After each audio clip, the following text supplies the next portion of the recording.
Hello? Hello?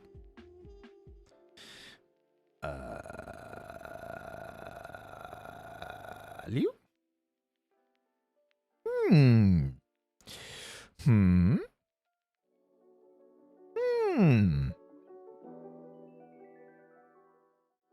Hello? Hi, guys. Hi. Welcome to the stream, everybody. My name's Roy Chiato, like a macchiato. I am a coffee-fueled bunny host with a serious passion for voice acting, and I love working out. In case you couldn't tell. Welcome, guys. Hello. Hi. What's up, guys? Welcome to the stream. Hi. What's going on, everybody? Welcome to Thursday. We finally made it to my weekend, at least, because I'm off tomorrow and Saturday. But welcome to your Thursday night, or as I like to call it, Resident Evil Retrospective night, because we're watching the Resident Evil Code Veronica Retrospective tonight. We're going to be having a great time. Roy, how are you tonight? I'm vibing. You know, I could go for some coffee. Good thing I've got some coffee. Let me actually take a sip of that. See how the coffee turned out tonight. You know, let's take a sip. Wait, just.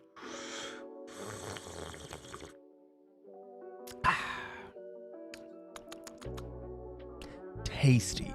It's my Friday morning for me. Well, good morning. Is it scary? I mean, it's Resident Evil.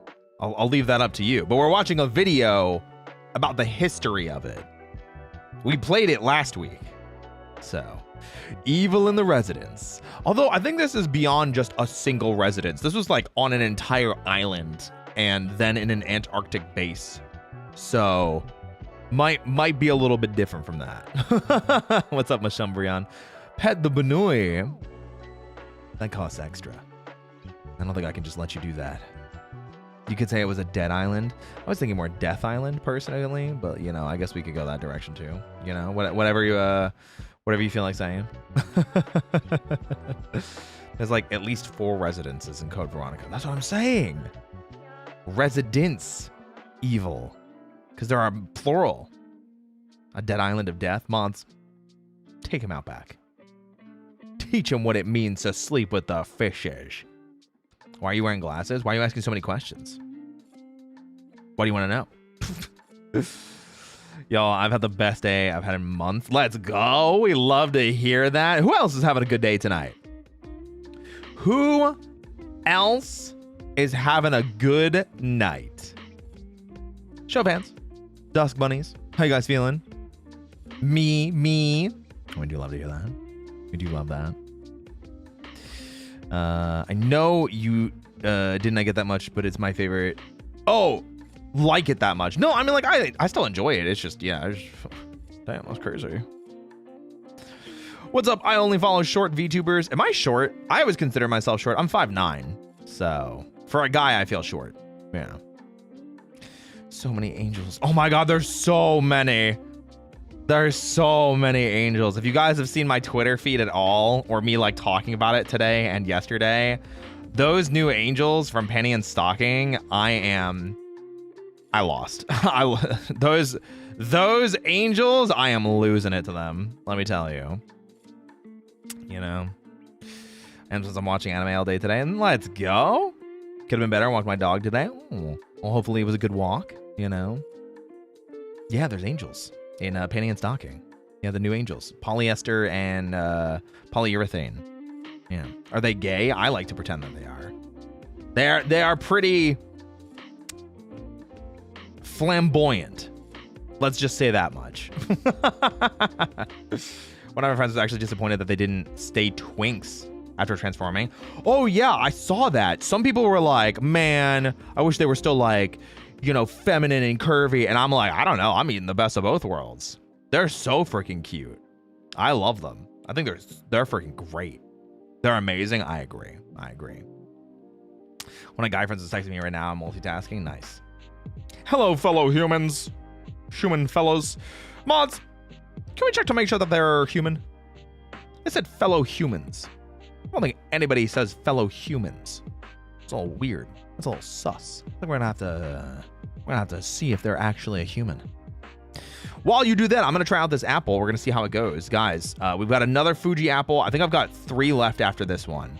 So, yeah, we have to get through the whole batch. We have to make sure. Because last time, I think last time was a 5 out of 10. So, we're going to try this out. Here we go.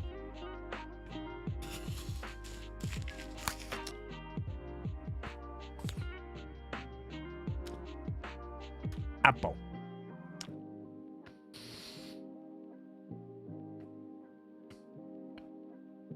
Okay. That's at least better than yesterday's or 2 days ago. That's at least better than 2 days ago. Still not really a crunch though. Still not really a crunch. I don't know what's going on. Let's try again. Let me get a different angle.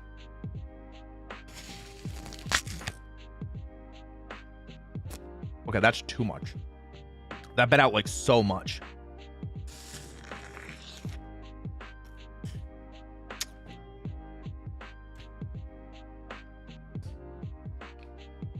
Apple.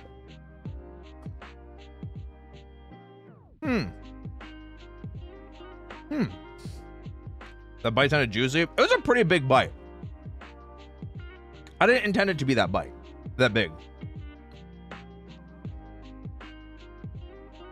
I'm gonna give it a 7. We're gonna go with a 7. Do you eat apples cold or room temp? I used to do cold. Now I do room temp. Yeah, I'm gonna give it a 7. The taste is not bad. I wish it had a better crunch. The taste could be better. I wish it had a better crunch. Yeah, I think that's pretty much it. We're gonna go 7.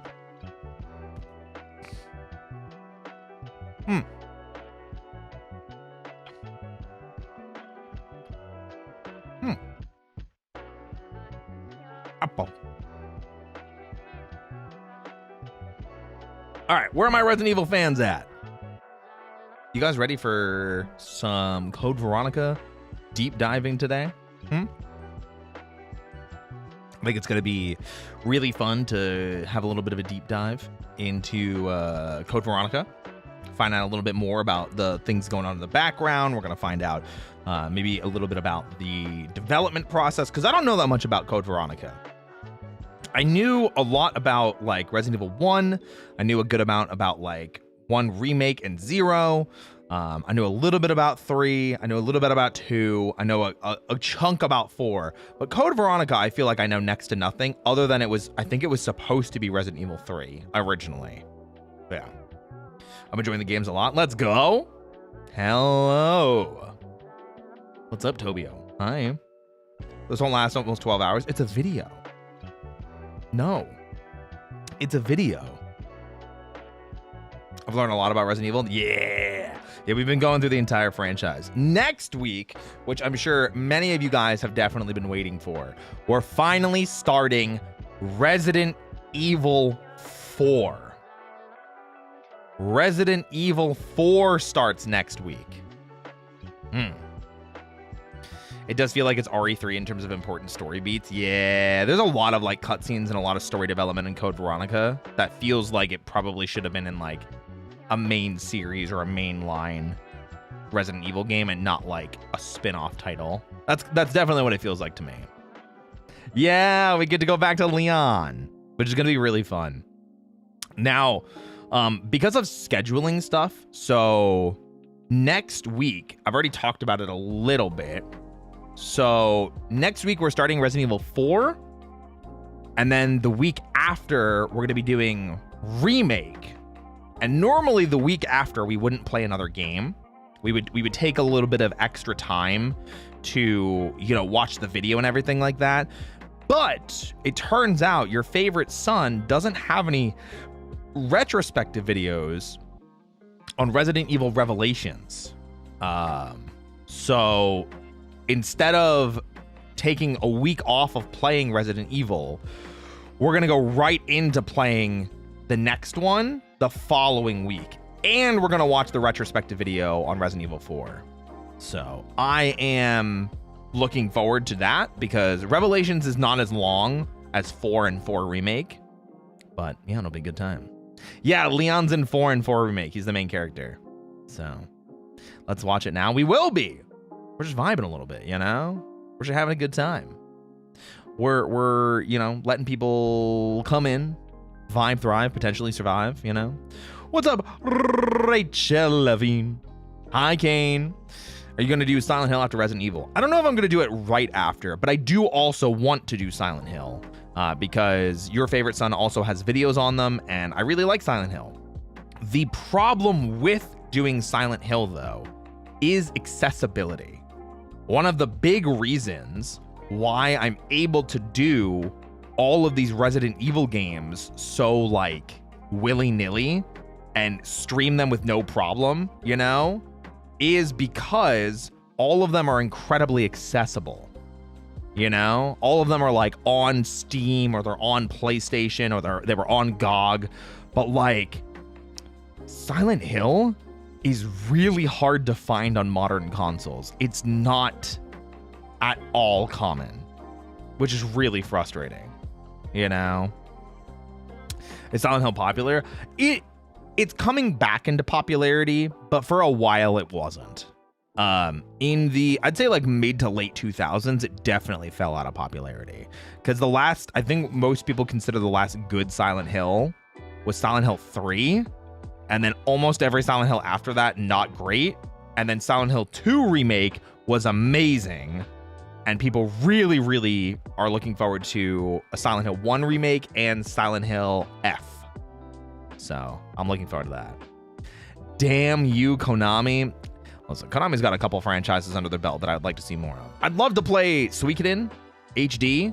You know, I've never played the Suikoden franchise, but I saw Premiere. I saw Pete. I always forget if it's Premiere 1 or Premiere 2. I think it's Premiere 2.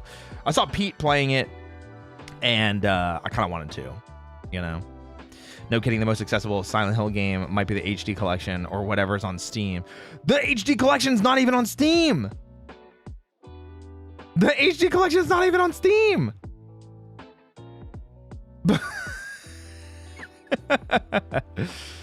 Oh my goodness gracious. I'd love Konami if they were a good company. I mean, I'm hopeful for the future. You know, I am hopeful for the future. I like the directions they're taking Silent Hill. I'm excited about that. While I know a lot of people aren't very happy with what they're doing with Metal Gear Solid and that Kojima's not involved, I'm excited for Metal Gear Solid 3 Delta. I'm very much looking forward to that.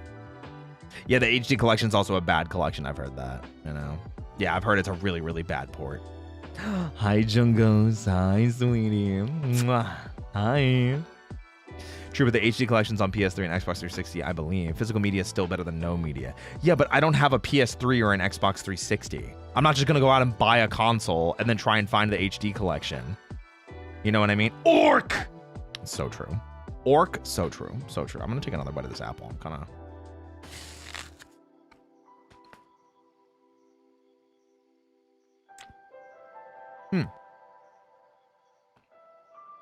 Apple.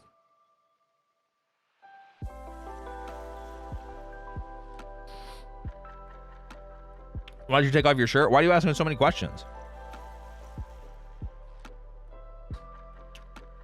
Why are you asking so many questions? It's not like you did that, you know? Come on, why are you asking so many questions? That's crazy. That's insane. They posted combat footage of Silent Hill F on Twitter and people were not happy. Oh no, I didn't see it. Whoa. I'll have to go check it out. I definitely want to go check it out. Where I would never use emulators. The only time that I'm like okay with using emulators if there's no feasible way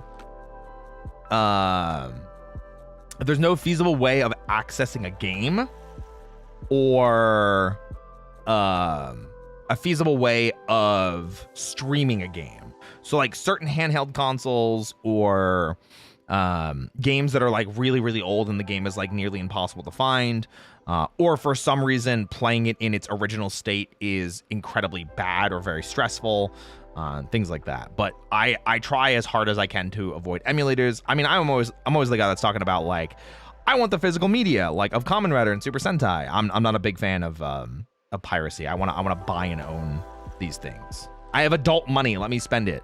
You know. The Dusk Bunnies are officially another family to me. Oh, that's very kind of you. Mage! Did Wesker die in RE1? No, he survived. He survived. He was in Code Veronica. He beat the shit out of Chris multiple times. Yeah. Mine is Haunting Grounds. We'll probably talk about Haunting Grounds when we talk about RE4.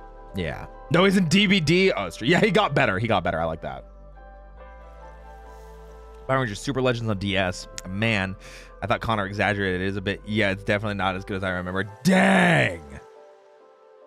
That's insane. We love our bunny fam. We do love the bunny fam here. Absolutely. What's up, Sakura Rose? Yes, you missed the apple. I've already bitten into it multiple times. It was a 7 out of 10. As Resident Evil, no one stays dead. Except for Piers Nivens. Except for Piers Nivens. Oh my gosh. But we'll get to him eventually. We got a lot of really cool stuff planned. I'm working really hard on some stuff in the background. We have the cool Resident Evil stuff. Next week, I've got a collab. We've got a Zatsu. We've got a Resident Evil. We're taking a break next week from Date Everything. We're probably going to take a small bit of a break from that, maybe like a 2 or 3 week break, and just, you know, let it rest a little bit. And we're going to play some other games. So no Date Everything next week. We're going to be playing something else. But we've got a collab next week. I think I'm going to keep mentioning this until it actually happens. Don't forget, guys, and it's not going to be super long. Next Friday, I'm going on a mini vacation, and I say mini because I'll literally be back on Monday. So I'm missing next Friday's stream, and then I'm back on Monday. So just don't forget. So next weekend I will be gone. Yeah. What's up, Lila? I feel like I always forget and mess it up. I miss you already. I'm literally right here. Have an awesome vacation. We're gonna find out. I'm visiting my family for my stepmother's birthday. I've not seen them in a bit because I don't live in Jersey anymore. So living across the country, it's a little bit harder to visit them. So like I do get invited to like birthday parties and things like that. And I'm like, as much as I want to come to this birthday party, I cannot come to 7 birthday parties in 1 year because like that's a lot of money in flying and taking off from my day job. We're just gonna be gone forever. No, I'm not, Crab. No, I'm not. Maybe have fun. I'm gonna try my best, you know. Happy birthday to your stepmother. Yay! I'll let her know you guys said happy birthday. Happy birthday to her. One of those, right? One of those. I can still hear Roy's voice. Mods! Take Crab out back. Teach them what we do to funny people around here. Crab's still here. Well, they mean me. What else do I have going on?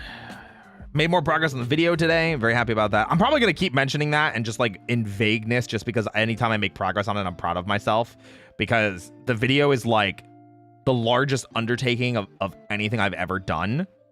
You know, it is quite literally the largest undertaking of anything content related I've ever done in the history of my life. So very excited for it. Yeah, I mean, Belmore's been helping me a bit, so that's cool. But we're making progress. How long is it going to be? We're going to find out, aren't we? We're going to find out. You should be proud of yourself, whatever progress you make. I'm excited for it. Hell yeah. I am excited. Oh, I'm also seeing Weapons this weekend. That new horror movie by the same person that did Barbarian. I am very excited for that. Very, very excited for that. But More's on his own side. Listen, sometimes you need a mod that's on their own side. You need a mod that'll keep you in check. And then you need another mod that'll hug you. And then you need another mod that will... Anyway, and then you need an orc as well. I heard it's good. Yeah, I saw it got like really, really good reviews. I'm really excited for it. Because also, the director is also making the next live action Resident Evil movie. So I wanted to see it so I could get a better idea as to maybe what to expect for Resident Evil.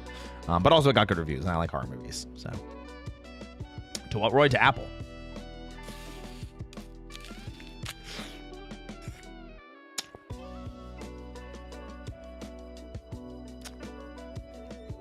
Apple.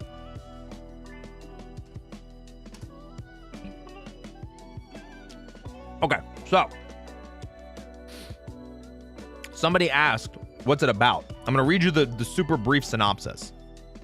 When all but one child from the same classroom mysteriously vanish on the same night at exactly the same time, a community is left questioning who or what is behind their disappearance. Yeah. To do what Curious does. Oh yeah, he's got the tentacles. The tentacles, you know? Thanks for cheering on my experience. Have a nice stream. Yeah, take care. Have a good one.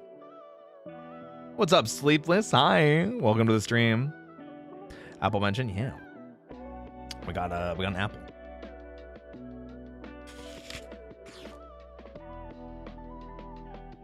Apple.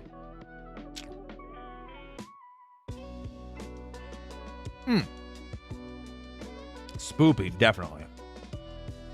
The movie follows a different story than the games, right? There's some movie exclusive characters. For Resident Evil you're talking about? What's the Apple rating today? We give it a 7.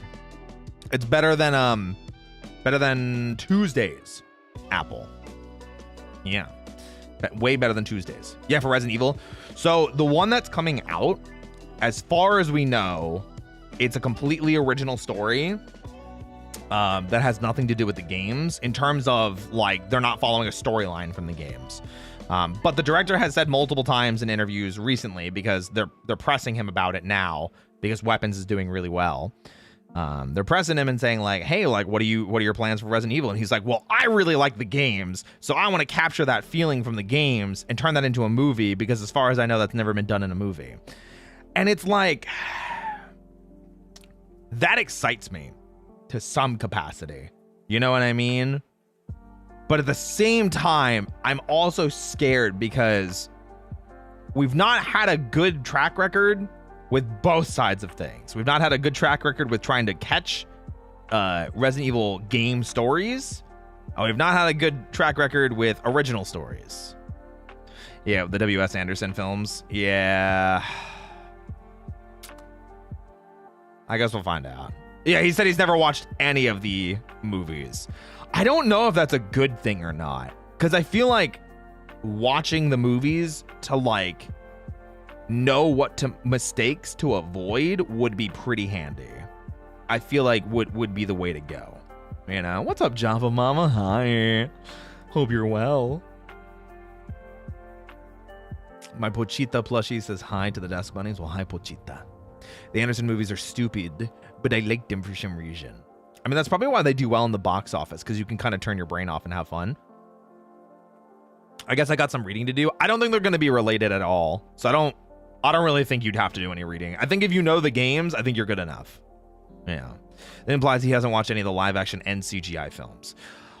I think it was heavily implied that it was the live action and that they weren't counting the CGI ones. But I don't know. It's hard to make that distinction. Learning what not to do. Yeah, exactly. Ooh, cooking dinner. Wait, what's for dinner? What are you making? What are you making me? Wait, I could go for some dinner. You have some dinner for me? Yippee! It's my favorite anime. It costs $20 to answer that question. I still can't pick a favorite anime. I have favorite anime in general that I like. Samurai Champloo, Hunter x Hunter 2011, Psychopath Season 1, Terror and Resonance, really, really freaking good. I'd have to I haven't looked at my anime list in a while. I feel like I'd have to think about it. You know?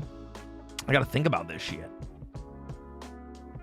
I gotta think about this shit. Let me look at my list real quick. Anime list completed. Score. Okay. So I said Samurai Champloo, Cowboy Bebop, obviously. Clannad, FMA Brotherhood, Hunter x Hunter, Monogatari. Ooh, Monogatari series really good. Haikyuu, friggin' amazing. I love Haikyuu.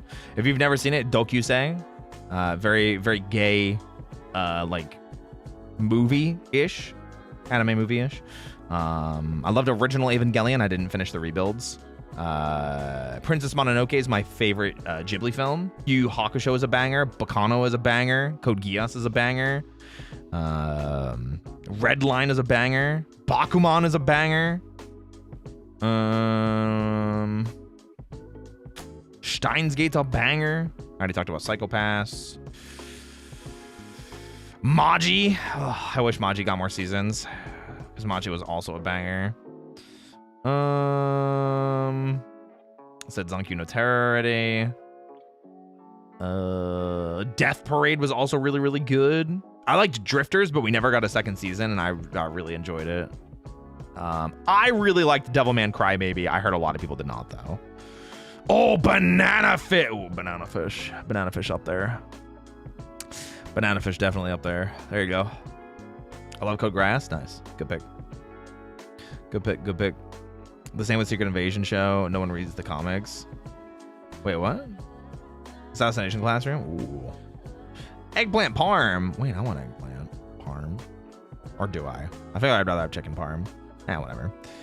Toilet Bound Hanako? Ooh, I've heard of it, but I've never seen it. Yeah, Banana Fish, a banger. Is that the one with the wacky dub? Oh, no, that's Ghost Stories. Ghost Stories. That dub will never exist ever again. I will never watch Banana Fish again. I would watch it if I had like a friend that like never did it, or if, listen, I'll put it out there in the ether in case it could ever happen, because that would be really, really exciting. If for some reason, even though Banana Fish came out like almost a decade ago, if they decided to dub it for some reason, I would audition my ass off to be part of Banana Fish. I would work my ass off to be part of it, you know? Yeah, that would be insane. Banana Fish would definitely be a property that I'd love to be part of in any capacity. So I think it'd be freaking amazing. It's good, but my ticker can't take it. Ooh, I get you. I get you. Thank you for clarifying. I'll take note. There you go. You'd be a good choice, I think. Well, thank you. I think there's a couple characters I could play. I'd like to be Eiji. I think that would be fun. I don't think I could be Ash. I don't think I could be him. I don't know if I'm cool enough, you know? I don't think I have that kind of voice, you know? I think I would be a good Eiji. I think I would be a good Eiji. Yeah. That's what I would think. I think I would be a good Eiji. Yeah. Gonna get angsty character, I'm gonna cry. I mean, listen, I'm talking about an anime that's almost 10 years old. You know, I don't think it's gonna get a dub at this point. That would be super cool if it does, and I would love to be part of it. But I'm talking about the stars right now. You have a good cop voice. Ooh, sexy cop interrogates you, writes you a ticket, unless you do him a favor. That sounds so stupid. Freaking seeing the angels in Penny and Stocking have their like stripper uniforms on with like the cop aesthetic made me think of that. Just stripper cops. You're under arrest for being too sexy. Oh yes, police corruption ASMR. Exactly. But I'm not actually a cop. The classic cop plot. There you go. Perfect. You know, wasn't there a remake? Yeah, Banana Fish came out in 2017? 2018. So, who would you voice in Banana Fish? I would be either Eiji or Ash, but I think I would do better as Eiji. I'd want to be like, obviously I'd want to be a lead, because like who wouldn't want to be a lead? But of the two, Ash and Eiji, I think Eiji is I would fit Eiji better. So Those angels got a stranglehold on me. Already, I can't handle you two. That's too bad. You're stuck with me. Naughty flavor, I'd be all about it, man. That's true. That's true. Sir, what? Hey, what's up? Hey, how's it going? Anyway, guys, let's jump into the video. We're going to learn all about Resident Evil Code Veronica. That way we can be ready for next week's Resident Evil 4. So, shove it whip! Movie time! Movie time! Movie time! Movie time! Yippee! Okay. Okay, I have the volume really loud. Hopefully that's okay. So, as always, guys, if you are not already subscribed to Your Favorite Son, please give them some hype and some love. And of course, thank you to Your Favorite Son for letting us react to your content. Freaking love watching these videos. Always really nice to watch them right after we finish the game. That way we can kind of talk about the game even more, maybe have some tidbits we didn't know about, because like we finished Code Veronica, but Code Veronica definitely felt like a slog towards the end, you know what I mean? So all right, let's dive in. You'll just end up disappointed if you rely on others. Oh Believe Steve. me, I know. Oh Steve. What was that What about? was that all about? Resident Evil Code Veronica has it all. The classic. Whoa. I love that after that cutscene. Resident Evil Code Veronica has it all. Are you sure? Son, are you sure?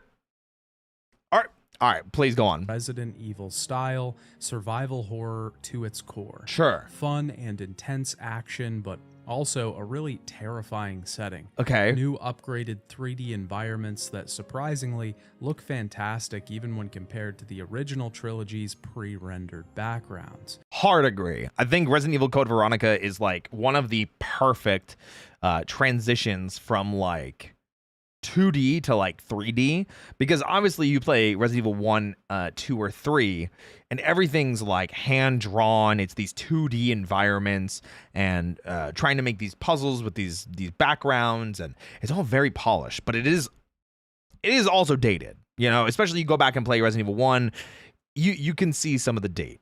You can see some of the age, which is okay. I think RE1 has aged pretty gracefully considering it's a 30-year-old game at this point. Code Veronica, though, the 3D environments, how they handled them, very well done. Giga agree with this. I think the 3D models and the backgrounds in this game look really, really nice. And even when we played it, I think they held up really nicely. We played the PS4 port, which I think is just the PS2 version, just ported to PS4. So, yeah. A story that is completely off the wall in the best way possible. It is. This is definitely, in my opinion, I think this is a point where Resident Evil definitely made a turn in terms of like, because like before there were definitely some silly stuff with like the sci-fi of it. I think this one went even crazier with the sci-fi, because like before it's like, you know, like a 6 out of 10 on the wild factor for the sci-fi. Code Veronica is like an 8 or a 9 out of 10 on the sci-fi craziness, you know. Definitely an immediate turn of the century 3D game. Yeah, because it was Dreamcast initially and then later ported to PS2. So Villains that are total caricatures. Yep. Mustache twirling, maniacal beasts. That's Alfred. That want nothing but the death of our heroes. Yep, that's Alfred. And our heroes range from awesome action stars to laughably annoying people. And I say those things with love because Code Veronica's narrative is just so fun. I will 100% agree with that. Regardless of the issues that I have with Code Veronica, and unfortunately, a lot of the issues that I have with it are just it's a product of its time. The story and like how the story is told is not really one of them. I think the story and the environment and the storytelling through the environment and things like that do not feel bad. The only things that I thought were like maybe could use like some fine tuning were like some pieces of dialogue just to be modernized. cut down a little bit on the backtracking, stop enemies from respawning, like that kind of stuff. But none of it's like the core of the game. The core of the game isn't the problem, but those other issues are a little bit egregious. I'll say that. From Action Hero to Steve. Ooh. If I understand correctly, Alexia and Alfred were genetically engineered clones, and Alfred was a surprise baby. So they weren't supposed to be twins, and Alfred was the inferior twin to Alexia. Alexia was like finishing college at like the age of 10, where Alfred was like just shy of genius levels. But Alexia was like, oh shit, man. Yeah. And even when it isn't goofy and over the top, the new background information provides quite a bit of intrigue to the overarching story of Umbrella. Yeah, I think this is the first time we actually have like, who are the founders of Umbrella? Where did like the corporation start from? Because like Alexander Ashford is not him, his father. I can't remember his name. I cannot for the life of me remember his name. Alexander's father. Just Ashford, Grandpa Ashford, with Spencer and Marcus formed Umbrella. So that's like, we finally get the third person, and it only took us like 5 years to finally get a little bit more story. I still don't get why Capcom wants to skip Code Veronica. I think Code Veronica is not as beloved. Is I think probably the problem, where it's like when you talk to people that are Resident Evil fans in general, Code Veronica is like, if they're a Resident Evil fan, they probably really like Code Veronica. I really liked Code Veronica. Like I said, the issues I have with Code Veronica are like some gameplay stuff, some dialogue is a little bit dated, but other than that, I think it's a great game. But public opinion, like casual Resident Evil fan, Code Veronica's rough. You know, enemies are really frustrating to deal with. Hunters as Chris are a pain in the ass to deal with. Bandersnatches suck. Zombies respawning all the time eats up your resources constantly. You could technically soft lock yourself by not giving Chris any weaponry when you swap to him when you play as Claire. There's a lot of reasons to not like Code Veronica. IMHO, there's a lot of reasons. And because of that, I think that might be why they're avoiding it. But also, Capcom stumbled during the remake series, because like Resident Evil 2 remake, slam dunk, 10 out of 10, almost won Game of the Year, and then they made the rule that remakes can't win Game of the Year, and that was a travesty. But yeah, Resident Evil 2 remake, amazing, slam dunk. The next year, Resident Evil 3 remake came out. Ooh, huge fumble. They tripped and they fell on their face, and it was embarrassing. It was bad, you know? So then when they have the decision of, okay, if we're going to remake something, what do we do next? And it's either take a risk and, air quotes, fix things about Code Veronica that people didn't like, and then people don't like it, then we're screwed. Or we go to Resident Evil 4 and we do everything right. And they went to Resident Evil 4 and they did everything right. So I'm going to be real. I think they made the right play, especially since Resident Evil 3 was such a tripping, you know, they really fell on their face with Resident Evil 3 remake. So they needed a slam dunk so they could continue doing these. And since we did get the slam dunk of Resident Evil 4 remake, they could go back and do this. Is CV irredeemable? I don't think so. What's up, Gamley?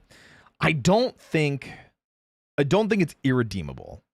I think a remake of Code Veronica could absolutely fix it, but I do think a remake of Code Veronica is riskier than doing a mainline Resident Evil. So if they have to choose between doing Resident Evil 5 and Code Veronica, I think 5's the next one I would go with, personally. Because 5 doesn't need as much work as I think Code Veronica does. And I think it's a little bit easier to kind of fix Resident Evil 5 than it is to fix Resident Evil Code Veronica. So, CV became a cult classic. along OG RE4 made the name more mainstream. Yes. So Code Veronica is more series mainstays and people that have loved the Resident Evil franchise, but I think they're worried it won't bring in new people. But you slap a main number on it, like Resident Evil 4 or Resident Evil 5, absolutely people are going to be interested. I love CV. Also said their major sticking point is Steve himself, and I don't know if you can tell the same story without him. I mean, they could just rewrite Steve, you know? It's 2025. They could do it. So, yeah. The game also has some of the best cutscenes the series had seen thus far. Absolutely true. Dreamcast was incredibly powerful. They were able to play around with more CG, more art stuff, you know? Thorn! Oh my god, Thorn! I was so worried. One of my dusk bunnies was missing, and I was so worried. Oh my god, I thought Thorn just was cheating on me, and they didn't like me anymore. That's crazy. I can't believe this. I can't believe this. Hi, Thorn. Welcome in.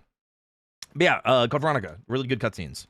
It looks beautiful. Its new setting shakes things up and makes the formula of the series feel fresh, and the story is just a great time.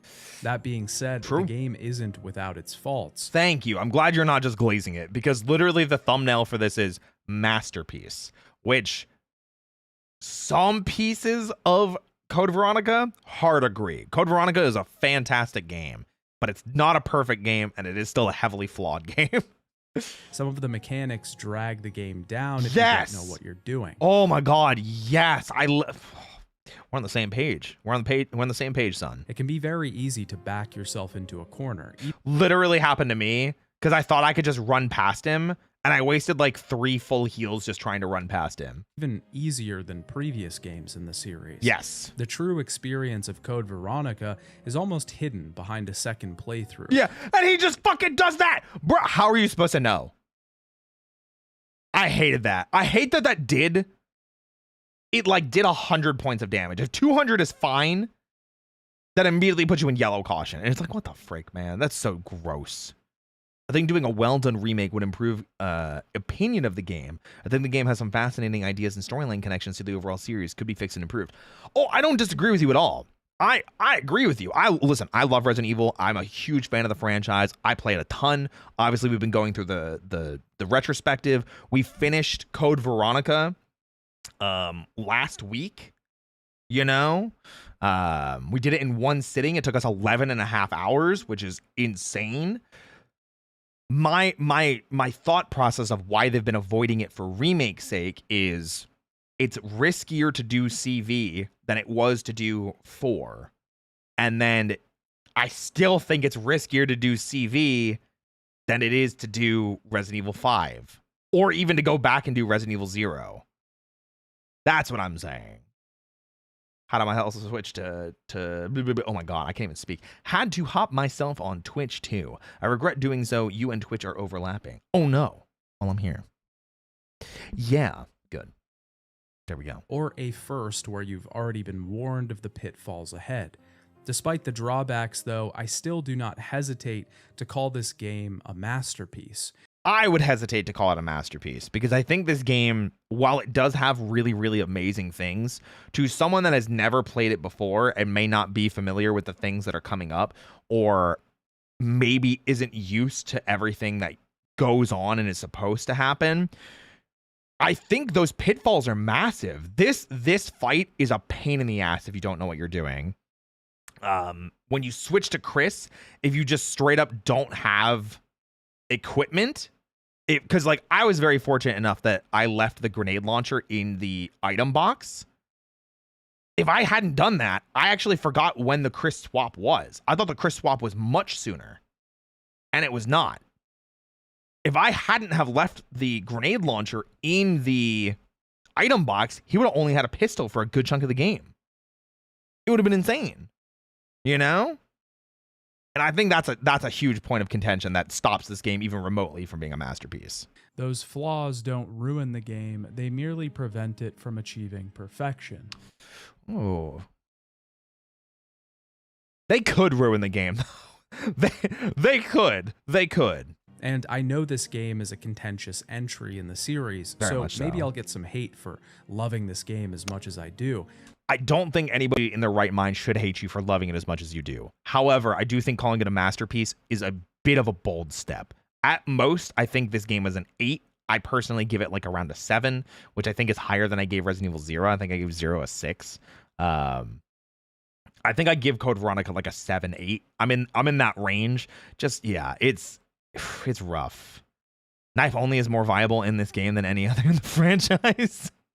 I still don't know about like what about the knife does that, because I kind of want to go back and try and get all the achievements in Code Veronica, because I'm missing a lot of them, you know. But I think a lot of them involve battle game, and I don't want to play battle game. The amount of backtracking would wear on me pretty quickly. It was a lot. Yeah, everyone say hi to Ryuhi. Hi, Ryuhi powers in the motherfucking house.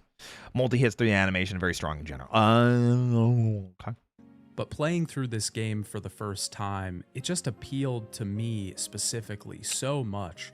I love its setting, its environment design, its wild story, its soundtrack, its mechanics. Ooh, soundtrack, good pick.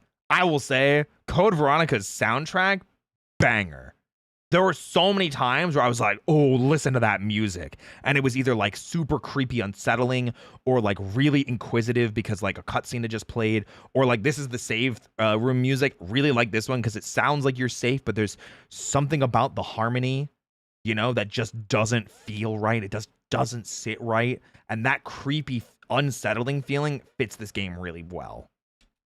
Enemies, Code Veronica. Also, Claire being main character and Chris being kind of like the secondary protagonist, freaking great. Claire as a character is so great in this game.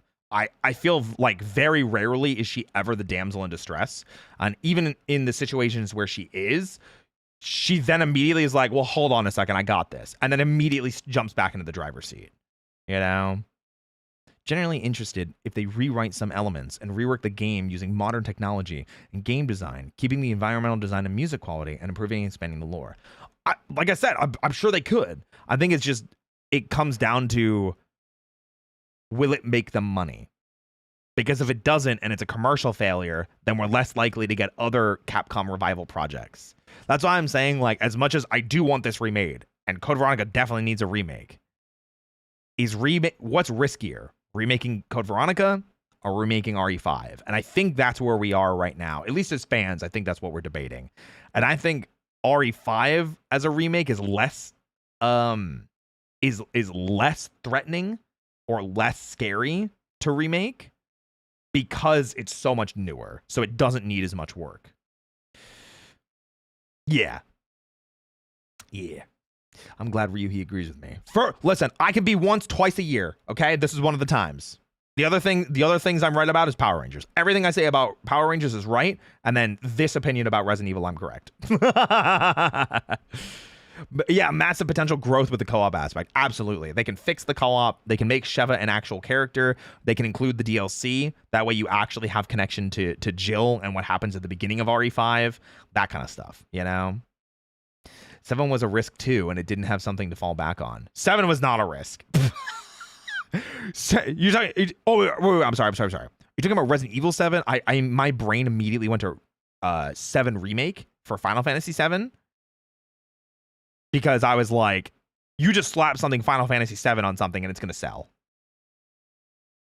Unless you just meant Resident Evil 7 as a new thing, because 7 was a risk, but they were also in a really shitty position, so they had to take the risk. Yeah, RE7. Okay, they were in a shitty position.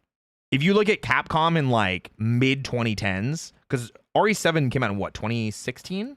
Wait, I'm checking. Stand by. Resident Evil Biohazard. Yeah, 2017.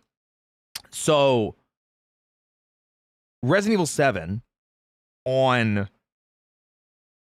it came out, 2017 was kind of rough for Capcom. You know, Resident Evil 2 remake hadn't come out yet. They were still kind of off the coattails of Resident Evil 6, Umbrella Chronicles, Operation Raccoon City. There were the other like shoot-off Resident Evil games that they were trying. Revelations didn't do nearly as well as they wanted it to. I think Revelations 2 had come out by that point. Don't Let me actually double check. Revelations 2. Yeah. So Revelations 2 hadn't done super well because that was 2015. Capcom was struggling with Resident Evil. 6 was a miss. Revelations didn't sell as much as they wanted it to. Rev 2 didn't sell as much as they wanted it to. And they tried like an episodic game style release. Their spin-off titles that had nothing to do with the main story weren't doing super well. They had to try and reinvent the wheel. And that's why like RE7 was a risk, but that's like their backs were against the wall. And luckily it was a slam dunk. So, well, good enough to be a slam dunk. We'll talk about RE7 more when we get to it. Let's continue CV because we're only 2 minutes into the video.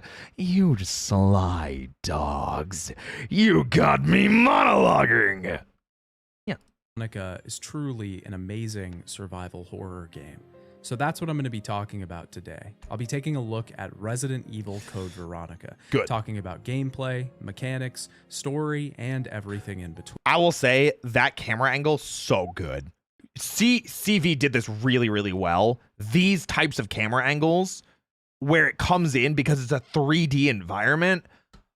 I gave this game so much. As much as Bandersnatches sucked and the respawning enemies sucked, this was awesome. Consistently, CV did this so well. And everything in between. If you haven't seen the previous videos in the series, I would recommend checking them out. We've seen them. I will be spoiling some of the events from the first 3 games. We've seen them. Be warned. Each of these videos is meant to represent an era in the Resident Evil series. So I may also talk about the bowgun. The bowgun was so ass, dude. About some other related games in this video. Also, if you enjoy the video, be sure to like the video and subscribe to the channel. Oh. Don't forget to like the video. These videos is meant to bring some of the event and related games in this video. There we go. Also, if you enjoy the video, be scary. sure to like the video and subscribe to the channel. Always like. It really helps me out. Thank you, your favorite son, as always, for letting us react to these. As you can tell, I'm a big Resident Evil nerd. I love Resident Evil. And also support the channel over on Patreon. I've been reviewing the Resident Evil movies over there, and I'm currently on the 3rd movie, Resident Evil Extinction. So be sure to check those out. Oh. Hey Dad, it's me, your favorite son, and today I'd like to talk about Resident Evil Code Veronica. That right there, this was such a pain in my ass. Enemy gets downed at your feet. Before you can even, like, unaim your gun, you're already getting bit. I freaking hate it. I hate it. This happened double digits times in my playthrough.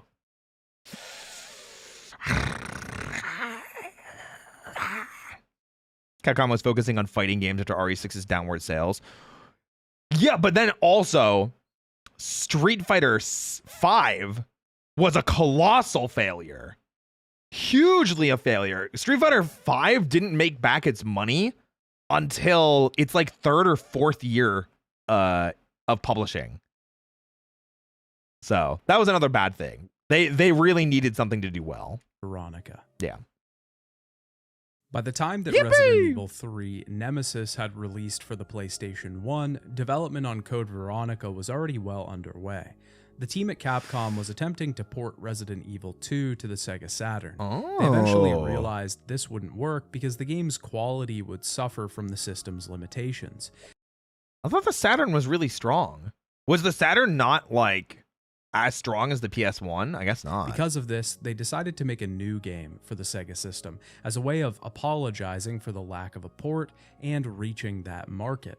And as the game progressed, they needed more time, which meant the Dreamcast would have to be the home for this game.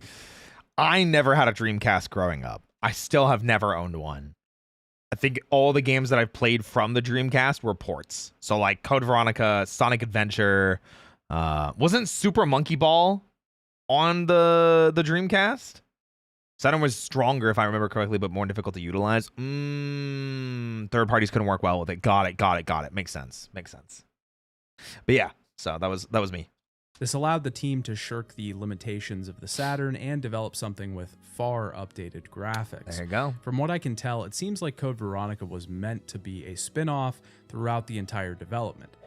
Which is crazy, because at least from what I heard, that wasn't the case. It was supposed to be Resident Evil 3, but then contractually they needed another title for Resident Evil on Sony's platforms. or something like that. And then that happened again during the GameCube era. But again, that's just hearsay that I heard like forever ago. Well, we're going to learn more now.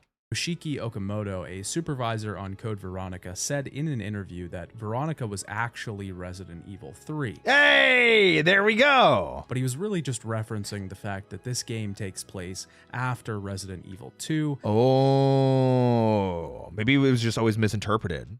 Therefore, it is a direct continuation of that story. There's conflicting reports on this, so I can't entirely be sure, but generally it seems like the goal in the beginning was to keep the numbered entry games originally releasing on the PlayStation, and games released on other systems would get subtitles.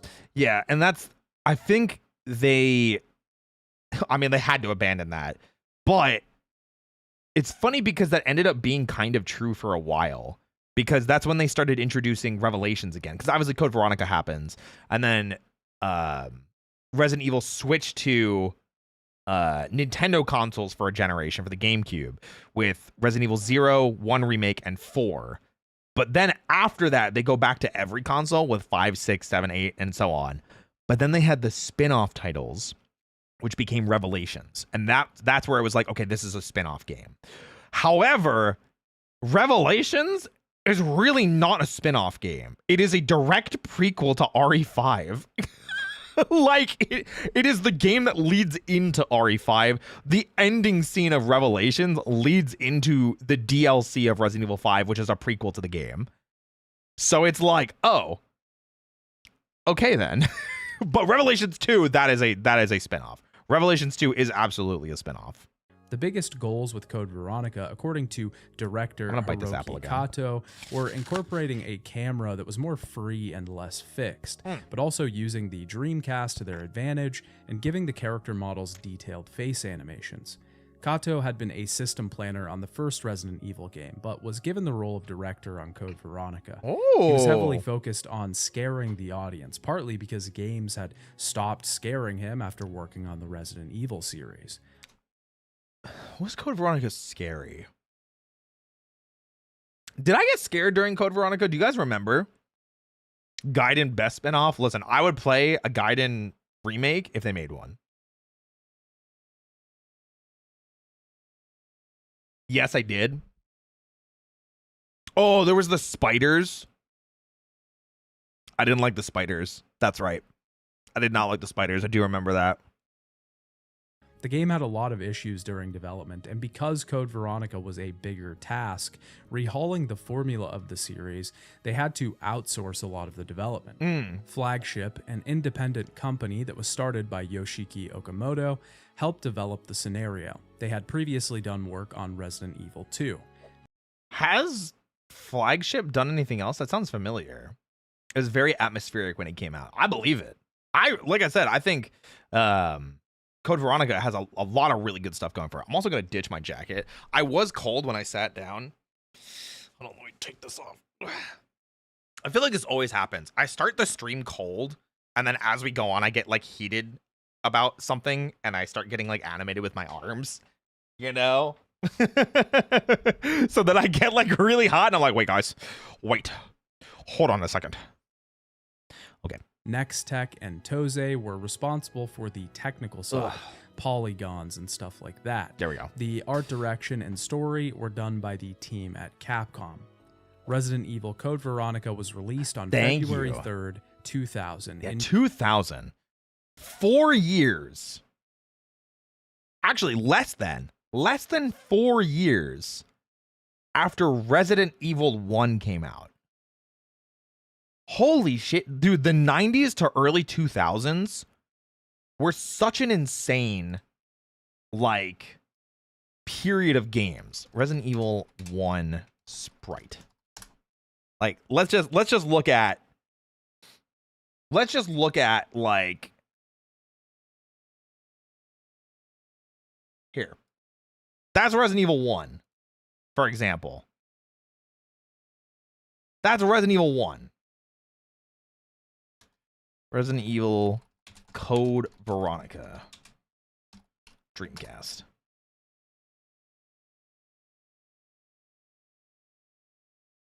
That's Code Veronica on the Dreamcast.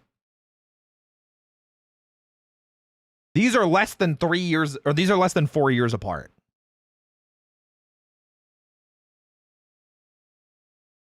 Isn't that insane?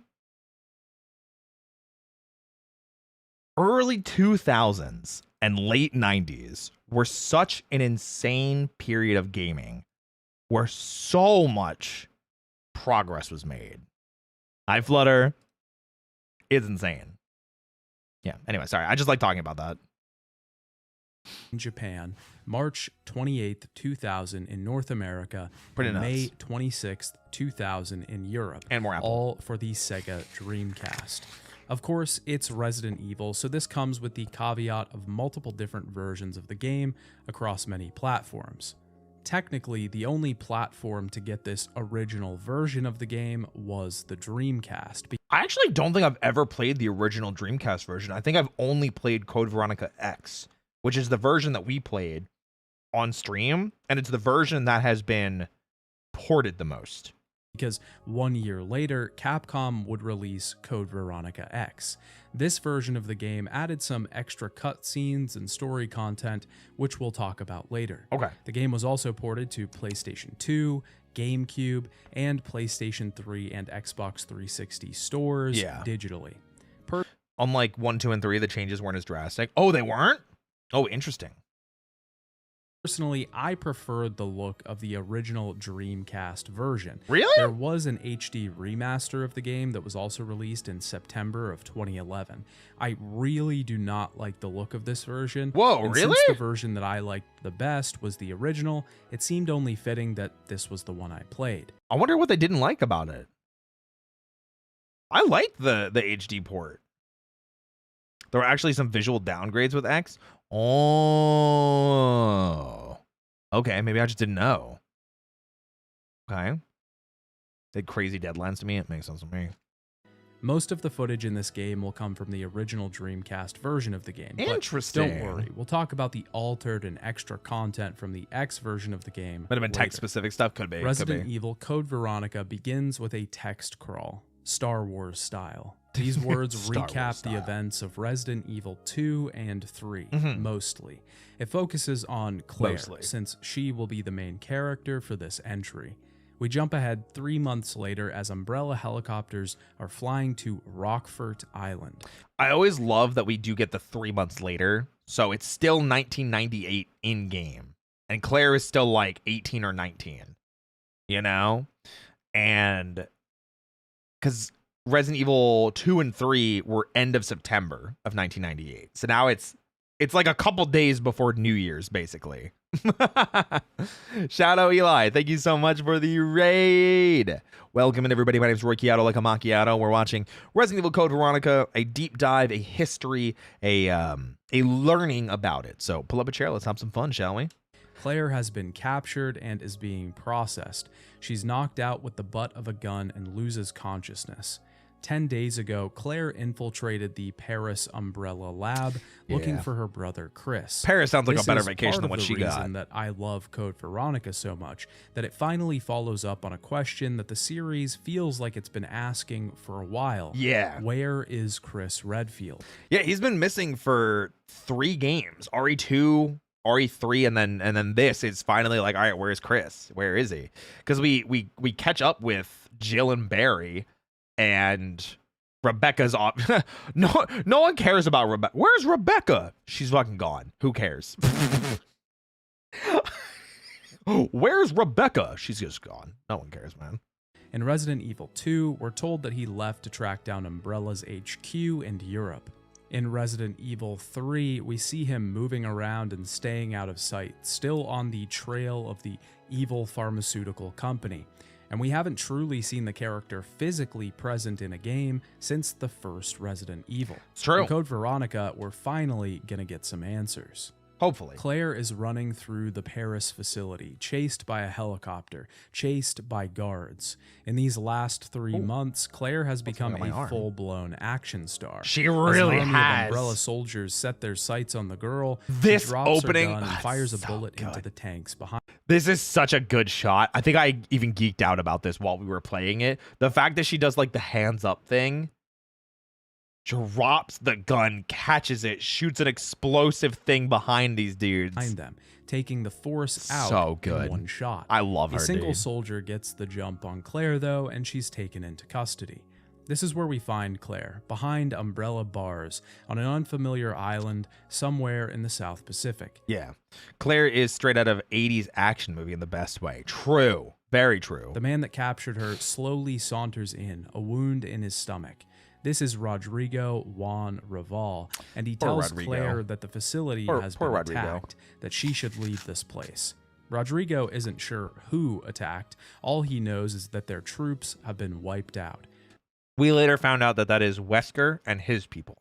Rodrigo passes out before he can say much else, and with our freedom in hand, we can leave this place. Before we get too deep into the story of Code Veronica, we should probably talk about how the game plays and what changes it makes in terms of the series. The bones of Code Veronica are firmly set in the Resident Evil series. Yeah, The it's game still tank controls, it's still like inventory management, it's still, you know, stop, aim, and shoot. Is survival horror. Yeah. We use weapons to fell zombies and BOWs. Ammo is limited, feeding back into the horror that the game presents. We use and combine herbs to restore our health or get rid of our poison. And I hate that poison was back. Wait, there's no poison in 4, right? Yeah, we're done. I think we're actually done with poison now.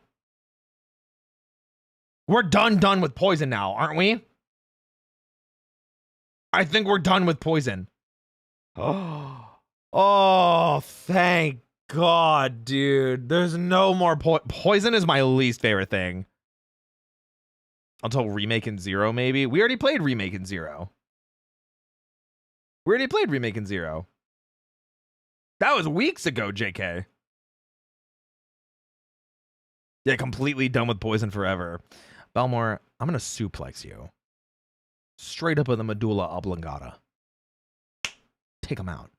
Let's answer the question production-wise. Oh. No, we are done as the player playing through this franchise with them. search for key items and solve puzzles. Why'd they take it off? Because poison sucks. Poison's garbage. I think everyone just universally dislikes poison. I'm not gonna lie. I don't like poison. To continue forward.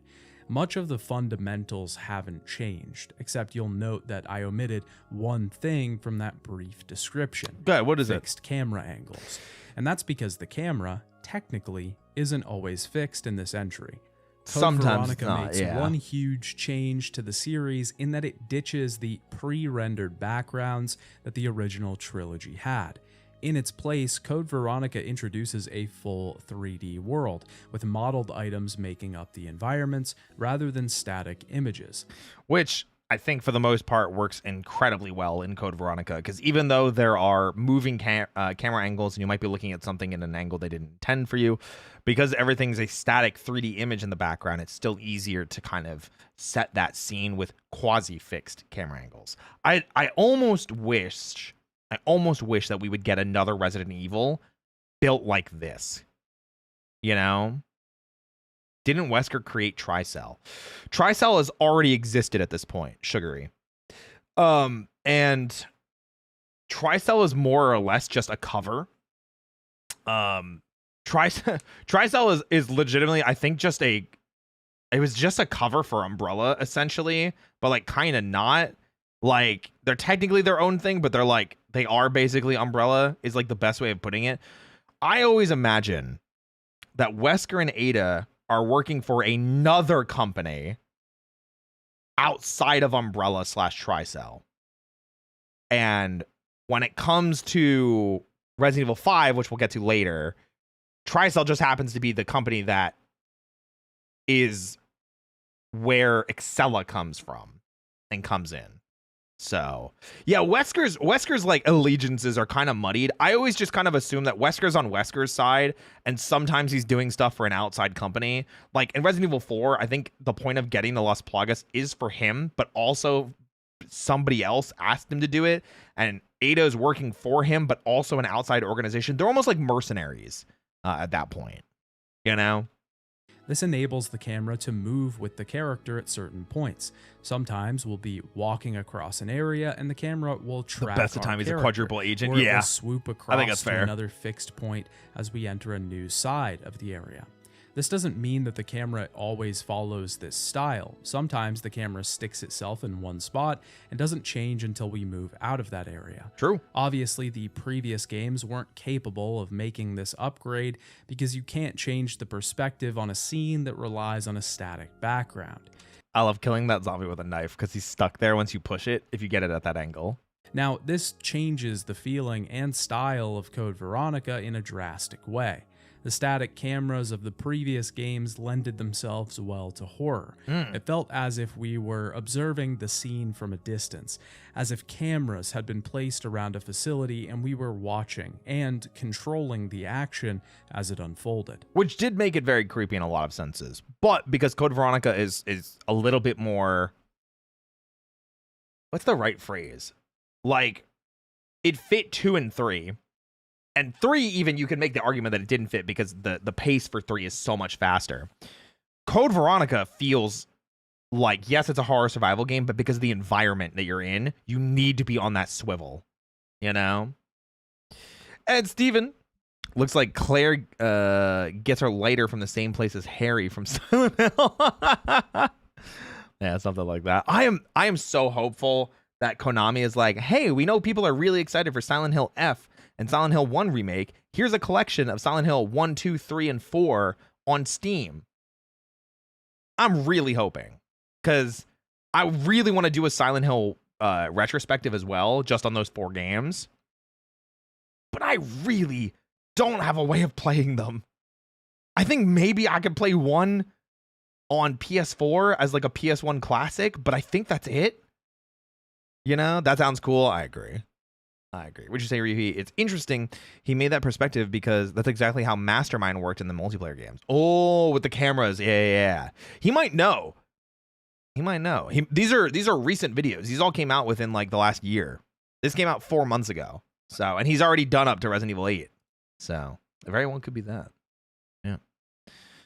Konami's lost their gold copies long ago. Wishful thinking. Yeah, I knew what you meant. The master copy. Yeah. That's what happened with Sega and House of the Dead. It's why there's no like original voice acting, original effects, original like graphics mode. So now that the camera moves, it feels a bit more cinematic, combining film with the interactivity that games provide. I like that. In the case of Code Veronica, this change lends itself well to the narrative. I agree. Code Veronica places more of a focus on its story, probably more than any other game in the series so far. So far. The 3D backgrounds also just look fantastic. I love the modeling style of this era and what was that? Just look fantastic. I love. Is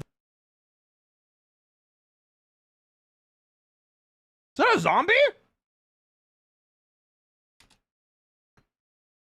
Wait. That didn't happen in my playthrough. Did Claire get bit and like shove the zombie backwards and they fell off the railing? Is that what happened? Because she's injured. Her hand is like at her waist. Is that what happened? Wait, I've never seen that. Wait, that's so cool. I love the modeling style of this era, and in terms of so actual cool. fidelity, it is a step up. From Yeah, I've never seen that before either. Whether you actually prefer pre-rendered backgrounds or full 3D environments is entirely up to you.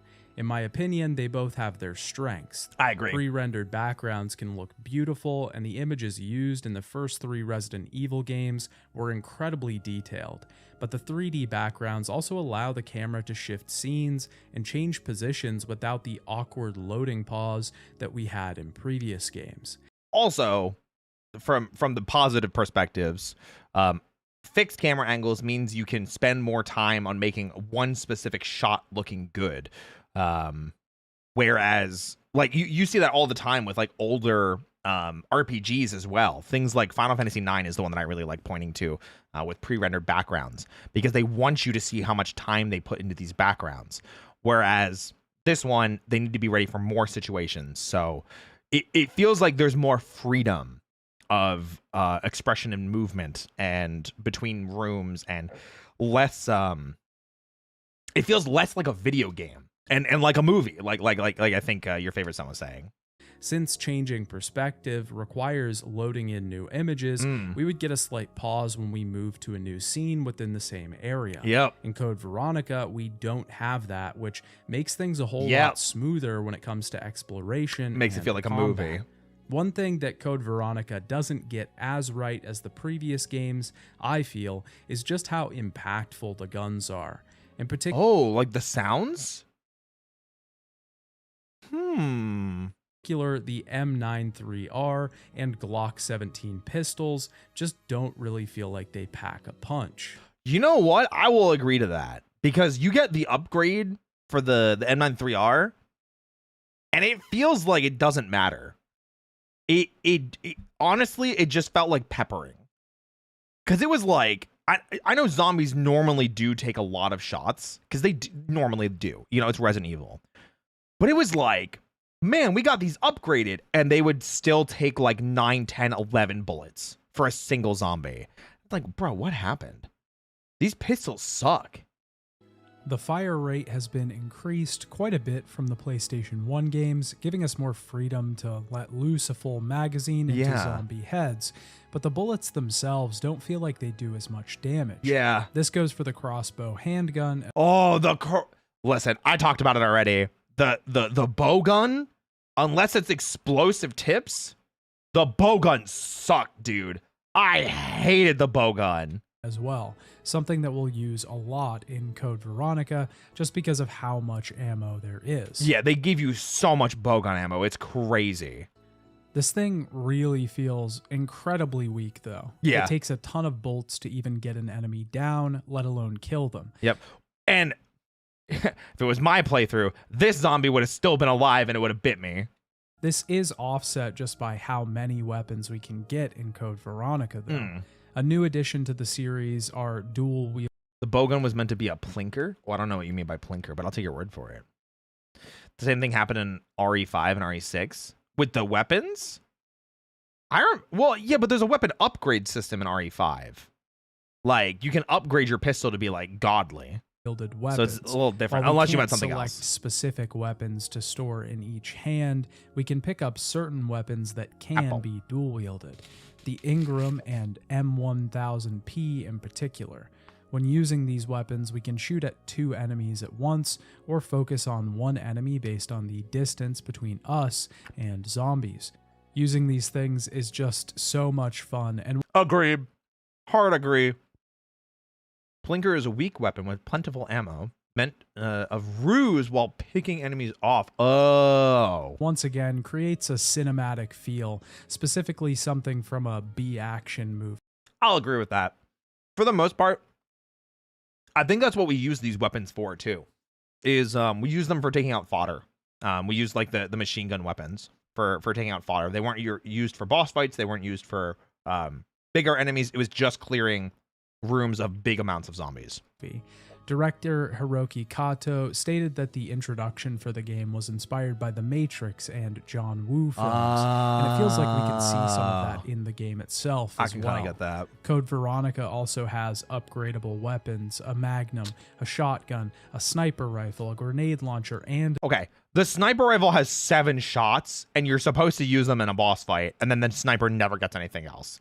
I don't know about that. an assault rifle just in its main campaign.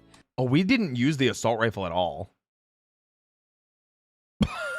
Oh, whoopsies. This offsets the lack of impact in the main weapons just a bit, though I do think weapons like the AK-47 leave a lot to be desired. We didn't even use it. I found it and the extra ammo for it, and I just remembered because we went into the final boss fight with like, God, it was like 13 magnum ammo and like 14 shotgun shells, and I think we needed all of it. I think I only had 1 shot left in the shotgun when we got to the next phase. That was insane. Code Veronica's biggest changes, though, are in enemies, story, and various mechanics that the game will introduce as we get through its runtime. So let's start talking about the story. As Sure. we leave Hit me. the cell area, we are greeted with a new type of transition screen.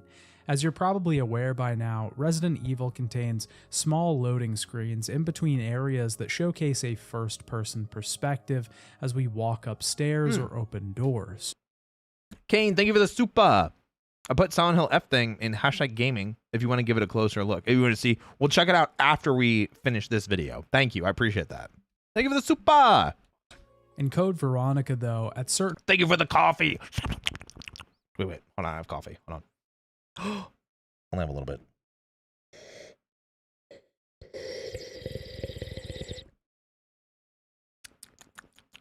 Thanks for the coffee.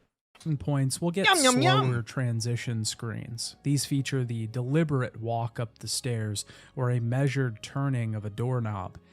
Those were good because when those scenes happened, when they were much slower and Claire or Chris's heartbeat could be heard, that's when it was like, oh shit, there's some shit going down. We're about to we're going to turn a corner here and there's going to be like a tyrant waiting for us. These adjusted scenes are usually only used on first entry into specific areas, but they beautifully play on the fear that these loading screens originally excelled at. In my video on the first Resident Evil game, I made the case that these loading screens gave the player a moment to wonder what could be behind the door.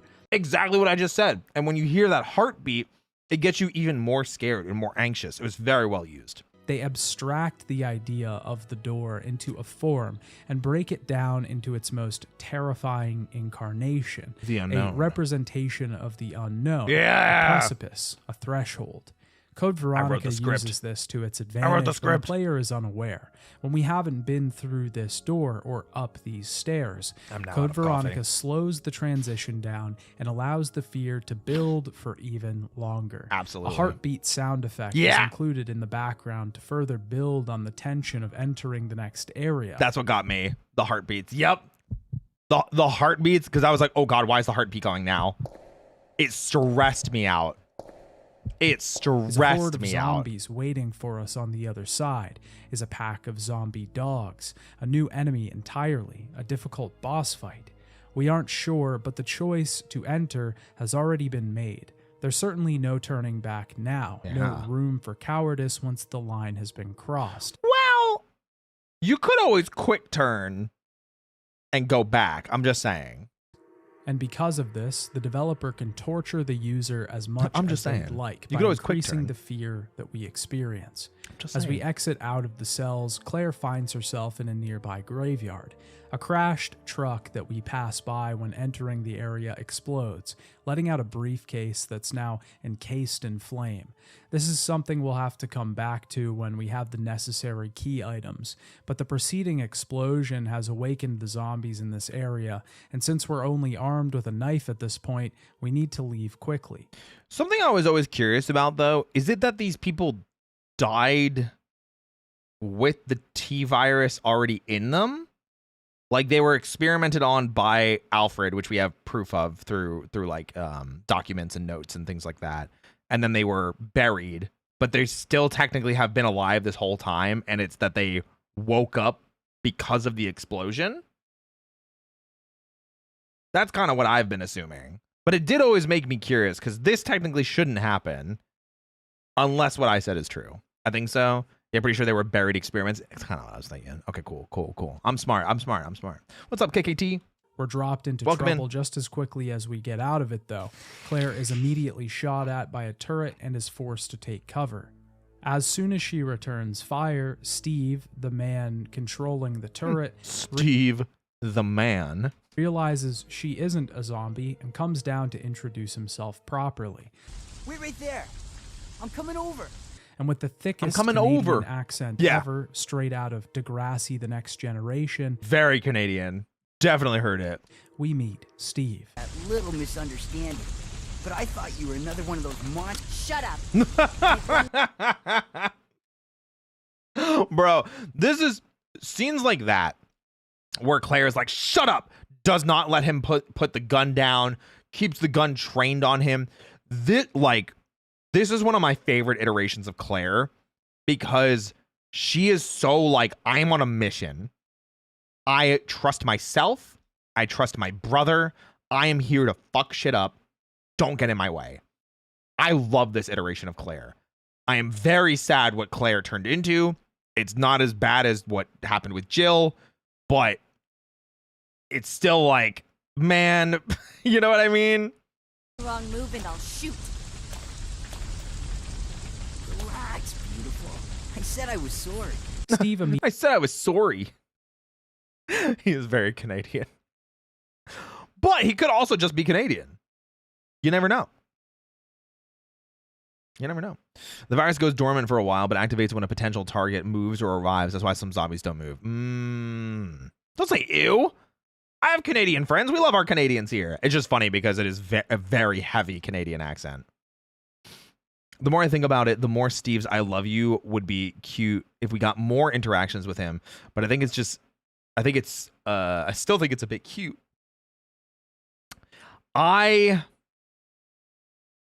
It's so weird because it's like,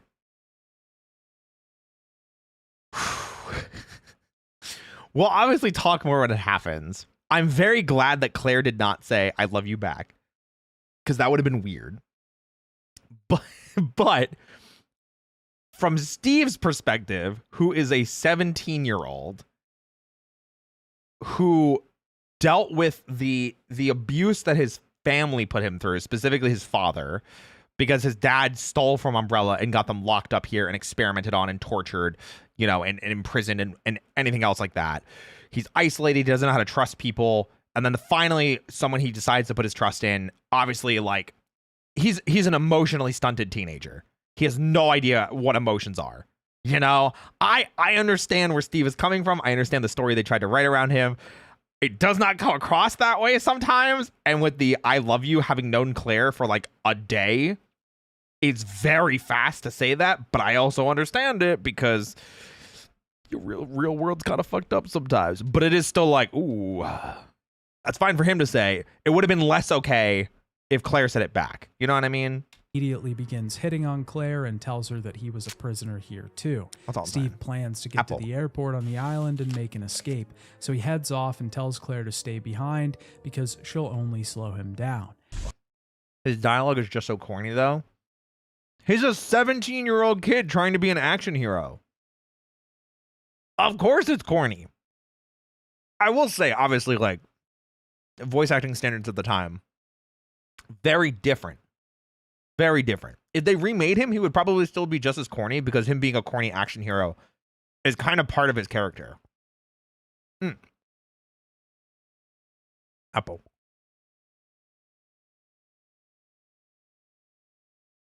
Take care, Auras. I'll see ya. Hey, wait up. I don't want you following me, lady.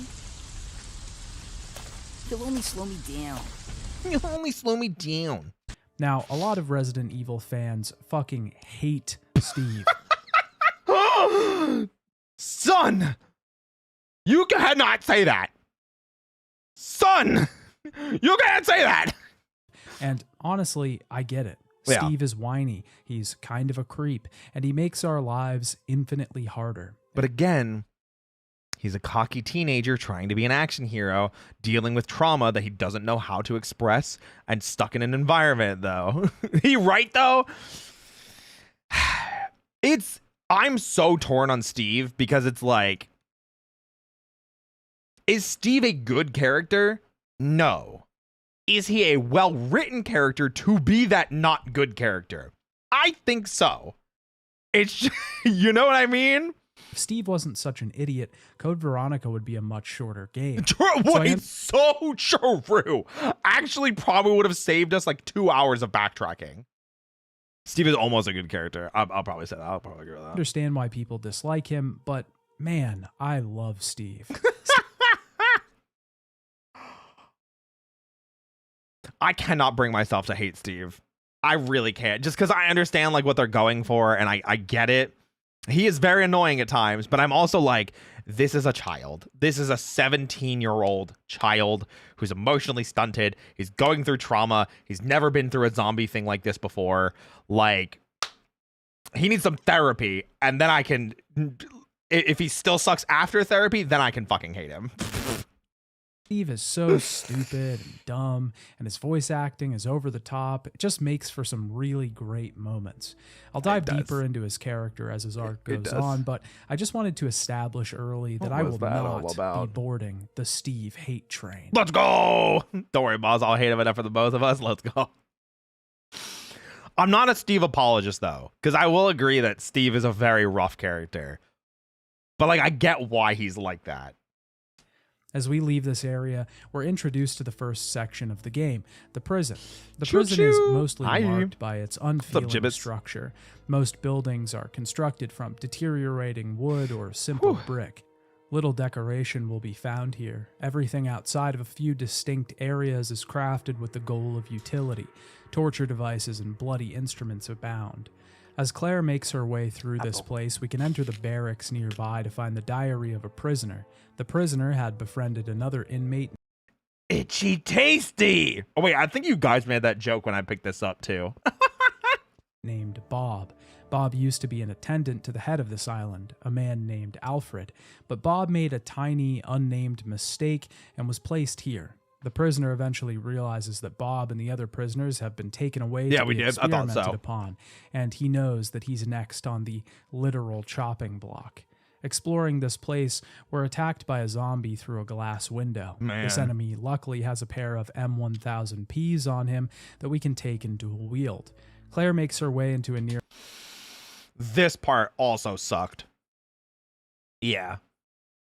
Tone down the creep factor, add some more emotional scenes to better explore his trauma, add a good section where we play as Steve so we get some time with just him to better explore his character while not around Claire. Yeah, I mean, like, there's tons of ways that they can fix him and make him better. I 100% agree. I'm just saying I get those. I get what they wanted for Steve. Did they execute it well? No. I understand what they were trying, though. And that's why I can't hate him, because I saw the potential, and I see the potential if they do a remake. By a building that has a metal... Capcom, let me be Steve. I could be Steve. I don't want you following me around, lady. Sorry, babe. I didn't see you there. I'll just be Kendo instead. Oh, sorry, babe. Detector. If we don't place all of our metal items in the storage box before entering, the facility will be locked down, and we will not be allowed entry. Say that about yourself, Roy. Upon heading through, we find Steve accessing a computer. He's found Chris Redfield's name listed in the database and asks Claire about her relation to him. Chris is on the computer because he's being surveilled by Umbrella. She wants to send Leon the information so that he knows Chris is being watched. Steve makes the suggestion that Claire should call her brother here, and then there's a really weird interaction. Oh, it's so funny. Why don't you send your brother the coordinates and ask him to come help? Thanks. I'll do that. Thanks. Hey, I was just kidding. There's no way he could get here, even if he is your brother. Even if he Yes, is he your can. brother. I'm sure of it. No way. No way. He won't come. You'll just end up disappointed if you rely on others. Wait. This is going to sound mean, and I don't mean it to. Just because I've heard Flaon's voice acting, I feel like Flaon could voice act Steve so well. Like Machina X Flaon from Hollow Stars. I feel like he could play a mean Steve. I'm just getting that impression. I'm just saying, guys, okay? I'll be Chris. I'll be Chris Redfield. I'll be young Chris. Believe me, I know. What was that all about? Apparently, Steve has a bit more baggage than we can tell right now. There you go. But he's gone, so that's for later. That's for In later. this room, we can find a hawk emblem that will need to leave the prison proper. There's only one issue. We can't get it through the metal detector. Oh, we actually no. can't take any of the ammo that we find in here either because it'll set the detector off. Which is crazy that the game teases you with a first aid spray, 6 flame rounds, 3 BOW rounds, the ink ribbons, and you can't grab it until like it's like almost halfway through the game. It is so late that you come back here. To get around this, I love for Leon. the Me hawk too. emblem at least, we have to grab a fire extinguisher and head back to the crashed truck. Yeah. We can put out the fire and open the briefcase, which gives us a sample of TG-01. This was an experimental substance that the lab was working on, something that held similar properties to metal, but could be passed through metal detectors without setting them off. It seems like this. I love that the implication from this is like, great, now we can smuggle more weapons through metal detectors. I think that's literally what they say in the note too. Like twirling evil mustache cartoonishly, but also that's real messed up. Ooh. I discovered Flam almost by accident. He had a raid into another one of my favorite streamers. Ooh, nice. Was being developed for weapons applications.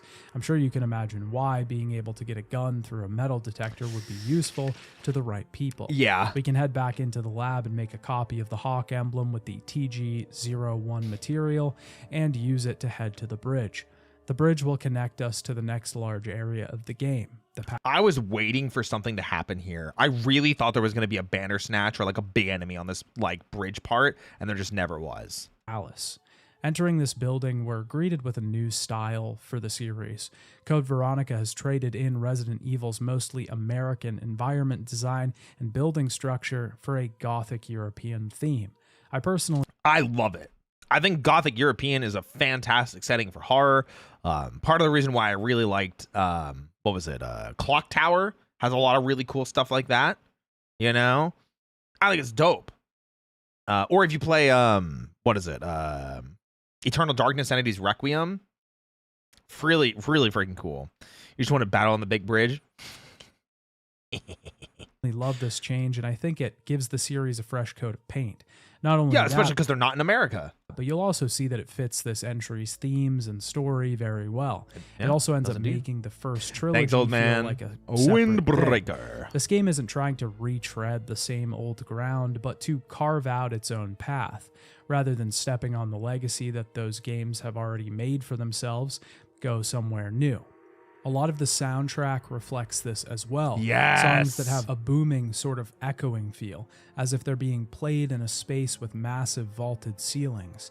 Yep, and I talked about that a lot while we played it too. I genuinely think a lot of the music choice and usage in this game was fantastic. Not just in the save rooms, but in those environments and those situations where you're in rooms that just are sprawling, big, massive, and it just, you can feel the weight of it. You can hear the songs in the room rather than in your speakers.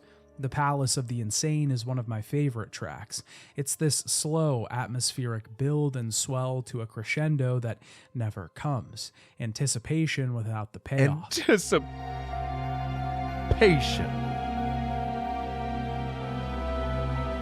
The thumping and pointed keys on this track emulate the deliberate steps taken through the place. The thumps in the background, the sound the bats behind the door. The bats did so much damage. Tell me how I got bit at full health by 2 bats and it put me into yellow caution. But I could take like 4 zombie bites before I fell into yellow caution. I never understood it. The doll feels like it takes this piano usage and runs with it as well. It uses what sounds like synths to emulate grand organs, feeding back into the gothic feel. Oh, loved this one. Yeah. That one genuinely felt amazing. I loved that song because it really did feel like you were about to step into like a boss room, but it just kept... The feeling of anticipation kept kind of oozing over you. So you're high tense because you're like, there's a boss fight around the corner. And then it just never comes. So you're always tense. The bats were basically just a context puzzle to not make sound around them. Or if you had the lighter. But there were a few rooms, Ryuhi, that we found out that the bats were immediately aggro, which was very frustrating. What's up, Phantom Thief? Capcom's doing a presentation that'll last 90 minutes in October if you haven't heard. Yeah, I did. I'm excited. They're probably going to show off a little bit more Resident Evil. They're probably going to especially show off Onimusha, because Onimusha is still coming out this year, isn't it? Or did it get delayed? Onimusha, Way of the Sword. It may have gotten delayed. I think it was originally supposed to come out this year. Yeah, now it just doesn't have a release date. I could have sworn that they said it had a release date of this year. So they'll probably show Onimusha. They'll definitely show Resident Evil 9. Maybe announce their next remake, but I feel like it's a little too... Since Resident Evil 9 is the big thing, I I don't think we're going to hear about another remake until after Resident Evil 9 comes out. I think that would be a mistake if we did. However, I would like to hear...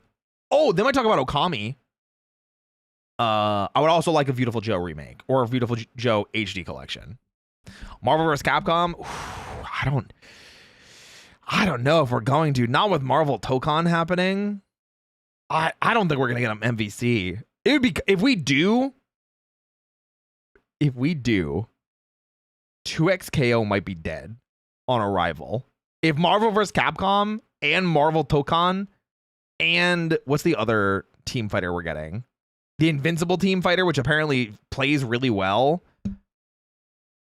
There's so many team fighters coming out. If we get another one, that'd be insane. The save room theme is one of my favorites in the series. Ooh, though. I said that too. The first 3 games had save room themes that felt like they were relieving the tension for a moment. They also kept that horror and intensity in the background. Yep. There was still a fear in these tracks. Something sinister was lurking beyond. Code Veronica feels like it does actually give you a moment of relief, the track being titled just that. Yep. And that's all it ever felt like, was a moment. And as soon as you leave the room, the song fades, you know? The song is a lot love more it. glittering and mystical than the other save room themes. Definitely one of my favorites. It feels like wishing for better times, or better yet, a hopeful determination. Mm-hmm.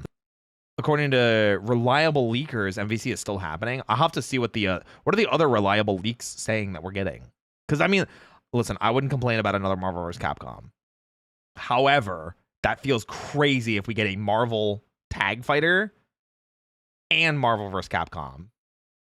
That would just be, it would be the year of tag fighters, which would be bad for me from a fighting game perspective because I don't play tag fighters. I am a tag fighter watcher.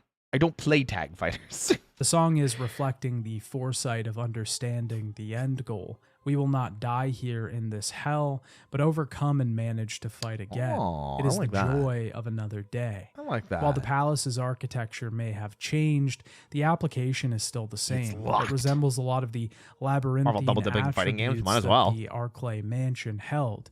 We will branch out from this place, backtrack, and move to other areas. It's not exactly our central location, but it's one of them for a while. It is, and this location doesn't piss me off, but because it's so disconnected from like the other central area, and because there's such a lack of item boxes in the island, especially because like Chris has the one at the beginning, and then the one. And then the one in the side room where you see the spiders. And Claire has this one upstairs. The one in the beginning of her area. There's also one. It's like 2.5 for both of them throughout the entirety of the Rockford Island, which sucks. In the safe room It's so upstairs, we few. can find a secretary's note, written by none other than Bob from the previous prisoner's diary. Alfred, the head of this island, was living at a private home on the hill. Bob tried to ask him about this many times, but he was always shirked off. That's and what with told Street not Fighter to speak crossovers. of That's it. crazy. The rumors were that he lived with his twin sister, Alexia, but Bob never actually laid eyes on her. Downstairs, we can enter the collection display room, where tons of model tanks, weapons, and knives are on display. It's a room that seems to be dedicated What's to up, Night war or Wolfwood? combat in some way. Interacting with a strange ant on the wall will cause a projector to play a video of 2 kids. In the video, the boy pulls the wings off of a dragonfly and places it in a tank full of ants, allowing the creatures to devour it. This activates It's so gross, dude. Watching that like in slow motion is so gross. a switch and opens the back room. Here, we can try to take a pair of gold Lugers, but we're locked inside and have to put them back. Heading back outside, we'll hear Steve crying for help. We can find that And he it's a has cry. activated the same trap, but is locked inside. We can save his ass, Steve and he is shows us the suffering. Lugers that he's discovered, as if we didn't already discover them. So this is probably strike number 1 that Steve gets in the minds of the fans. Yeah. He takes the Lugers and runs away, telling us that he'll only give them to us if we trade him for a fully automatic weapon. Oh, I need those. Give them to me. You No gotta way. be kidding. I found it and I'm keeping it. Fine. Let's make a deal. I'll trade you for something fully automatic. Now, we need these weapons, because even though we can't actually use them, they act as a key item that will allow us to get into the next area of the game. Yeah, that'll lead into the actual residence for Alfred and Alexia. But it was like, it did feel like a lot of backtracking. Did he call her Kitty? I don't think so. I think he said, "You gotta be kidding me." Or "You gotta be kidding."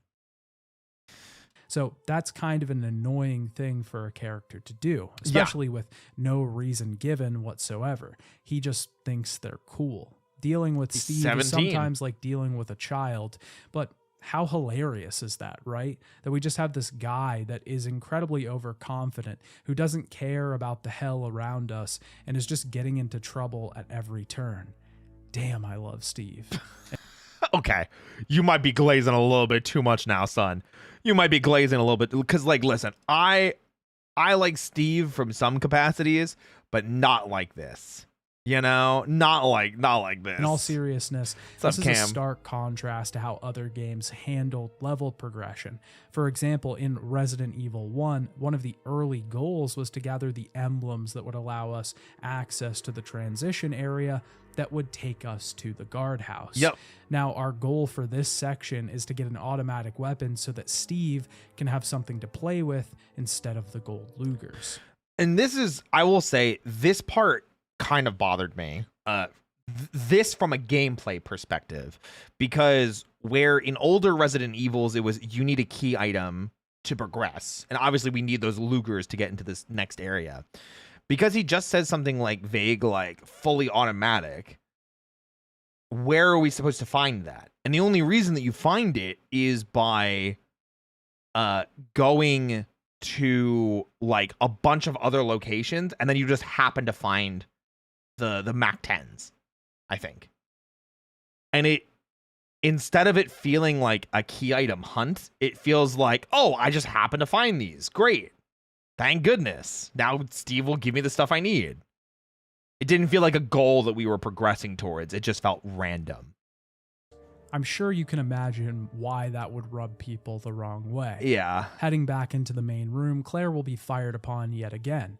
A strange man with a strange voice already knows who Strange Claire man is. with a strange voice. I have no idea what you're babbling about.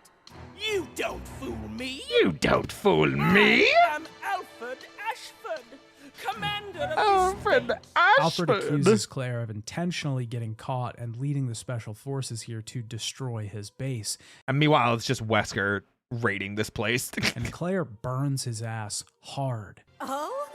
You must be one of Umbrella's lower level officers if you're in command of a backwater base like this one. Alfred tells her that the Ashford family I will say again, this is the Claire that I love, because she don't take no shit. She is immediately like, oh, you think you're something big? No. I'm going to show you who's actually in charge here, and I'm the big shit. Yeah. How dare you? Love Claire's stats, and it's so good. is one of great prestige. I freaking and love his it. grandfather was one of the original founders of Umbrella. He keeps trying to get answers out of Claire, but as we know, Claire doesn't know anything. She doesn't. But Alfred is ready to play some games with Claire, treating her as a rat in a cage until he's done. We can head outside and use a boat wheel that we found earlier to activate a submarine that will allow us to head to the airport and possibly leave this place. In the Possibly. submarine, we get access to a supply pack that will give us 2 extra inventory God, it was so slots, helpful. something that's already dearly needed even this early in the game. It's crazy too, because normally like this early in the game, you'd be like, oh, that just helps. But it feels like you have to carry around so many items with you. I ran into this problem a lot in Code Veronica. Because like certain weapons, took up multiple item slots, or like, oh, I had to have this key and this key and this key with me. Man. Yeah. Those we are can so investigate good. the airport So a bit, helpful. which has also been overrun with zombies at this point. But our main goal here is grabbing the biohazard card, which will allow us access to the military facility outside of the palace. Biohazard card. Heading into this area, we're attacked by the gulp worm. We can Gulp actually just avoid worm. it as Claire, though it will be a thorn in our side when we're trying to get from area to area. The thing burrows underground and blasts out of the dirt. I killed and if it. we're hit, we'll take a decent amount of damage. I killed it. Heading into the facility, we can find a bow gun, which, as I said before, is a pretty limp-wristed instrument of death, but it works when we're in a bind. We need to get a passcode from a nearby room that's on lockdown, but the only place we can get that code is from military inside emblems at of the once. room. Yeah, you needed 3 item slots to because you, as Chris too, you had to carry them from the airport to that other area with the model so you could get down into the area where the freaking the electric like salamander dude was, or the electric axolotl. On a painting of a skeleton in the back. We'll have to figure out some other way to see inside for now. Even though you can clearly see what I do it. have about Code Veronica is that it doesn't have any dynamic puzzle solutions. Yeah. Resident Evil 3 introduced these and used them throughout the course of the game, meaning that a lot of the puzzles would have different solutions. The solutions in Code Veronica are fixed, and while you can't technically call it a downgrade, since Resident Evil 3 and Code Veronica were being developed at about the same time, roughly, it sure feels like a step in a backwards direction. It does. As we leave the room, emergency alarms are sounded and a researcher is killed inside the lab. It is crazy to me though, because like everybody on the island is dead and has been dead for like a while. Like most of the people are zombies still. Alfred's still running around and Rodrigo is like injured and dying. But like everyone else is dead but this guy? How did he survive? Since the facility has detected an outbreak, the shutters will begin to lower and Claire barely makes it out in time. We can use a card to raise one of these shutters and get a key from a fountain. How long was Claire on the island?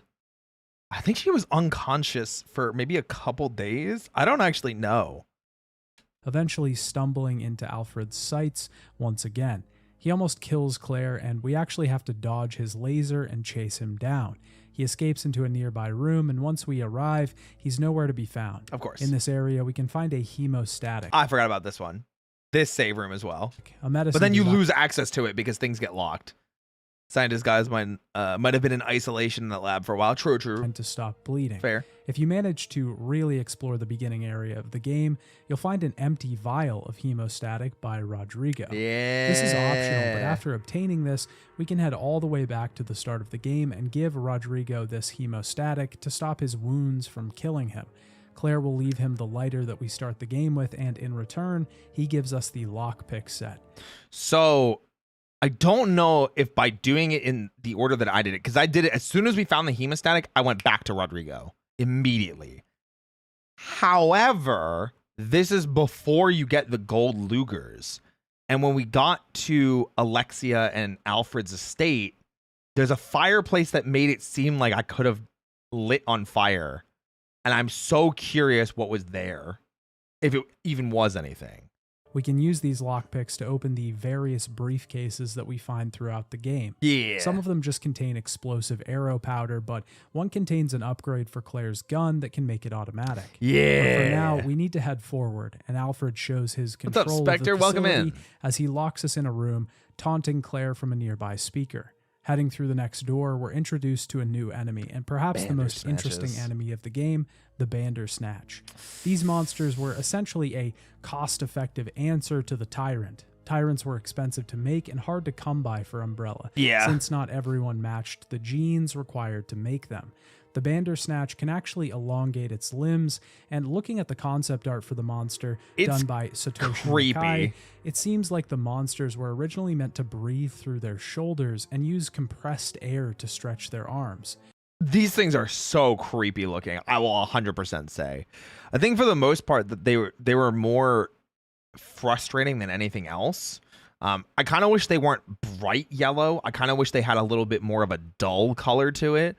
And yeah, I think for the most part, I wouldn't say they were underwhelming.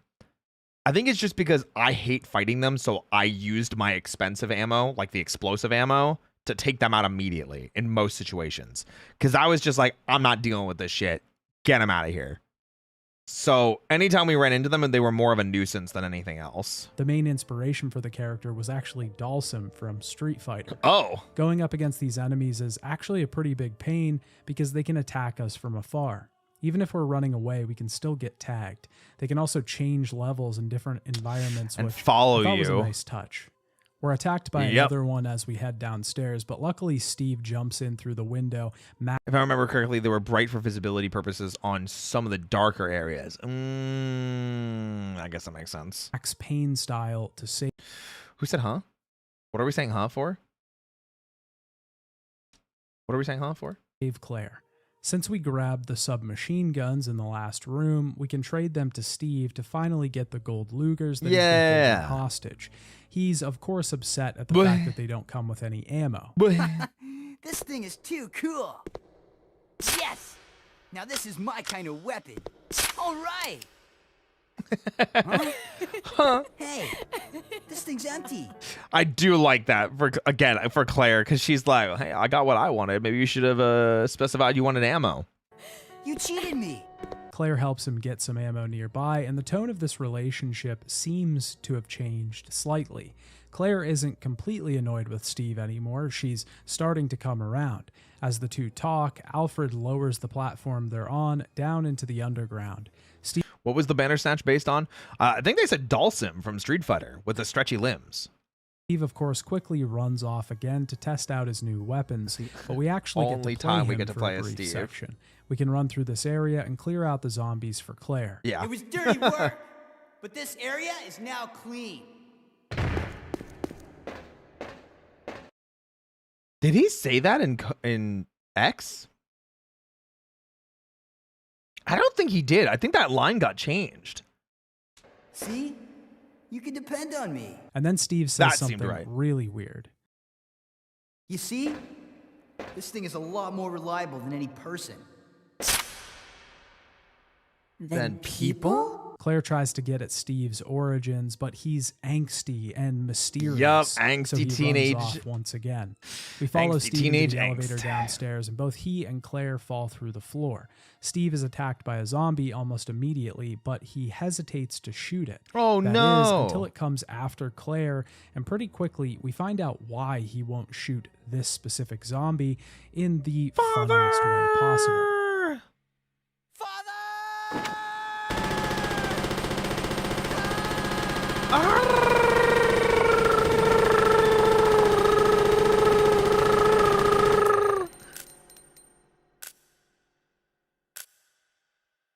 Oh.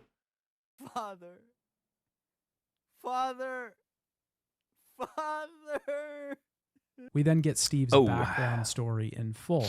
His father worked for Umbrella and was trying to steal information from them to sell to their competitors. He was caught, Steve's mother was killed, and they were sent here as prisoners. Yup. I guess this explains why Steve thinks that he can depend more on weapons than people. Yeah, and it's like, I think that part comes across importantly well. Because, like, it's not super late into the game either. It's like 3 or 4 hours in. So you immediately get that, and it's like, okay, well, Steve's a little shit because his father ruined his life and got his mother killed and got him thrown in an umbrella prison and everything like that, you know? All those shots and none hit Claire. Listen, it's got the power of love. And maybe why he wanted the gold Lugers in the first place. Claire tries to comfort Steve, but we leave him blubbering on the Most floor people to try and might find a way forgive him out. after this point. Most people. I don't think it's about forgiveness. I think it's about understanding. But I agree. Here. Nearby, we I can agree. get I access to concur. an elevator, which allows us to travel the floors of the facility. We can get an eagle emblem that gives us another card. This allows us to unlock the shutters in the building, which have been locked down since Alfred sent the place into alert status. The command center will allow us to view a presentation about albinoids. These are a new enemy that we'll Albinoids. face later in the game, but Umbrella Unfortunately. created them by combining the T-virus with the genes of a salamander. Oh, it was salamander. I couldn't remember like what it was specifically. grow at an increased rate. I just say and can also axolotl. use electricity somehow. The nearby Don't worry command about it. console will allow us to finally see the code for the previously locked room, though. Inside that room, we can grab the painting itself, which is the key to a later puzzle. An albinoid then breaks out and attacks Claire. This causes the facility to go into lockdown once again, so we have to run before the clock hits 0. Yeah, I'm gonna be real. The constant like, oh, it's ventilating. You have to wait. That was annoying. I wish like, because you can see the code through the window. You know what I mean? The painting goes into the diorama room, which unlocks a hidden model of the facility itself. We can head back to the palace and get access to the painting room, which actually gives us a ton of information about the Ashford family. Yep. There's a painting of each of the important members of the family, including one of the founders of the Umbrella Corporation as a whole, and Veronica Ashford, the founder of the Ashford family. There she is. This is basically the lore room. The lore room, in case you guys needed some lore. Yeah, it's basically just like she started the family and then it kept being prosperous and everything like that until Alexia and Alfred's father. He is like the one that kind of led the family into ruin. And part of it was because he wasn't as good of a scientist as his father was. And Spencer had him killed, and then Alexander Ashford took over the family's legacy, realized he was kind of boned, and used his time, research, and money, because he was a geneticist, not a virologist for viruses, used it to make Alfred and Alexia. And then when Alexia found out, she was like, you know what? You ain't nothing but shit. Turns him into a test subject for the T. Veronica virus. The Ashfords were all gifted artifacts when they became the master of There you the go. family. Plot. Alfred specifically was gifted Plot. an earthenware vase. Alfred's father was also the one that sort of ran the family into the ground. There it is. Alfred had a heavy burden on his shoulders, though, because he was the one that was given the responsibility of building the family back up. We can find the vase behind Alfred's painting, which has a jeweled queen ant inside. With the gold Lugers, we can head to the next area of the game, the private residence. I wonder if I did this not in the right order. Because I don't think I got the jeweled vase until after I went to the twins' estate. Oh. This is Alfred's personal home, located up on a hill nearby. Maybe that was a There's big bridge that problem with connects it. the palace to the private residence. And a part of why it felt like I had to backtrack so much, because I had to go from this house back to the house, back to the back again. And it's worth pointing out how damn good this shot looks. As we walk up to the house, the fog rolling in above the steps. Yeah, it the does look really foliage cool. Pushing out of the sides, the Perhaps. lightning off in the distance. Perhaps. It just looks great and sets the tone for the place we're about to visit. This Perhaps. place holds some knowledge and some reveal that we aren't ready for. As Something we like enter that. the house, a group of Bandersnatches. Bandersnatches are ready for us. The house itself is a gaudy, over-the-top, covered in velvet residence. You can see the excess. Ooh, on she still has the lighter at this point, which walls means and the bats will leave her decorations. alone. A huge juxtaposition from the prison. And At the least they're bunks that supposed we to. start out in, where the patients and test subjects are held. Climbing to the top of this building sees swarms of bats attacking us. Luckily, we can fend these flying enemies off by equipping the lighter. Once we get to the top, If you have it, unlike me, that's why I think I fucked up, because I came here at the wrong order. Because as soon as I got the hemostatic medicine, I went back and gave it to him instead of exploring this part we first. can listen in on a conversation between Alfred and his sister Alexia. She is demanding that Alfred revive the family as fast as he can. He plans to seat Alexia at the top. Inferior, superior, Both of them and God repeat complex their got relationship thrown into a over pot and and came out over of the again, Ashford saying family. Yeah, brother really. and sister at the end of every sentence. It honestly reminds me of the way that Buster from Arrested Development talks. Ashford family. Do not worry, brother. Hey, brother. We can head back to the palace at this point to get the eagle Hey, plate brother. and find a note to see that Hunk was working with the Ashfords, transporting an experimental BOW to their facility. I mean, Hunk is an Umbrella operative. They were still in good relations with Umbrella. They're still part of Umbrella. So it makes sense. This is where we can head back and get the lockpick from Rodrigo, but also use the Eagle Plate to access another area of the prison facility. I quite literally think I just did that too soon, and not having the lighter for that part just kind of fucked me. Another weakness that a lot of people point out in Code Veronica is its backtracking. Yes! And this is another point that I will agree on. Yeah. It does feel like we often have to retread old ground in Code Veronica. And sure, that happened a lot in the first 3 games as well, but I think Code Veronica just has quite a bit more of it. It's also terrible. worsened because most of the game is split up into 2 large areas, and the game is a bit longer than the previous entries. Yes. And also, I feel like you're skating around this topic. The fact that enemies respawn constantly in the areas that you're trying to backtrack between. But in the end, we head to the residence, back to the prison, back to the residence. He just didn't talk about it. Over and over. It just I feel like that was crosses worth the mentioning. line to becoming a bit too much. Yeah, I think Heading so. into the new area in the prison allows us was to so get those long, items yeah. that we left in the It was an 11.5-hour playthrough. And mind you, I think I died like once. And I think I did like 2 reloads because I was upset with like enemies hitting me in a certain angle or like missing certain shots. But like it was so bad. metal detector at the beginning of the game. I thought this was a genius little moment because the whole game I was wondering if I had done something wrong. I thought maybe there was another way to get those items out of the facility and I had just missed it.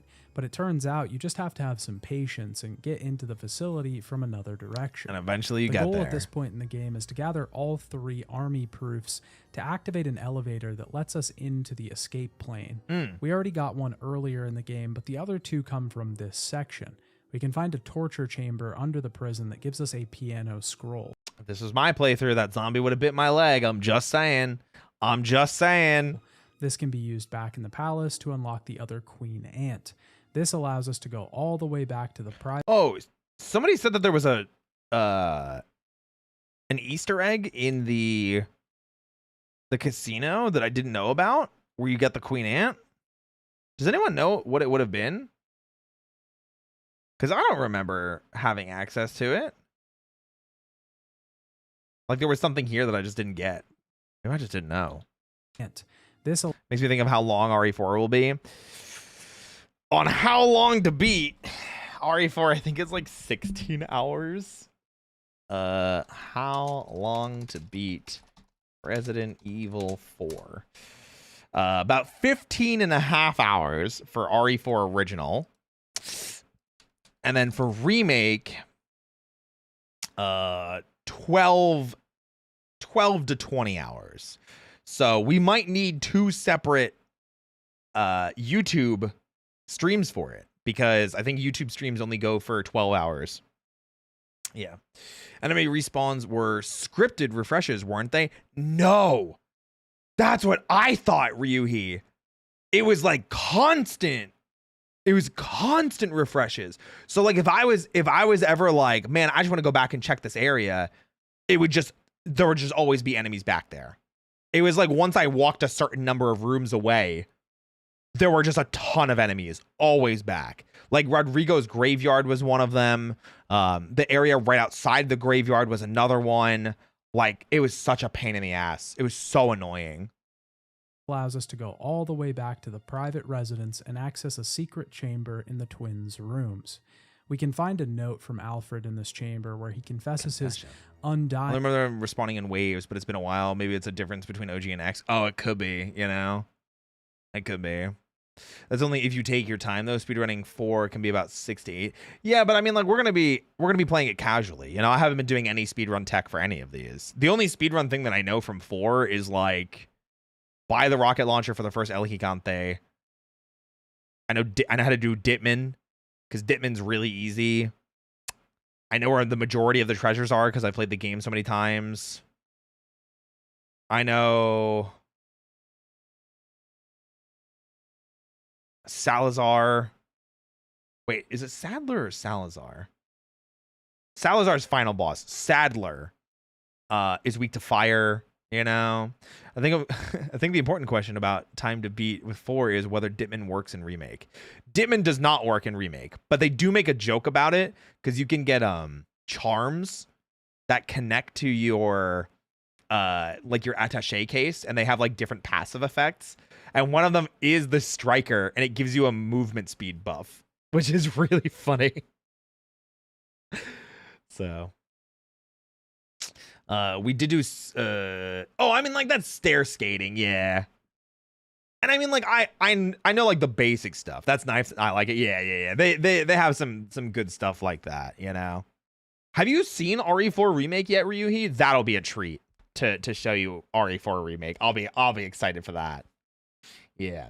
Hanako, thank you so much for the follow. Welcome in. Saying totally That'll be familial, by the way, love for his sister. So we'll be He playing wanted that his in sister 2 to weeks, revive and then their original is family, next week and to before I only go on be vacation. seen by nobles, to reign over the world as queen. On the way back downstairs, we're confronted by Alexia herself as she wields a rifle. That is a sniper. We meet each other at last. A pity I must say goodbye so soon. A pity. I am Alexia Ashford. For the pride Alexia of the Ashford family, Ashford. I will kill you. She shoots at Claire before Steve arrives once again to save the day. He does manage to fend her off, but he's shot in the process. See, It's just a bullet wound. It's a flesh wound. It's fine. how can you hate Steve when he took a damn bullet for us? It wasn't gonna hit us. Listen, we had the situation under control. We absolutely had the situation under control. Okay. The two head after her, Yeah, but he's they are fine. quickly attacked by Alfred. But when he catches a glimpse of himself in the mirror, he freaks out and runs off. With a blonde wig nearby, Claire correctly deduces that Alfred thinks he's both Alexia and Alfred. Alexia might not even be real. He is a little bit messed up in the head, and there is a line that is very dated that I'm very curious if Sun is gonna talk about here. Just make sure you're equipped with ballistics. With this, though, the facility has gone on alert, and we have enough of the proofs A little to get bit. to the plane. Listen, I'm Other trying to be vehicles nice. are Okay, already I'm trying to be escaping nice. this place. And even when we get to the escape plane, we need to open the door first to leave. We can do this from a control panel, but on the way back, Alfred/Alexia unleashes a new monster for us to fight. This is a tyrant. Wait a minute. Does Claire not meet Wesker in the non-X version? Or is Wesker not even in? I just realized. Wasn't front and center in OG? Whoa. I always assumed that he was part of the original story. It was added in X. Oh, that's crazy. Because I've only ever played X. He just didn't show up much. Okay. Just like the one that we Interesting. fought in the first game, but it's much stronger. A countdown has started as well before the facility will look at this- self-destruct. Look at this big The bitch. tyrant attacks us on the way back to the plane, I hate and we him. get a short boss fight on a narrow bridge. Hey, Muse of Mystery, thank you so much for the raid. Welcome in, Raiders. My name's Roy Chiato. We're watching a retrospective on the history of Resident Evil Code Veronica. We've been going through the entire Resident Evil franchise. If you want to learn some behind-the-scenes stuff and go back over the games that we've already played, well, come in, pull up a chair, kick up your feet. Let's have some good times. We're going to be playing through all of Resident Evil 4 next week in one sitting because that's what we've been doing. But last week we did Code Veronica, so now we're watching the video on it. Yippee! These lovely lost souls are here to spread good vibes. We do love good vibes.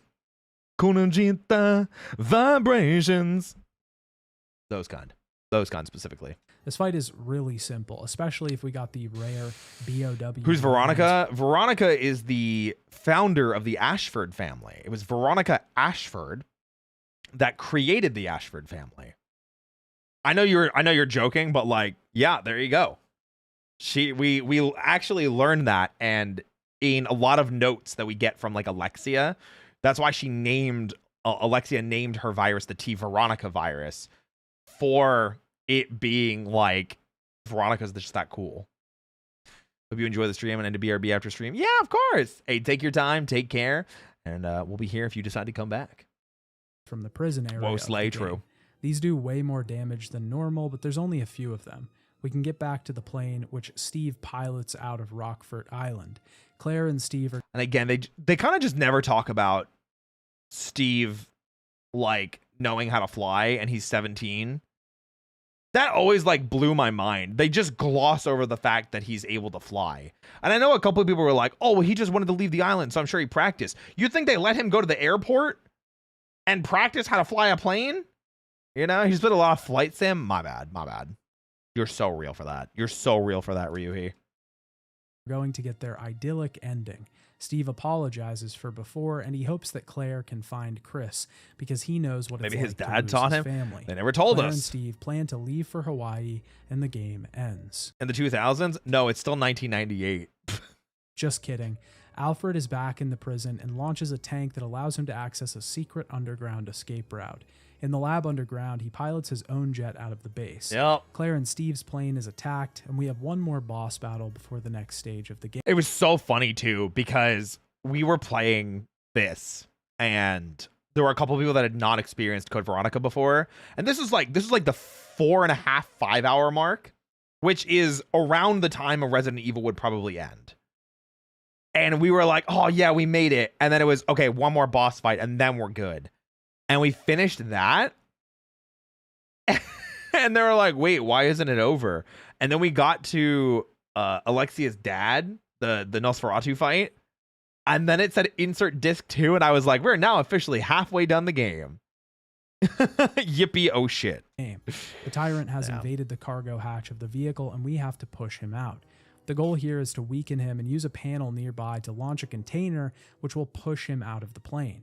It's honestly not that hard if we have the right ammo, like the BOW rounds from before, which is what I saved them for, or the explosive bow gun rounds, which do quite a bit of damage. The cargo area is also a pretty tight location, and we can also get pushed out of the back of the plane. Once the tyrant, which is luckily not anything that happened to me, is gone, we don't have to worry about him anymore. Unfortunately, though, Alfred arrives to... I will also say, I think I'll mention this now. This is one of the points of the game that a lot of people complain about, because this is not an easy fight if you didn't get the BOW grenades, if you didn't save your explosive bowgun arrows, if you don't have a lot of ammo, maybe you just weren't good at, maybe you backtracked a lot more than you were supposed to. You literally could soft lock yourself at this point of the game if you don't have enough ammo, if you don't have enough healing, if you don't have the right equipment. I think that's really bad. And I don't think it happened to me in my casual playthrough, but I do remember, like, when I played this, like when it got ported to 360 like a decade ago, I remember playing this and being very frustrated with how hard this fight felt. So, and yeah, and even JK saying it in chat, like, this happened commonly. And that is a massive problem.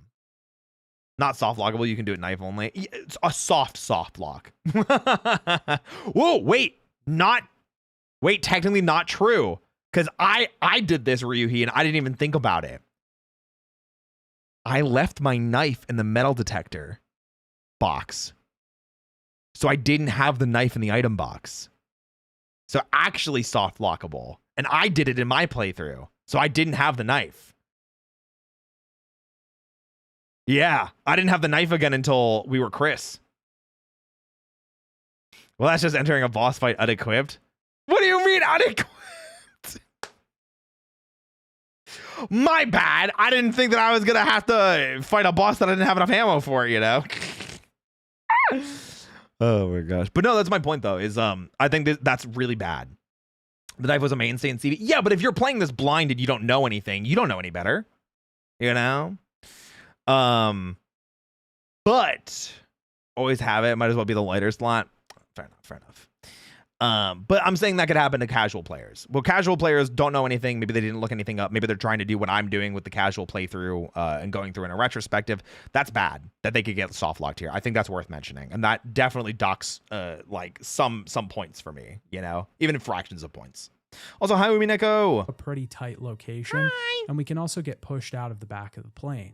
Yeah. Once the tyrant is gone, we don't have to worry about him anymore. Unfortunately, though, Alfred arrives to ruin this line pretty quickly. He takes control of the plane, and Claire and Steve can do nothing but go along for the ride. The two of them... Oh, he doesn't play the line. So... It's such a...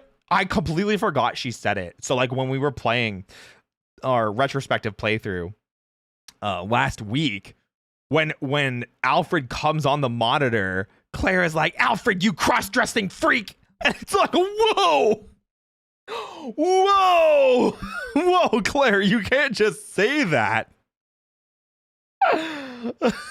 You can't just say that, Claire. What are you doing? It's 2025. I often wonder what kind of arcane horrors were committed in the 90s, 2000s to keep game developers from releasing games like RE and MGS that require 6+ discs. Well, Resident Evil 1 didn't.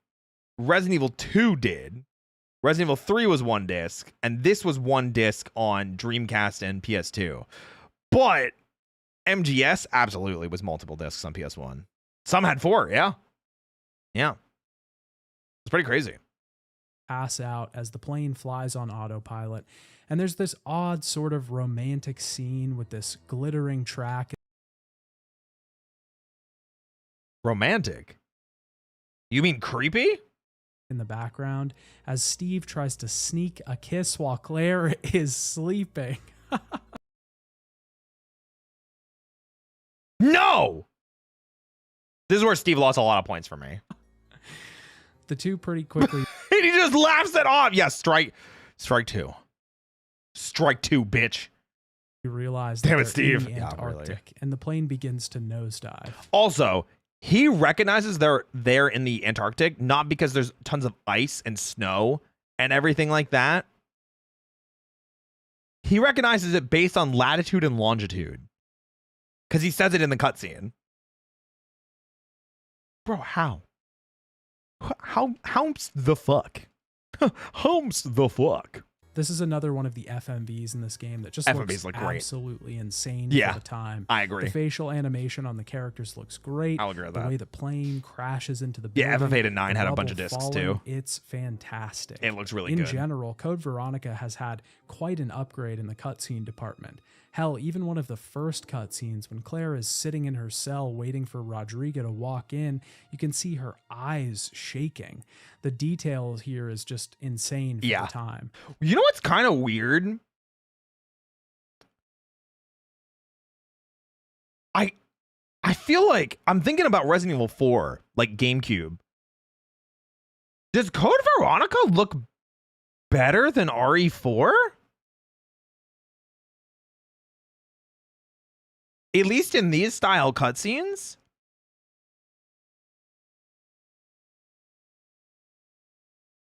It does, doesn't it? I think it does. Wait, that's kind of weird. I just thought about that. It could have just been a GameCube thing. Yeah, RE4's cutscenes use in-game assets. They didn't have a specific, like, CG pre-rendered cutscene thing. It was all in-game assets for it. In-game character models, in-game everything. Yeah, there's no FMV. That's what I'm saying. Code Veronica has FMVs. RE4 didn't. Oh. Running the hair physics alone in the late 90s probably contributed to a good bit of the global warming. That's insane. That's wild. As the two crash into this facility, this marks the end of the first half of the game and the moment where the game wants us to switch to the second disc. Claire and Steve wake up and escape the crashed plane. And that's part 1. This is where you skip to, or you put in disc 2. And this is what I was saying. It's like, we finally made it to part 2, guys. Better than PS2 RE4, but maybe not GameCube. Oh, interesting. Interesting. However, now that we're halfway through the video, guys, I'm going to use the bathroom real quick. I'm going to be right back, and then we'll finish the other half of the video in just a minute. So give me a couple moments. I'll be right back.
Okay. Woo. Phew. There we go. Shkapow. Yippee! Back to Resident Evil Code Veronica. With Claire falling Thank you, into guys. Steve's arms. After their slightly romantic moment, they decide to split up and find a way out of this place, or figure out where they even are in the first place. This is actually an Antarctic research facility operated by the Umbrella Corporation. This is Apparently so. effectively our underground base for this entry. It is and it's not. I do like that as a kind of like lay-in, because most of the Resident Evils do have like those underground bases. I think the majority of them do, actually.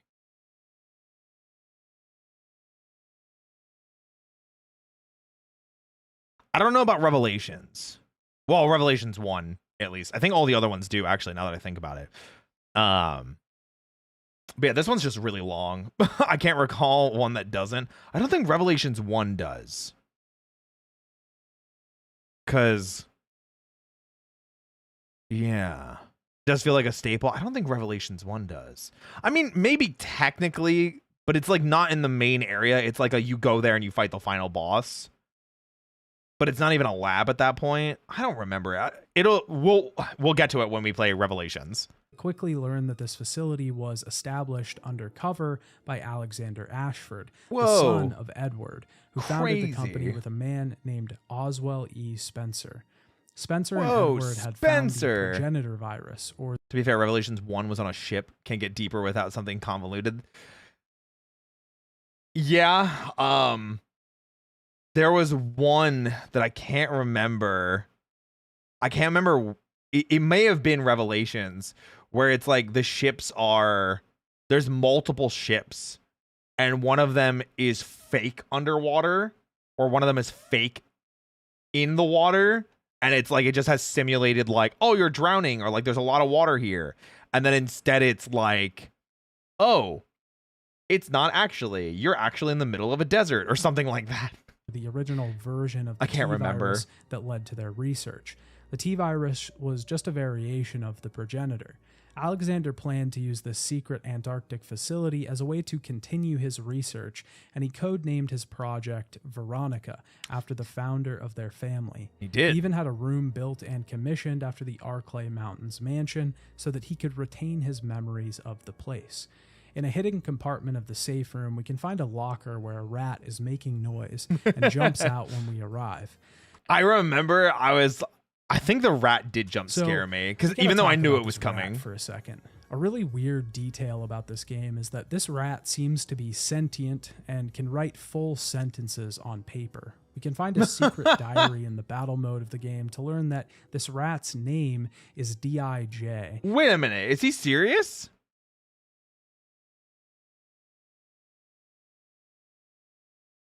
Whoa. Wait, I didn't know about that. Okay, whatever. And has been following and watching Claire for the entire game. Weird note, not really a big plot point or anything. It's just kind of there. More interestingly, we can find the butler's letter in this locker as well. He feels bad for Alfred since he had to deal with his father's disappearance and also his sister's disappearance. Death at a young age. So apparently Alexia died a long time ago, and Alfred has taken on her persona at this point. Out in the hallway, we see some sort of nest has formed. And this is a room that pissed me off. Every time you leave this room, the moths would respawn. And because I wasn't super 100% what I needed to do, I had to go through this room multiple times.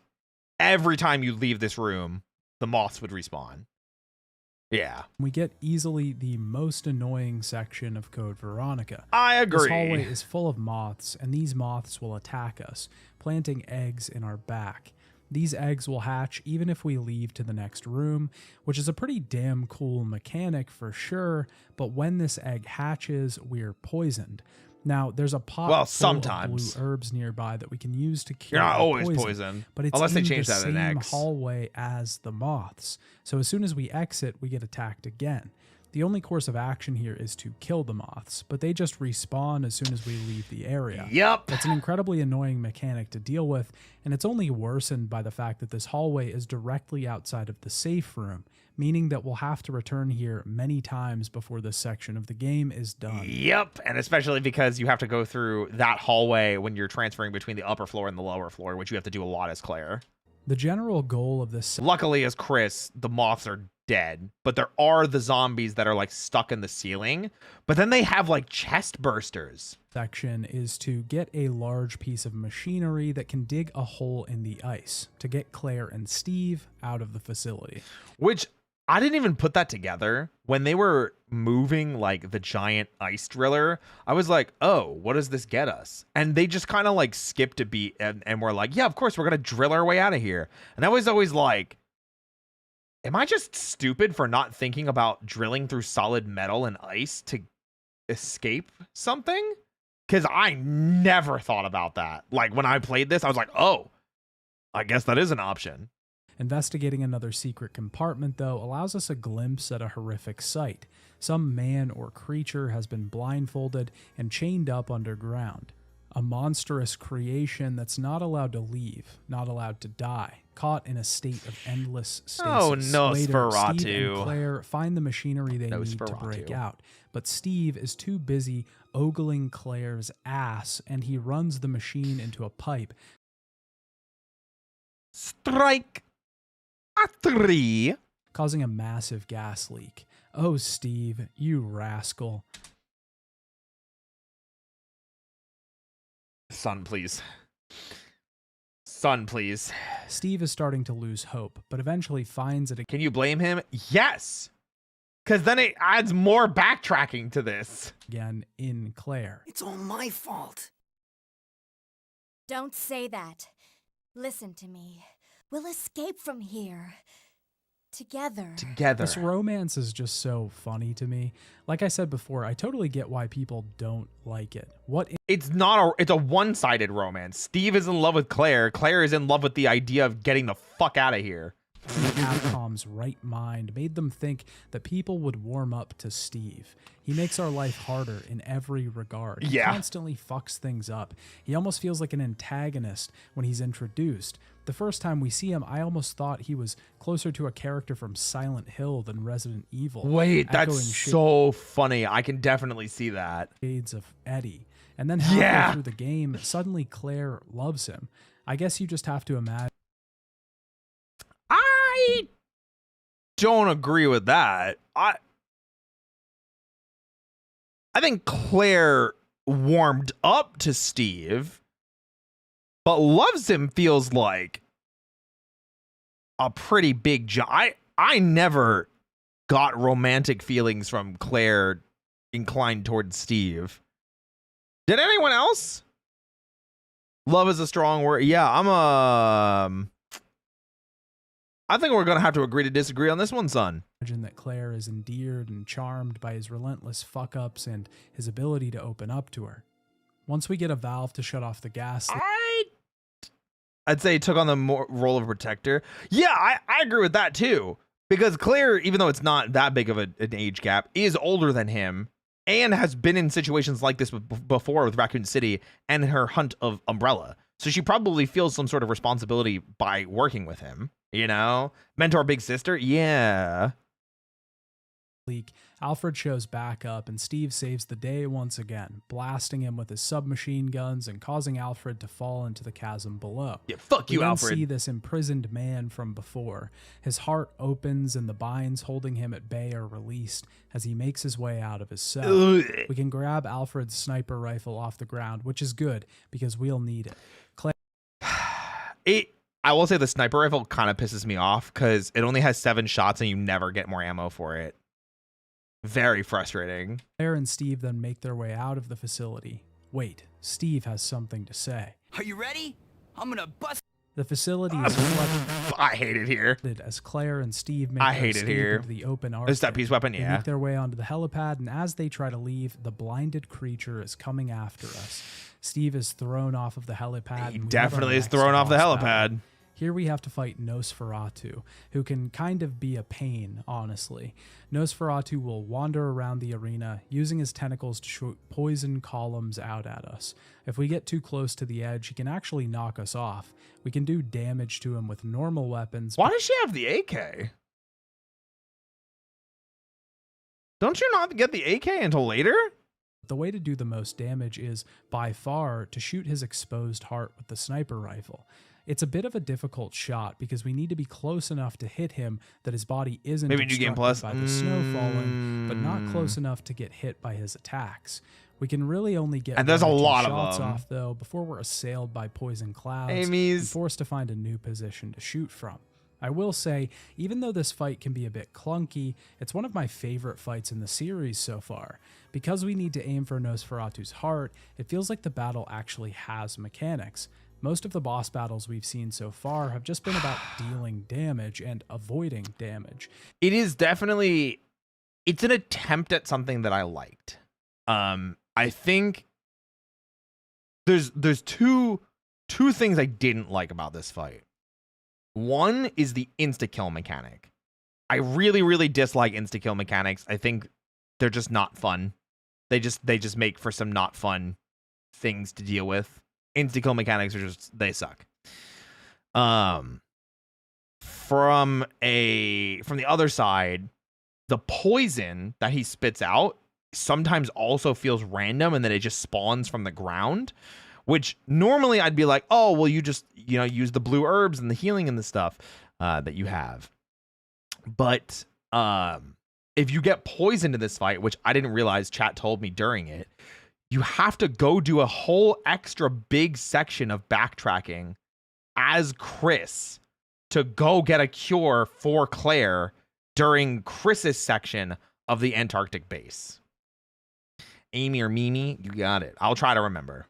And at the end of the day, that's what all boss battles are, right? But this fight incentivizes us to use a bit more precision than we would have in the past, which is a great change. I don't mean to knock the previous boss battles in the series either. This one just feels like it's pushing into the next era that the series would fall in. Sure. Nosferatu's design is also just gorgeous. Yeah, I have really a soft cool spot for characters with blindfolds on.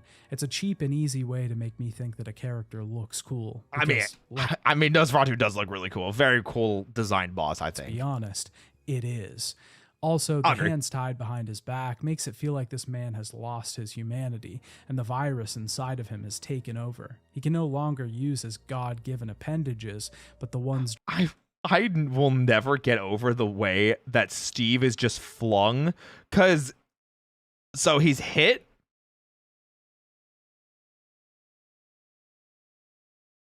And it's like... It's just the model being turned sideways, because he doesn't actually move. He's just a flung, like like he still has the same pose. It's the same pose. Look at it. It's the same fucking pose. Oh my god, dude. He's just whoop whoop whoop.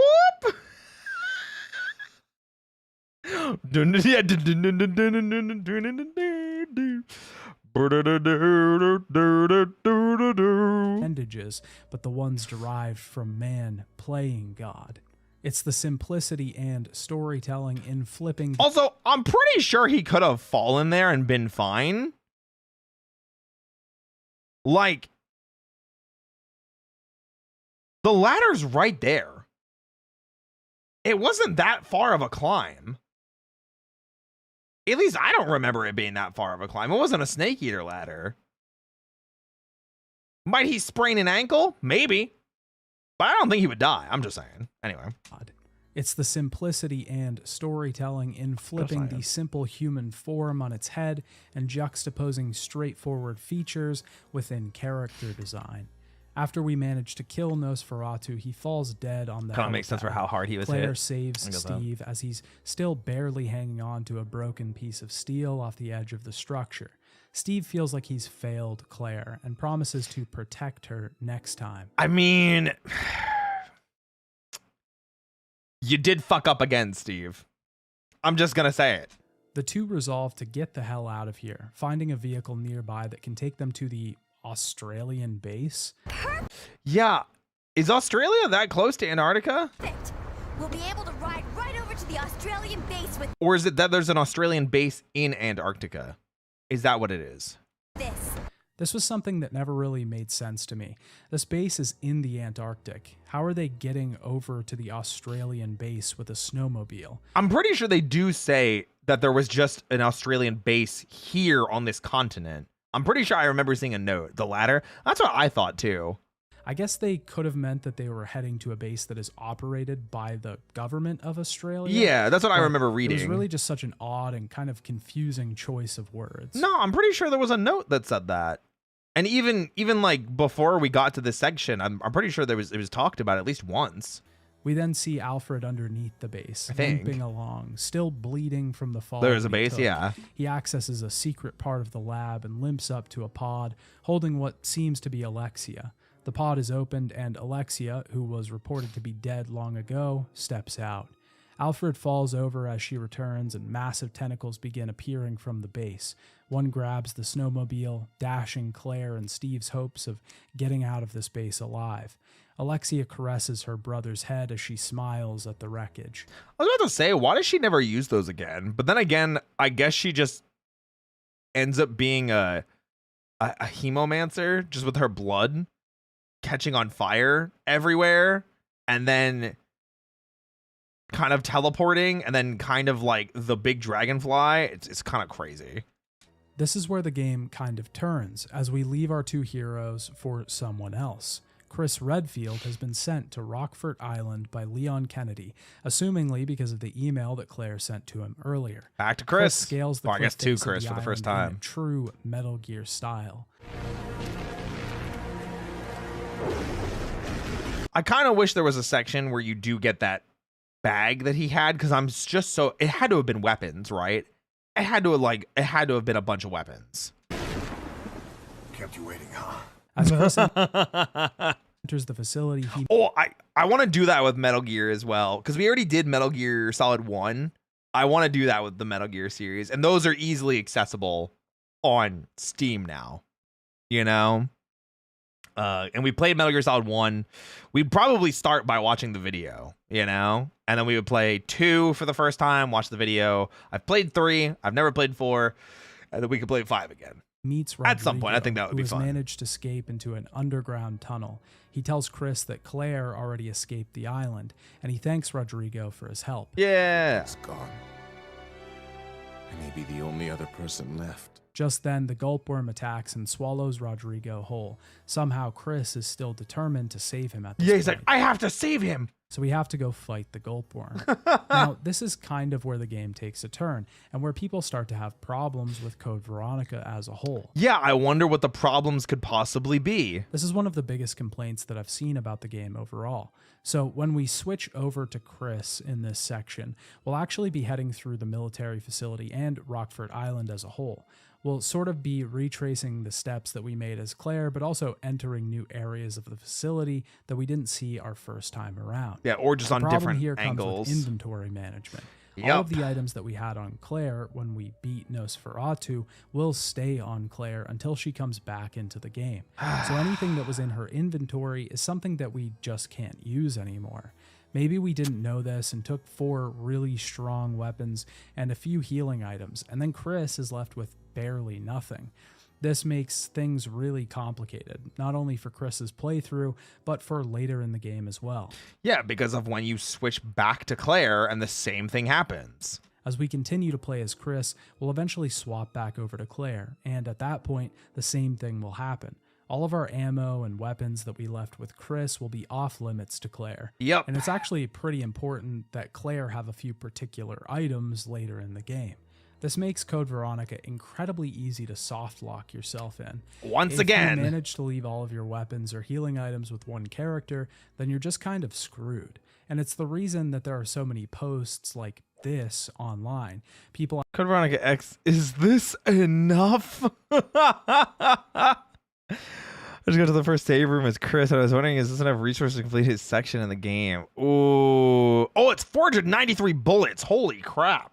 Asking if they have enough ammo to beat the final fights, only realizing that they probably need to start from an earlier save or start over entirely. Yep.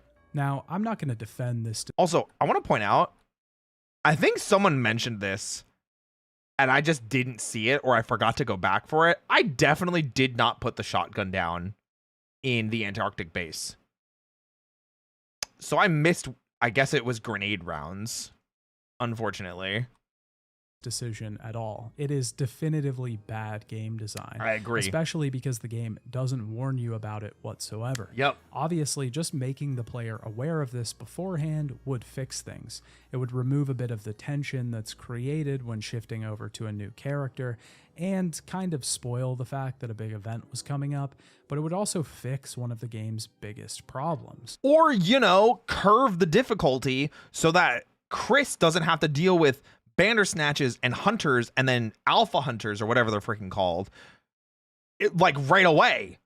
You know, give him a little bit of time to find the shotgun, give him a little bit of time to get the MAC-10s, give him his own weapons that he gets, and just have exclusive weapons to Claire and Chris. Easy fix for remake, have an inventory dump into the item box automatically at the swaps. I mean, that too. Either one of the solutions I think work. While I won't defend this design, I will say that if you know about this issue beforehand, then the problem disappears. I knew disappears is I don't know if I agree with that. I planned ahead and I left the grenade launcher in the item box, so Chris had access to the grenade launcher for his side of Rockford Island. However, I still definitely struggled with Chris at times because I didn't have access to the bow gun, and the bow gun explosive darts did absurd amounts of damage. About this problem Lessons because is a better it's word, kind of impossible to research this game in any capacity without hearing about this mechanic. Yeah. And I didn't have any problem whatsoever. The game also could have just had all the items in our character's inventory immediately get put in the item box. Wow, it's almost like Ryuhi just said that. This would break immersion a little bit, but come on. The item box somehow magically transfers storage across facilities and rooms. Yeah. It wouldn't be that big of a deal. The reason that I don't place a ton of weight in this issue is because it's only an issue on your first playthrough. But I feel like that's enough. You know, especially for someone blind playing and maybe doesn't know about it. And again, coupled with the tyrant on the plane fight, like there's just multiple times that this could happen. It really and isn't hard to work around it once you're aware of it. And sure, that's going to turn some people off. It effectively makes the game less accessible for an unaware audience. Yes. This is one of the reasons. And that is my big thing that we were talking about before, that remaking Code Veronica has that risk, you know. I kind of get what he means. Having first timer traps was a very common occurrence in the 90s. Yeah Reasons that there's been such a cry for a Code Veronica remake over the past few years. Yeah, so that fans can needs have a chance to experience everything great about Code Veronica without the poorly designed mechanics getting in the way. It definitely needs it. After replaying Code Veronica, I 100% agree.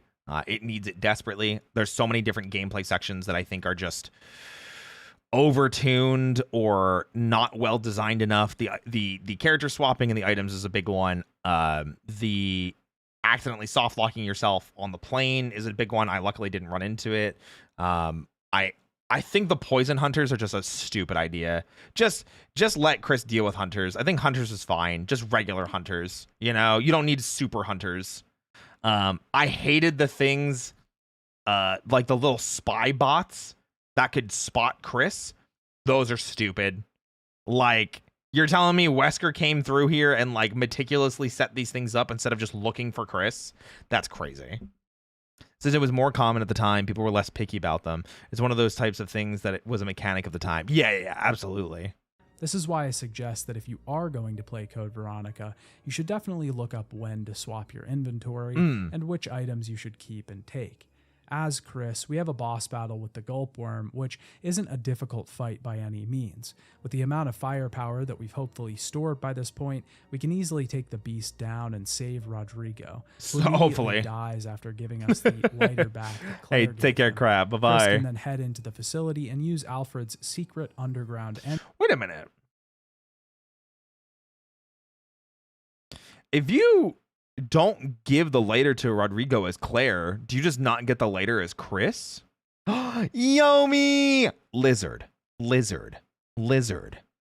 Hi, Yomi. What's going on? How are you? It's so good to see you. May I lizard to you? You may. Hit me. You may regale me with the lizardry. You may regale me.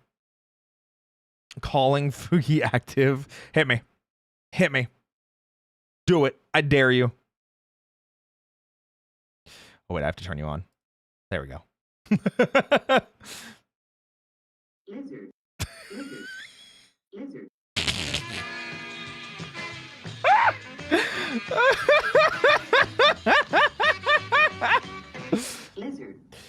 It's perfect. Lizard.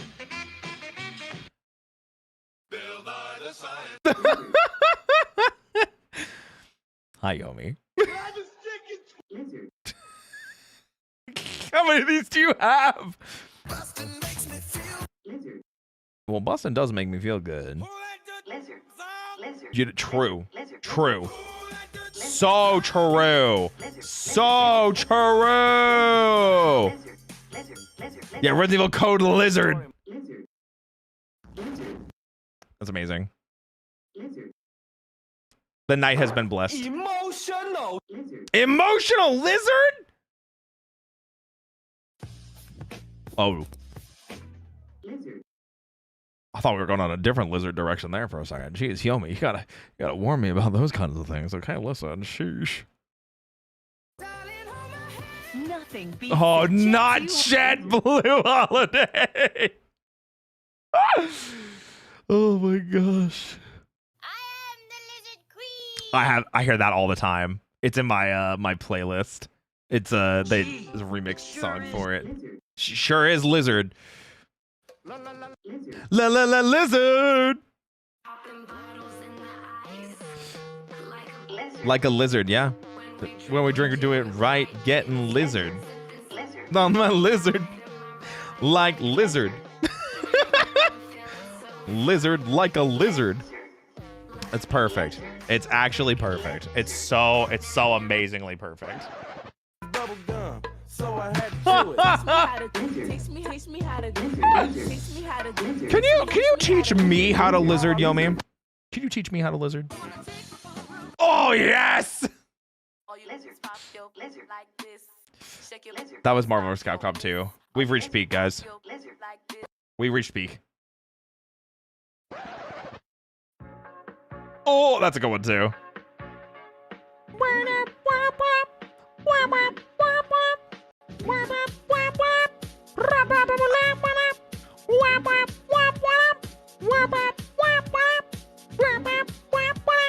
Lizard, lizard, lizard, lizard. Yomi the lizard. Okay, we gotta be careful about some of these songs. I am on YouTube. We could get in trouble. I kept trying to talk over some of them. I was like, audio jungle. Audio jungle. Oh no. What's up, Hiki Neat? What's up? For $1 million, Yeah. what is Roy's favorite thing? What is my Is it favorite thing? A, gamer subs. Mm. B, lizard. C, working out. Ooh. Or D, breasts. What the heck? Where did that last one come from? Wait, guys, think very carefully. Think very carefully. Think very carefully about this one, okay? Do not pick the wrong answer. There's a gun to my head right now. You can't see it, you can't hear it, but I feel it. Trust me. It's there. I feel it. Wait, no, A, monetize yourself. Guys, put that gun down. Yeah, plug the gamer stuff. Use code ROY at checkout for a nice 10% off. Don't say D. Don't do this to me. Don't do this to me. Oh my god, there's so many different answers. I've seen every answer. Listen, Yomi, it's not my fault, okay? I didn't pick it. They couldn't come to a consensus. You know? I don't know what I'm supposed to do here. Oh! Wrong. The answer is Lizard. I knew it. I knew it. Whoa. Oh, you know what? Okay, well that's better than done. She's gone!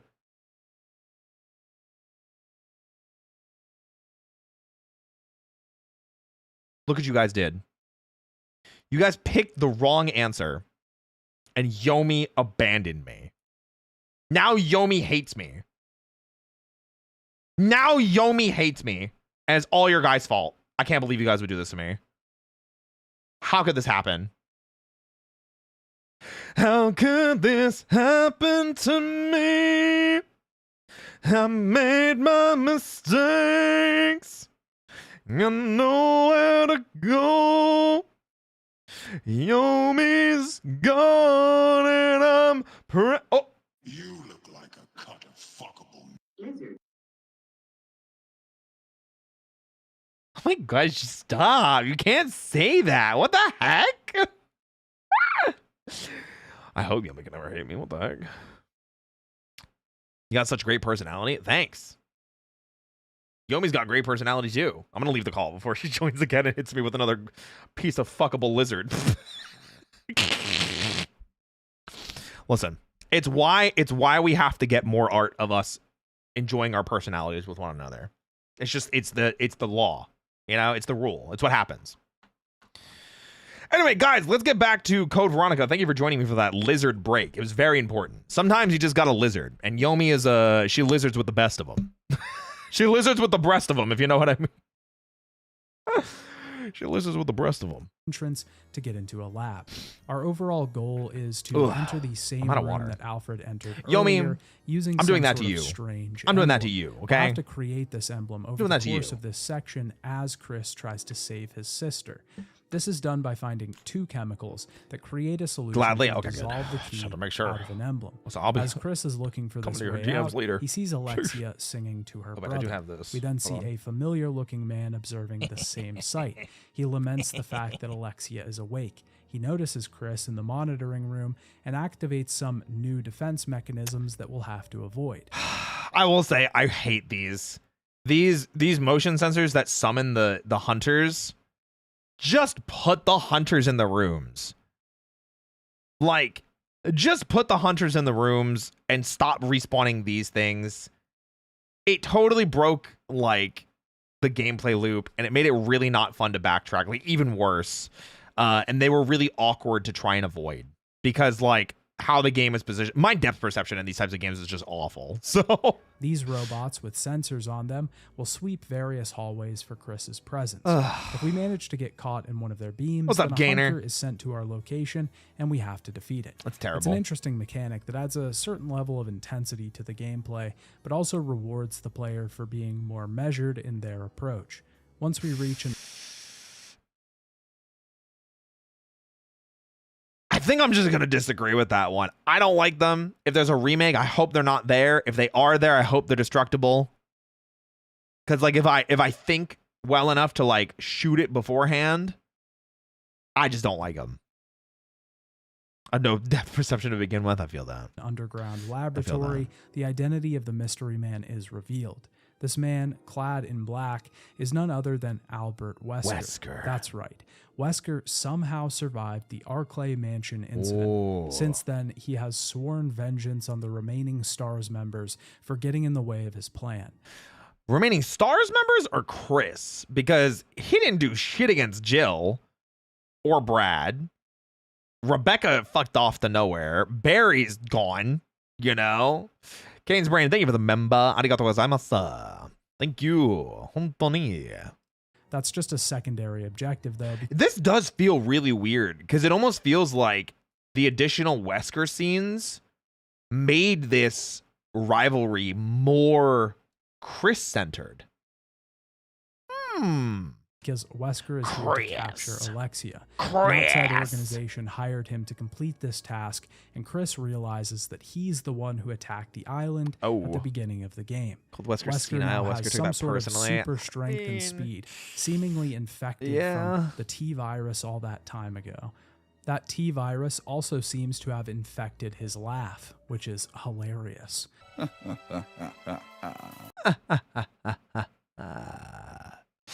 Also, something that's worth noting, because something for later in the series, Wesker's powers come from the T-virus, but it was a weaker strain that Umbrella wasn't sure if it was going to do anything, and they infected him with it before the events of Resident Evil 1. Just in case he were to die, there was a chance that the T-virus could activate and revive him, which it did, which is why he has, air quotes, superpowers, because it was a weaker strain of the T-virus. However, in Resident Evil 5, it's Ouroboros. Does he just infect himself with Ouroboros while also being infected with the T-virus? Because Ouroboros came from Las Plagas. So, like, that's the thing. Was he infected with both? Is that why he was able to kind of take on Ouroboros? Because he had the T-virus in him already? Is what he infects himself with in the end. What does it sound like? That does sound like something Wesker would do. Ouroboros is what he infects himself with in the end. No. So, he takes regulating shots, though. Are the regulating shots supposed to be for the T-virus? Is it supposed to be like a controlling shot? Because then we just give him an overdose of it. And then that's why I'm like, yeah, for his virus. Though how does it make Ouroboros come through? Listen, I'm a big fan of tentacles, okay? I could take on a set of tentacles. But Wesker's tentacles, I don't know where those came from. Anyway, back to this. No idea how much I hate you. Now, The Zombrex, true. He taunts Chris with the fact that his sister is trapped in the Antarctic, and eventually gets distracted when Alexia reveals herself on a nearby monitor. We're attacked All right, first of all, I love his eyes. They look so cool. by a Bandersnatch and must make our way out of here. It seems that Chris and Claire have gotten me check themselves over for trapped Backtrack you. in between a massive power struggle, a struggle between the Umbrella Corporation's largest family and the man that tried to betray them for his own means. He punches into an Ouroboros-filled missile after his initial plan of complete global saturation fails. He gets his tentacles from there. Okay, so he's not infected at all with Ouroboros until the end. And we overdose him with T-virus vaccine then, essentially, or whatever his, like, controlling agent in the virus is. Okay, because it's been a while since I've done, like, a complete series retrospective, I just never thought to ask. I just assumed that he always had Ouroboros in him, you know? But clearly that's not the case. Once we get the emblem, Chris gets access to a jet that will take him to the Antarctic. Also, holy crap. I mean, so Sun skipped over like the entirety of the Chris section, but now that I'm thinking back to it, nothing really happens in Chris's. That's it. You see Wesker, nothing else important happens. You get the emblem and you leave. Meanwhile, that took me like 2.5, 3 hours. Because of all the backtracking. Ooh.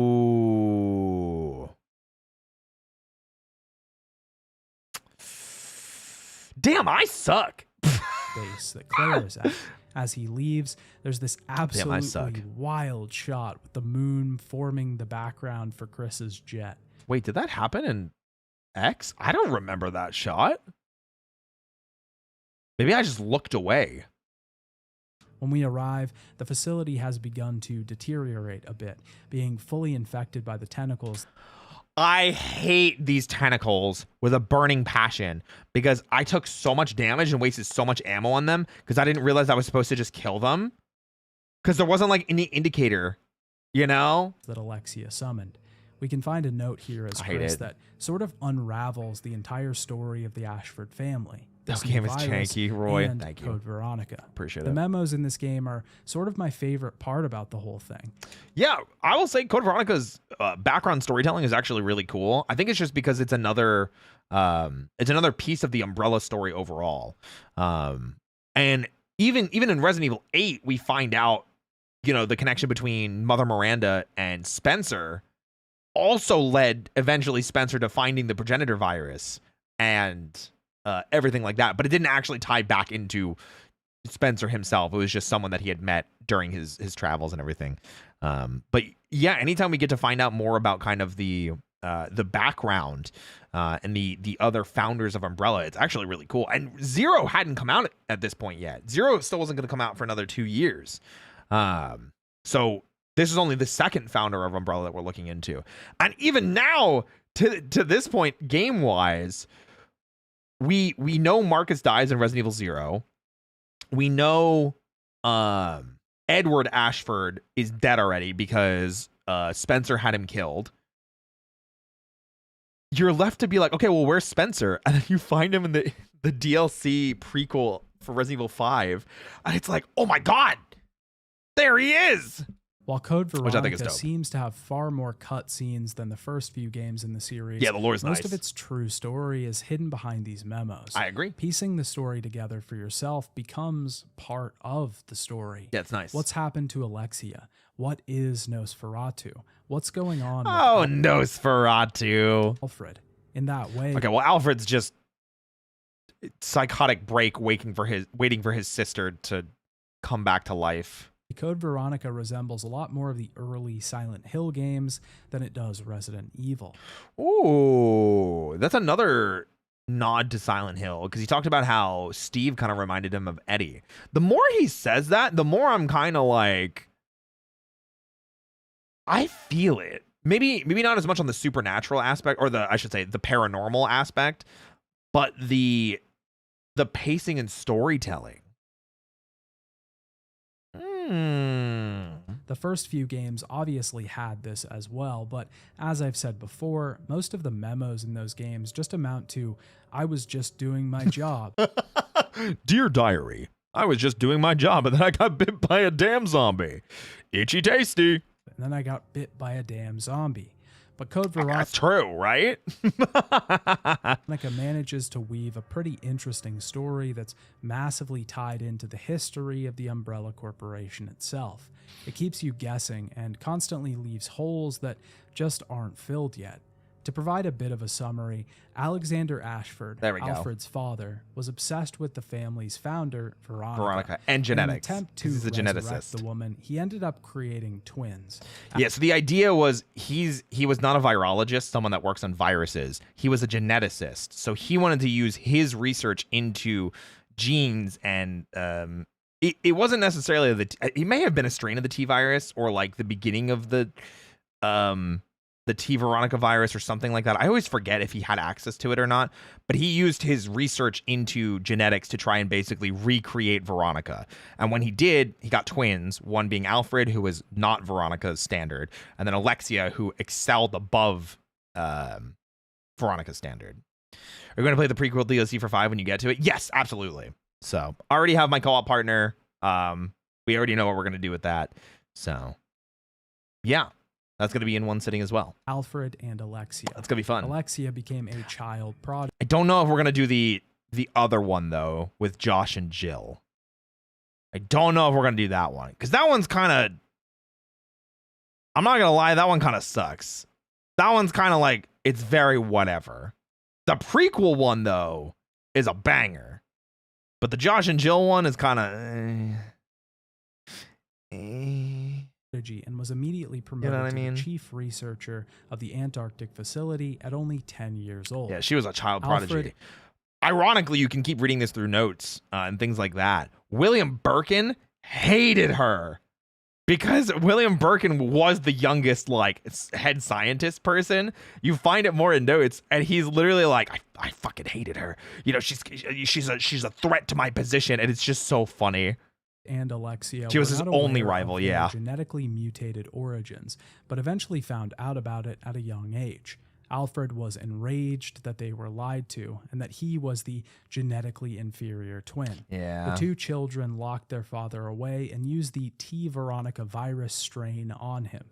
That's right. So the T. Veronica virus did kind of... I think he was the first guinea pig. It had unintended Man was beefing with a 10-year-old. Yeah. That's why it's funny. effects. To be fair, fuck William Birkin. It's always funny to me that, like, even in RE2 remake, they don't try and humanize him. They do try and humanize what's her name? Annette Birkin, because of her relationship with Sherry. And there are moments where I'm like, okay, you do care about Sherry, you know? Birkin with the AR Nero energy for real. But, like, it's so funny because even remake was like, nah, fuck Birkin. He sucks. I'm like, yeah. That's a redeeming quality. It's because she actually cared. Yeah. Since it was not allowed to mature for the required 15 years, and he became Nosferatu. So for those of you that maybe missed that previously, the whole idea is that when Alexia infected their father with the T. Veronica virus, it immediately took over his body and did all this bullshit. However, when Alexia researched it more, she realized that she could slow the rate at which the virus infected a host and give the body time to acclimate itself and to make antibodies and things like that to fight the virus and then to coexist with it.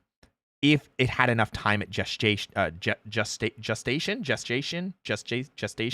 forget the actual word, whatever.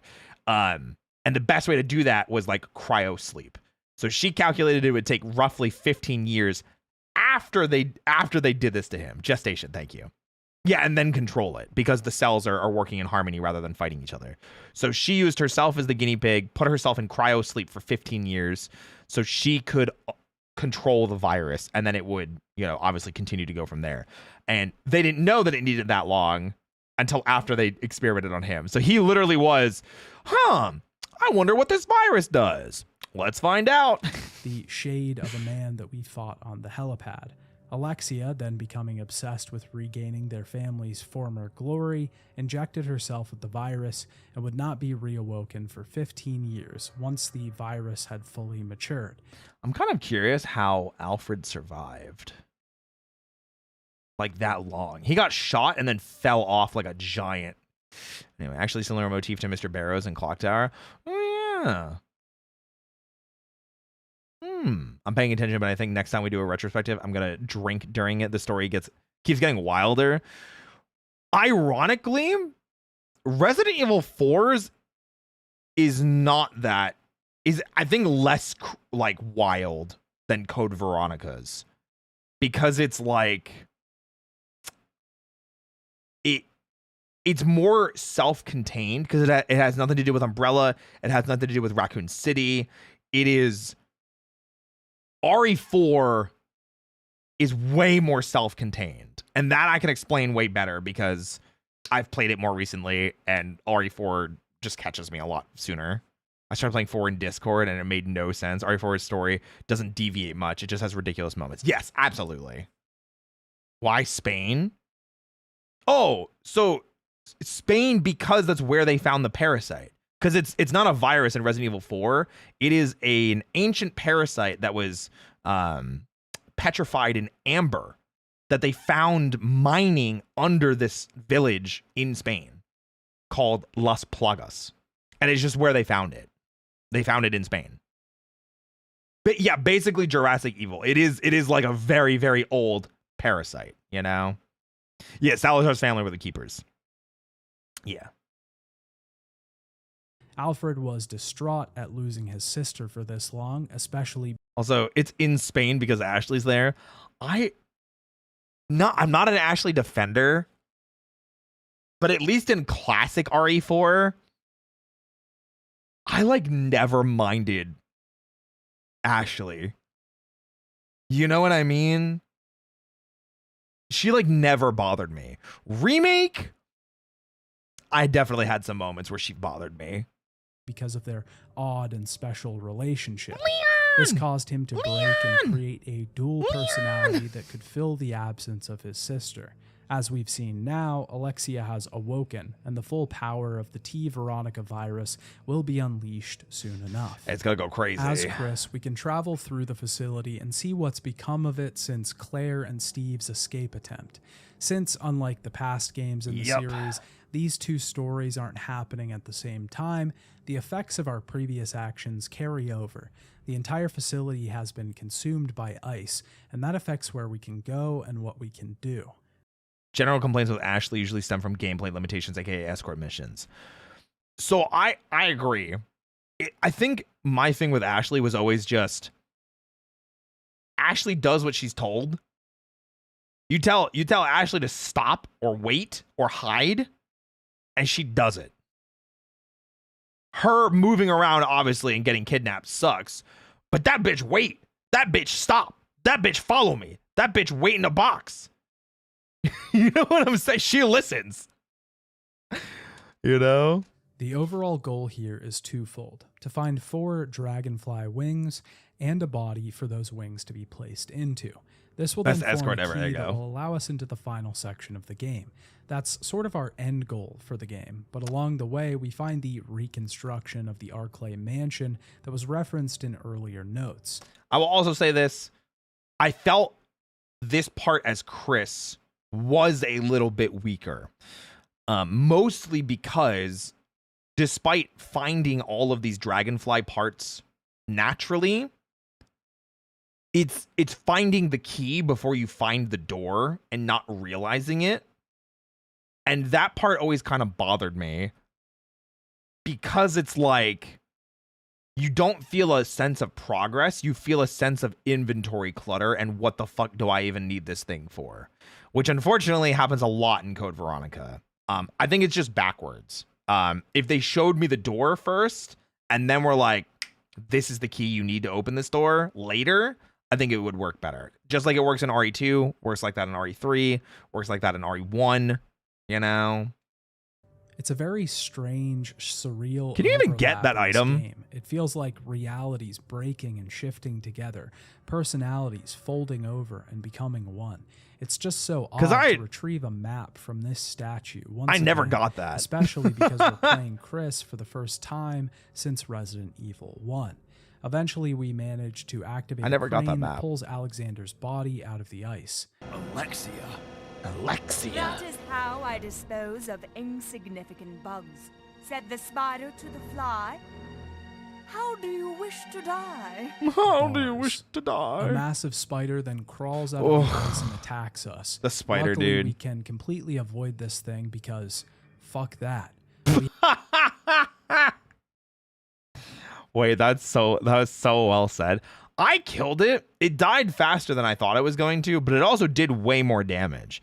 I was at full health, and I think I took 1 hit or 2 hits, and it put me in orange caution, which means it did, I think, over 70 damage in a single hit. We have to then retrieve a key item from Alexander, one of the gems we'll need to access the final area of the game. Also, was Nosferatu still alive there? Because he was kind of wiggling. One of the notes into the facility goes deeper into the themes of this game, specifically Alexia's research into the Queen Ant. She used this to create the T. Veronica virus, but the Queen Ant also reflects the importance of the queens of the Claire Ashford killed him. family, That's all I thought. Specifically Veronica he was wiggling. and Alexia. Alive, it also mentions something important for later, that Alexander's body created a poison that could not be cured by the blue herb, and that an antidote was located in the facility. Which was very unfortunate for me. We can find Alfred's body down here as well, either succumbing to his wounds or being killed by his sister once she awoke. I prefer to think that he just succumbed to his wounds. He came and woke her up, and he died from the gunshot wound and from falling from really, really high distance. Once we get access into the Arclay mansion recreation proper, we can find Claire bound behind the staircase. Chris frees her with a knife, and this scene goes a little bit differently if we made a mistake in the Nosferatu battle. Like earlier. me. If we got poisoned in that battle, we'll need a special serum Like to cure me. the poison, which, just like in Resident Evil 1, we'll have to run back in the facility to grab for the other character. Which, cool. Shout out to Resident Evil 1, but I'm going to be real. I hated this segment. This segment of having to go back and find the antidote, because you're like 3 elevator rides down at this point. You are so far down and away, and it just took so long to get back there. And of course, that room is filled with zombies now. Claire is then cured, and these two siblings have finally been reunited. Thank God. Claire tells Chris they need to find Steve, but quickly Alexia shows up to ruin their plans. Oh no. She calls them genetically inferior siblings before running off. Hey, Redfield bloodline strong. A tentacle attacks the room and separates the Redfields just as quickly as they were brought back together. Oh no. We then switch to Claire, and once again, we have the same inventory problem as before. Yep. And I unfortunately did not remember that this one happened here. I remember it when it happened from switching from Claire to Chris. I did not remember where it happened from switching Chris to Claire, because you take over as Claire here, but I thought you had the boss fight with Alexia first and then did the rest of Chris's stuff and then swapped to Claire. I got my order wrong. Which is worse. So my items were kind of fucked up here. Worsened because if we don't have enough healing items for this next section, we are really screwed. I was kind of in trouble. I definitely had some moments of, oh, whoops. Oh yeah, for the Steve part. We literally died in the Steve part. Claire heads off to go save Steve, who's trapped Yeah, thank you, in the Valvor. facility.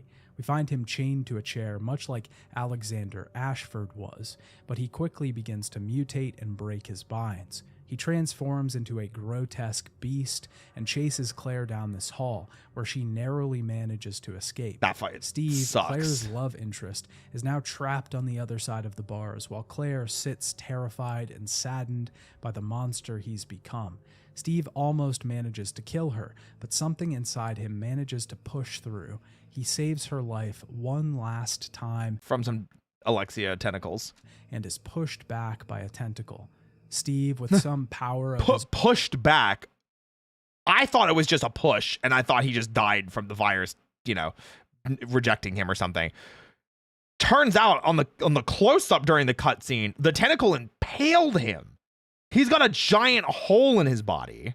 will was able to prevent the virus from fully taking him over, but not before dying from his wounds. Yeah. I know people don't like Steve, and I mean, even his lines in this scene are incredibly bad. Yeah. I'm sorry, I cannot. But you have to I'm sorry, I cannot. My God. recognize, at least from a larger perspective, the arc of his character. Steve was annoying, but he also saved Claire at multiple points throughout of course. the story. And maybe Claire wasn't really in love with him. Maybe it was the tensions of the moment that made her interested. Maybe it was the isolation of this environment, the intensity of the situation that brought them together. Would Steve and Claire have lasted outside of Code Veronica?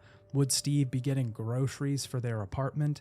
Or would he become some mercenary, a paid gun for hire, too jaded and distant to ever let someone in again, choosing the weapons over humans at the end of the day? I think you're thinking too deeply into Steve right now. I think you're looking a little bit too deeply into Steve right now, son. He's dead. Leave him dead in the ground. Probably the latter more than the former, but in this moment, it makes sense for Steve's character. He uses the end of his life to overcome and save Claire once again.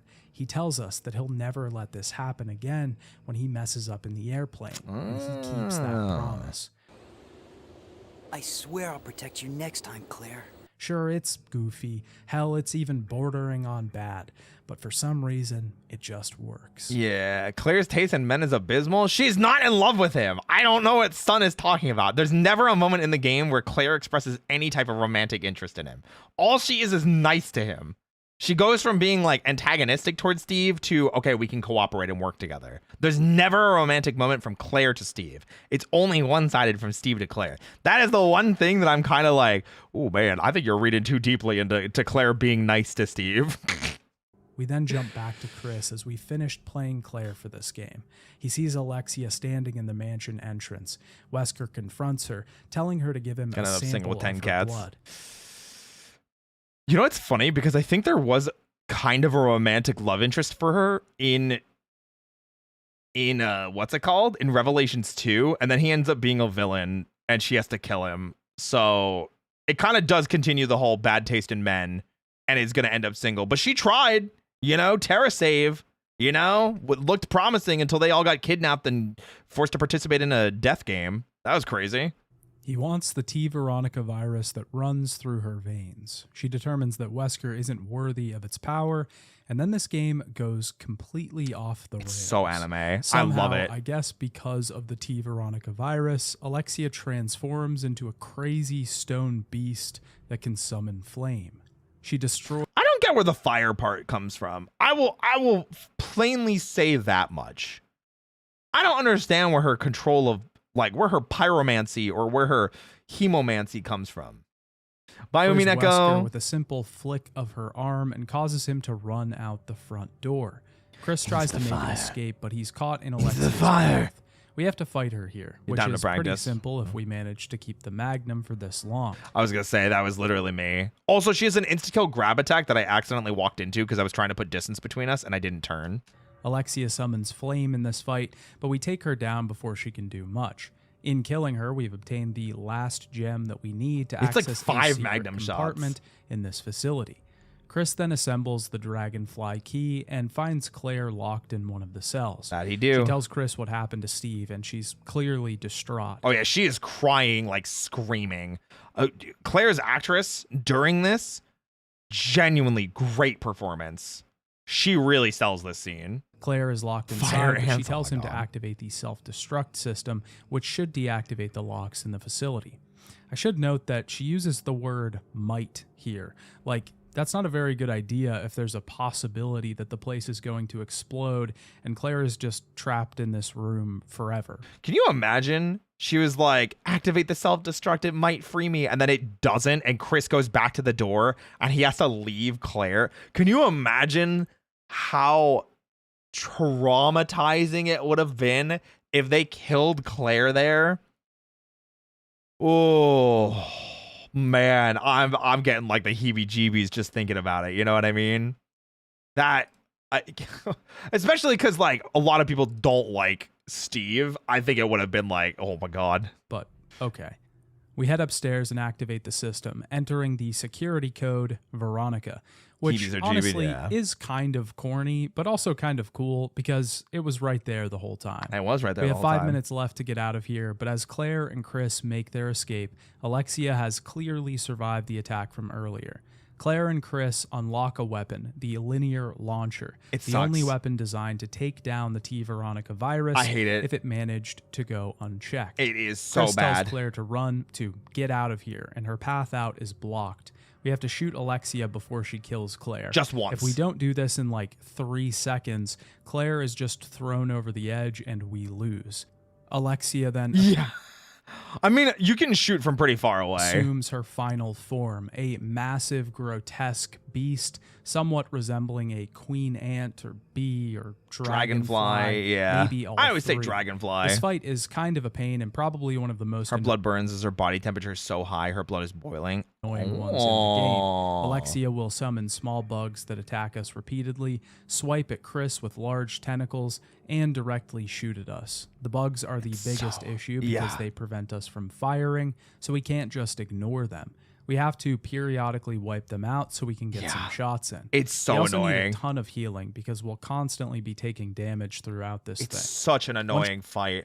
Man, I feel so lucky that we got through this part in basically 2 tries, because I thought I would have had time to go back to the item box between activating the self-destruct and then coming to this, but we didn't, so I had to reload the save and go to the item box and get like bigger weapons for Chris. She's defeated, Alexia transforms again into a flying beast, and we have to use the linear launcher to deliver one final shot at her. There it is. Once this is done, she explodes, and Chris barely manages to make it out of the facility before it's engulfed in flame. And the linear launcher is not easy to shoot her with. She is flying around like crazy.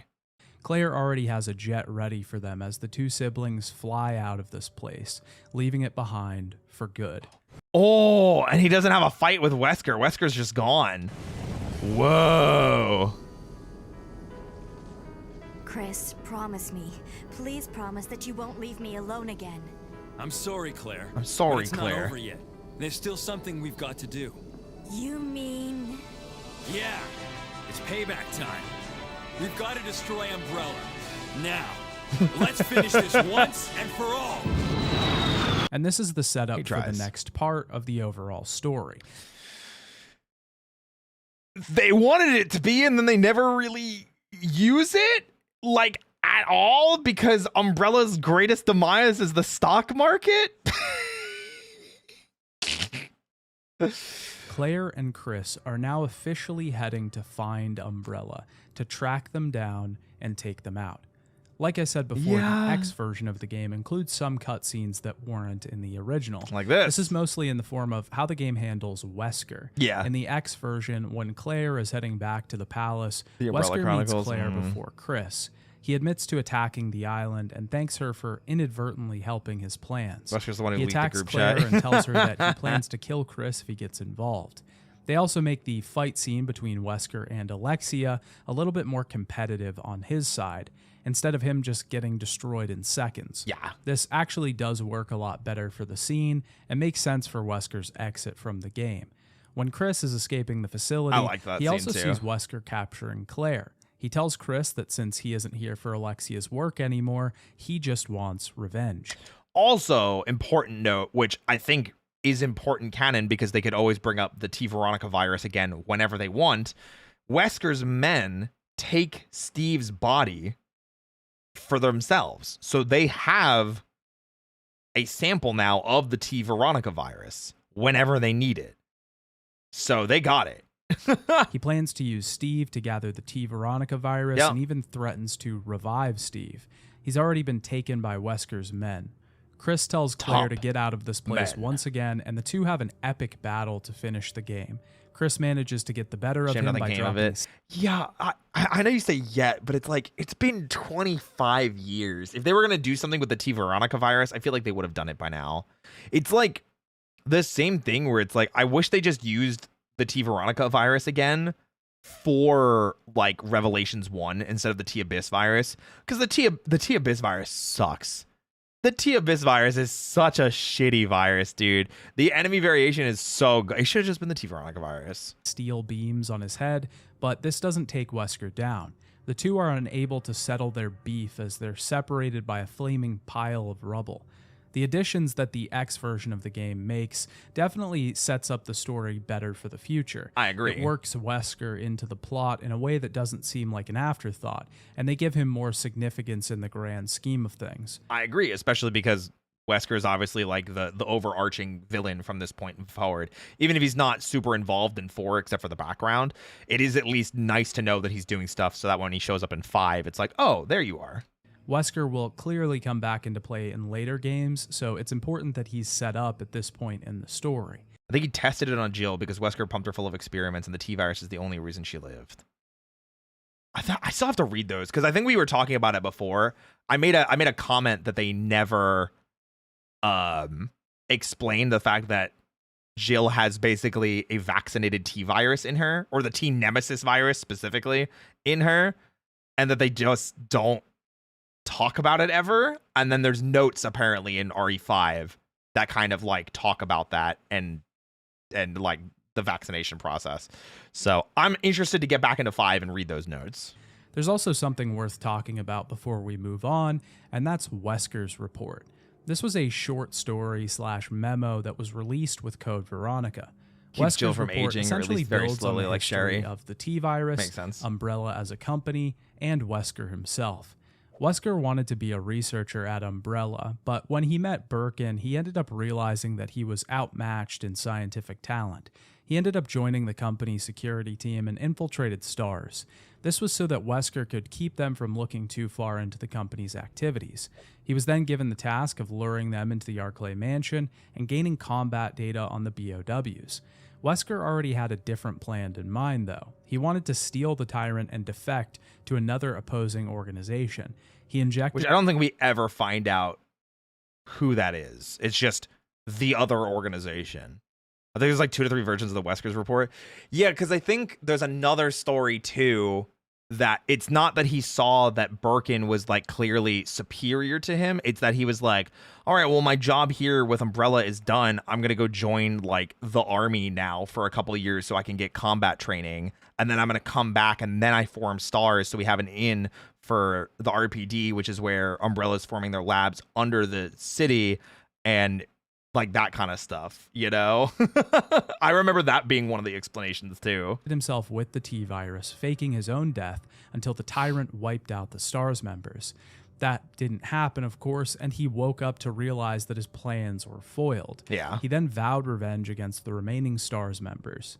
In the case of RE1, it's safe to say the company, they were just the black market. Yeah. After Resident Evil 1, Wesker was working in the same organization that Ada Wong was involved in. Yeah. He allied with her to try and retrieve the G-Virus during the events of Resident Evil 2. After she fell from the walkway, Wesker saved her and the two failed to recover the virus before Hunk. They still managed to get a sample from William Birkin's body, and Sherry was eventually recovered by their organization, as we see in the epilogue of Resident Evil 3.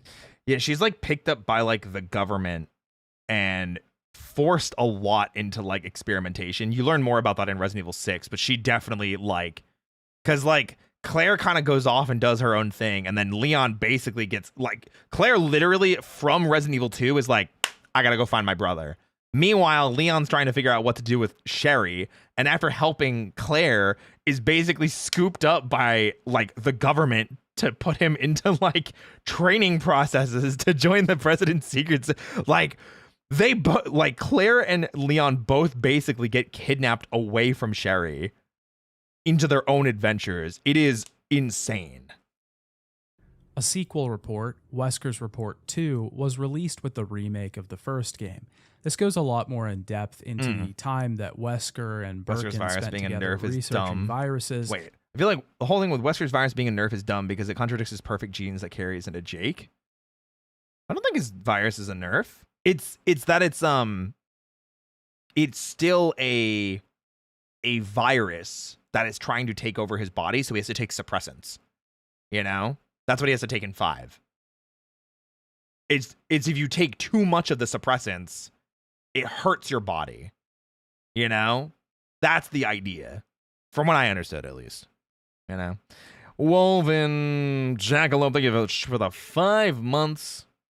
Hi. Yeah, 5 months already. That's crazy. At the Arclay Mansion lab, we're told that the progenitor virus was discovered by the founders of Umbrella, in Africa. A virus that could recombine the genes of living organisms.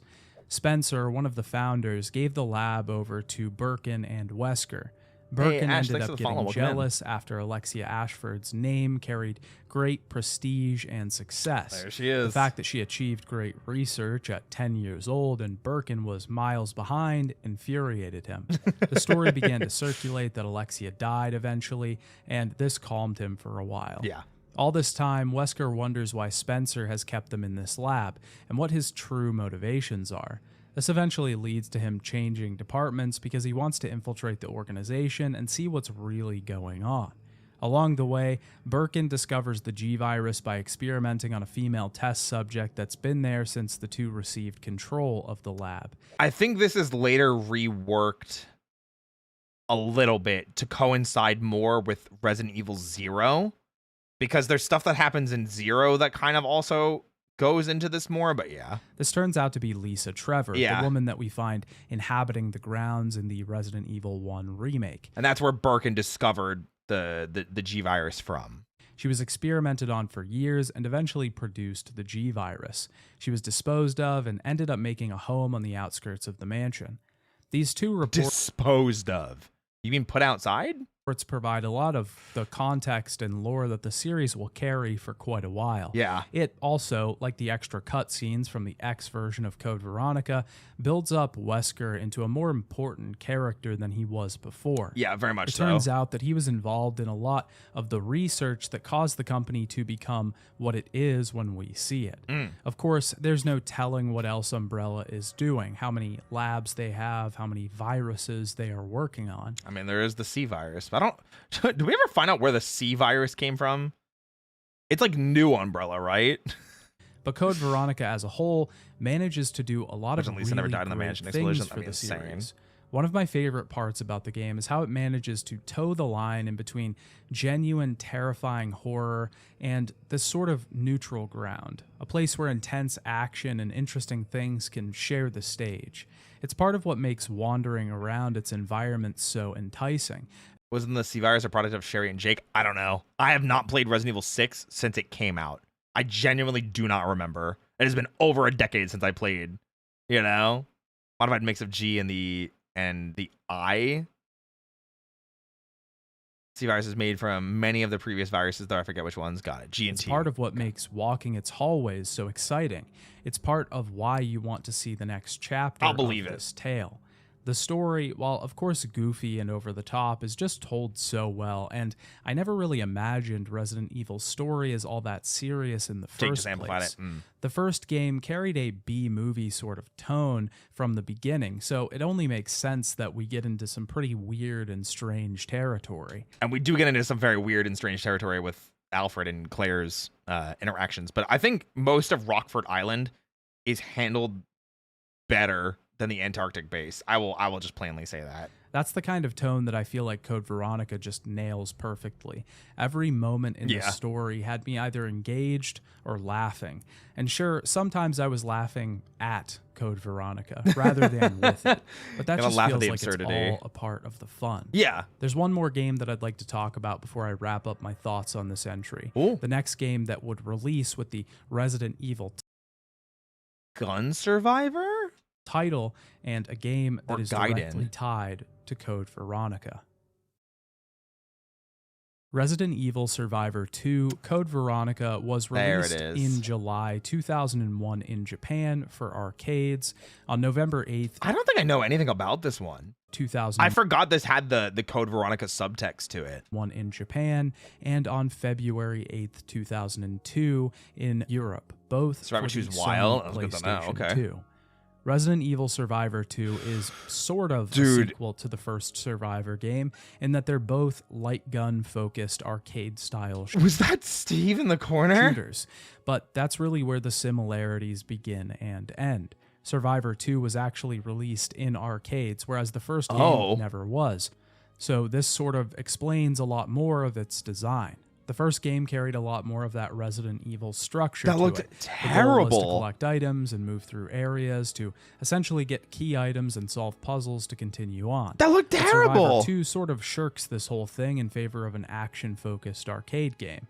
And Remaining time before Nemesis gets loose? Wait, what? okay with that in theory, because one of my main complaints with the first Survivor game, which I briefly talked about in my Resident Dude, Evil they 3 just- video, was that it was too slow to be a shooter and too action-focused to build tension like a Resident Evil game does. What? It inhabited a weird middle ground that didn't really make sense for the series. Well, Survivor 2 is not slow at all because the game moves at a breakneck pace. Of course, this game was meant to drag quarters out of the pockets of kids in your local arcade. Understandable. So the design makes sense in that regard. Game is jack is all hell, but it's crazy how much of CVs actually includes. Instead of having an original story like the first game, Survivor 2 is basically a retelling of the events that took place in Code Veronica. In each stage, we have to pick up 1 or 2 keys, and then venture to a boss room where we defeat a more powerful enemy, and then move on to the next stage. And you just have a co-op partner the whole time? Is it like an AI co-op partner? There are 5 stages in total. The first stage, the prison, begins when Claire and Steve meet up outside of the cells. The two then battle a giant spider and move on. What? What? Are there even spiders in like on Rockford Island that Claire has to deal with? It's only Chris, I We think. continue this pattern across the God. 5 stages, moving into the military facility, No, that's what I was palace, saying. private residence, Oh, okay. and eventually the airport. We fight Alexia's first form at the end of stage 4, but the final boss is actually the Tyrant.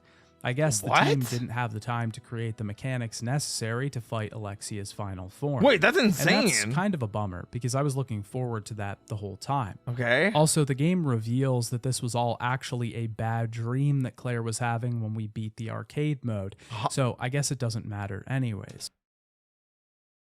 Is it just her remembering the events wrong? While playing the arcade mode, we have the choice of playing Claire or Steve. Whatever character we don't choose will be controlled by AI and will accompany us throughout the levels. They eventually just become a shield that takes damage for us, and it actually makes the game pretty easy for the most part. We can collect different weapons throughout the levels, special jewels that will give us a higher score, and of course the key items we need to progress. The game is pretty short, and it should be since it's an arcade game.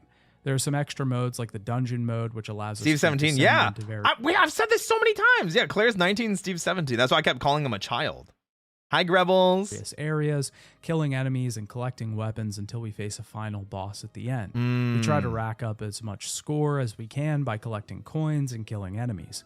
There's also these really odd secret reports which we can find in the game and view in the menu. Reports? This one specifically seems to be scrawled into a wall written by Steve's father, but the scrolling speed is so low. Oh my God, it takes that is really forever bad. to read the whole message. Why is there a The relationship? There is translation not. also isn't that great either, so the text Steve wants ends there to up be, Claire pretty does not. broken. There's honestly not a lot to say about this game in general. Much like the first Survivor game, it's not very good. The whole thing is a pretty janky experience on controller. I, once again, didn't have the chance to use a light gun here, but I think that might have actually worsened the experience. Yeah, the game I would is imagine just so so. off the rails and not in a good way.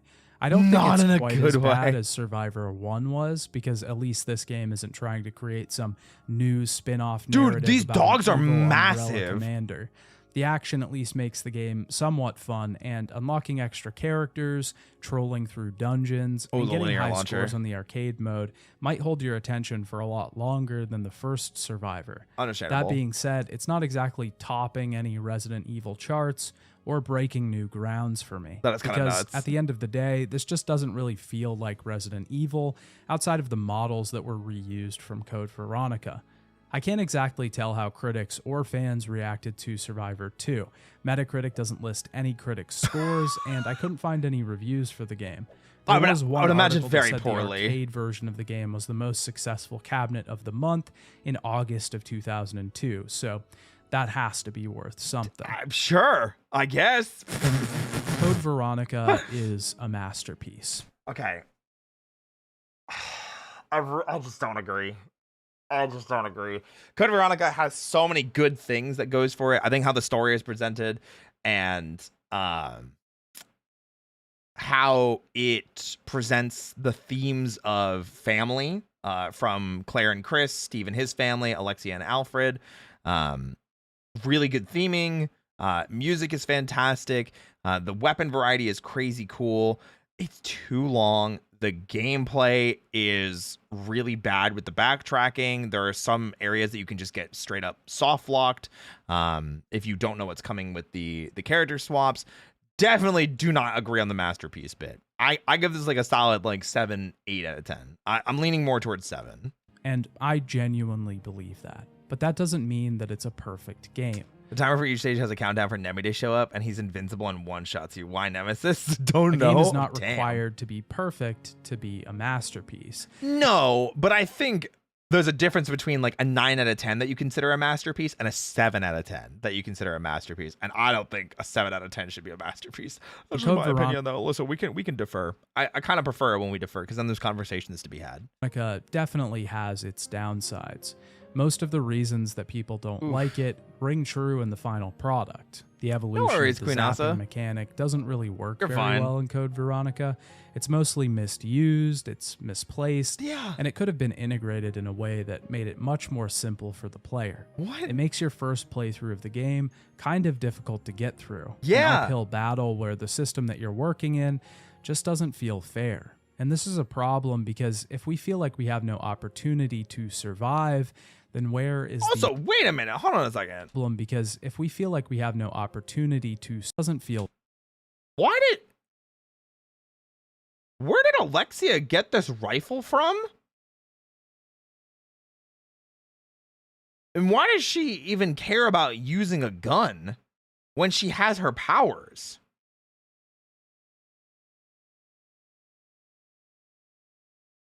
Because it's not the rifle that Alfred had, because we took that.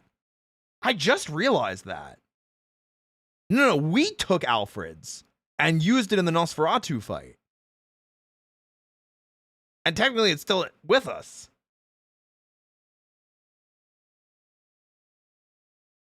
I just realized this. fair. And this is a problem because if we feel like we have no opportunity to survive, then where is the survival horror? Of course, if you... Did Wesker solo the second half, or did she grab that from a random movie? Listen, I got no idea. You have certain information going. Not going to bother with logical explanation joke. Or if you're playing the game for the second time, things are much different. And once those roadblocks are removed, Code Veronica feels like an entirely different game. It feels smooth, it's fun, the gameplay is engaging, it's great. The story is...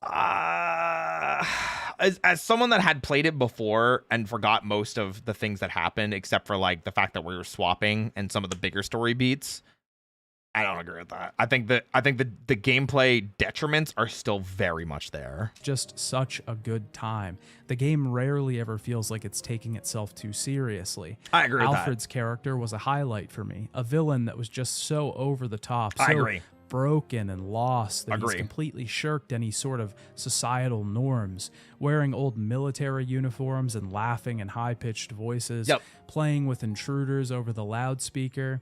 Wesker... I agree. I think Alfred is a very nice addition as a villain, especially when you have... I think in the X version, he's even better, because then you do have this serious looming threat of Wesker being around, and that's a villain. And then you go back to Alfred, and it's like... This little bitch makes a great appearance in this entry as well. Since we've last seen him, he's become transformed. He's a shadow of his former self. Sure, he was a villain in Resident Evil 1, but now he's mutated on a quest for power he's a and villain revenge. One that seems like it will eventually... Now he's a villain, not just... Chris? Stop it. eventually consume him. Claire and Chris make a wonderful pair and deliver on a lot of fan service. The constant question in the last few entries of this series has been, where is Chris Redfield? And that question is finally answered in this game. And then, unfortunately, for the next 15 years after this game came out, the question turned into, where is Claire Redfield? Because Chris shows up again in Resident Evil 5. He's in Revelations. But freaking Claire doesn't show up again until Revelations 2 and has been missing ever since. And it feels like the story has moved forward, but we've also learned a lot about the past. We get to see who formed Umbrella, what became of them. New viruses are introduced in the game. And that's what I was saying I liked. It sort of breaks the shackles of the here and now and lets us into the past. It's a transitionary game. Code Veronica is a good transition point from the we're stuck in Raccoon City and the mansion incident into here's the world. I think that's probably the best way of putting it. And it sucks because like I do think Code Veronica has a lot of really good stuff to offer, but it's just going to make me say Code Veronica needs a remake more and more. It's sort of a freeing feeling for the series. There's one movie before 5.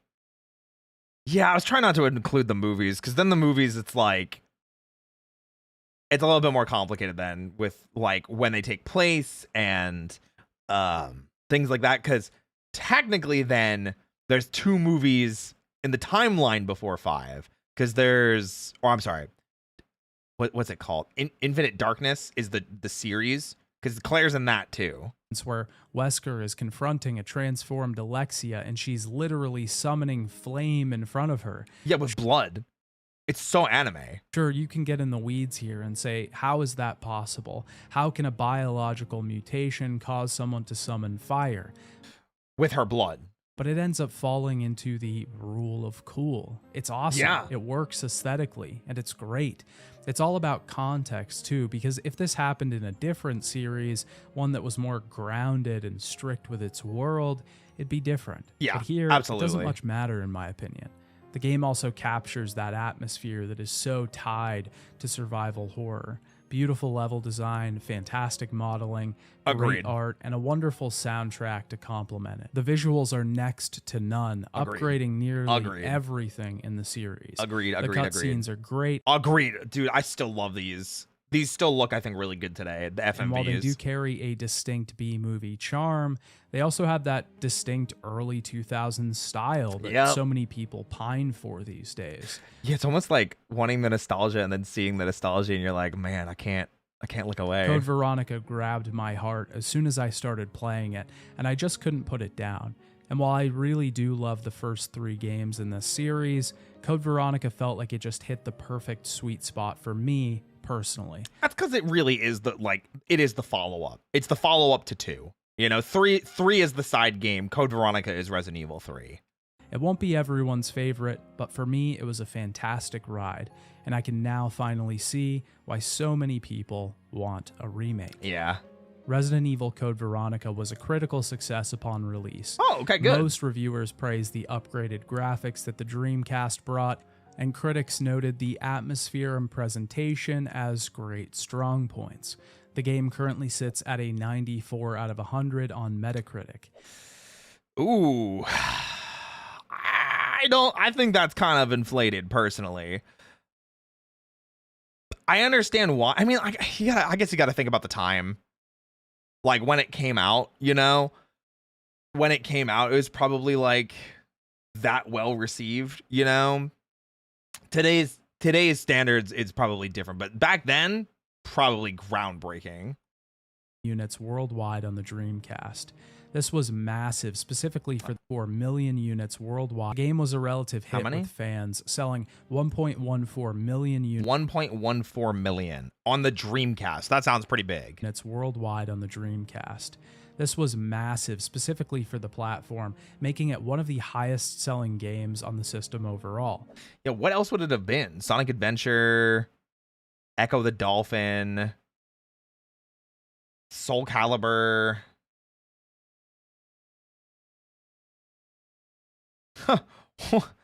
Crazy Taxi, there you go.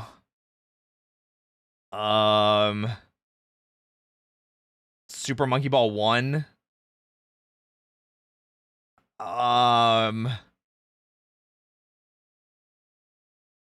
Choo-choo, dude, I have no idea. I'm trying to think of like what are the highest selling, actually. I'm very curious. Highest selling Dreamcast games. List of best selling Dreamcast games. Sonic Adventure, Soul Calibur, Shenmue, duh. Code Veronica, NFL 2K, Crazy Taxi, NFL 2K1, Seaman. Fucking Seaman. NBA 2K1, Sonic Adventure 2, Sega Rally 2, Virtua Fighter 3, and then it's kind of just, I think, middling from there. So, 2 Soccer Awards games are in the top 20. That's crazy. Soccer Awards 3 and 4 are in the top 20. That's nuts. Yeah, Code Veronica is the 4th best-selling Dreamcast game of all time. Number 1 is Sonic Adventure, which feels like no duh. Soul Calibur is number 2, feels like no duh. Shenmue number 3, also feels like a no duh. Code Veronica being 4, I think that's huge, you know? Sport Bunny Rise, hi, welcome in. Of course, these numbers didn't compare very well to the PlayStation 1 trilogy, but the Dreamcast didn't have as large of a user base no, it did not. As that platform did. After the release of Code Veronica, Capcom was already gearing up to release other projects in the series, and while the next Resident Evil would have a number at the end of its title, it wouldn't be Resident Evil 4. But we'll talk about that next time. Oh, I think the next video he did was Resident Evil 0, and we already watched that video. So, yeah, because technically next after this was Resident Evil 1 remake, and then 0, and then it was 4, and I think 4 came out in 2004, 2005. Resident Evil 4. 2005. Yeah. So it was 2 years later we got RE1 remake and then RE0. And then we got RE4 in 2005. Shit. That's crazy. Well, thank you, son, for another awesome video. Make sure you guys like and subscribe to your favorite son over on YouTube. Yippee! Scrub it a whip!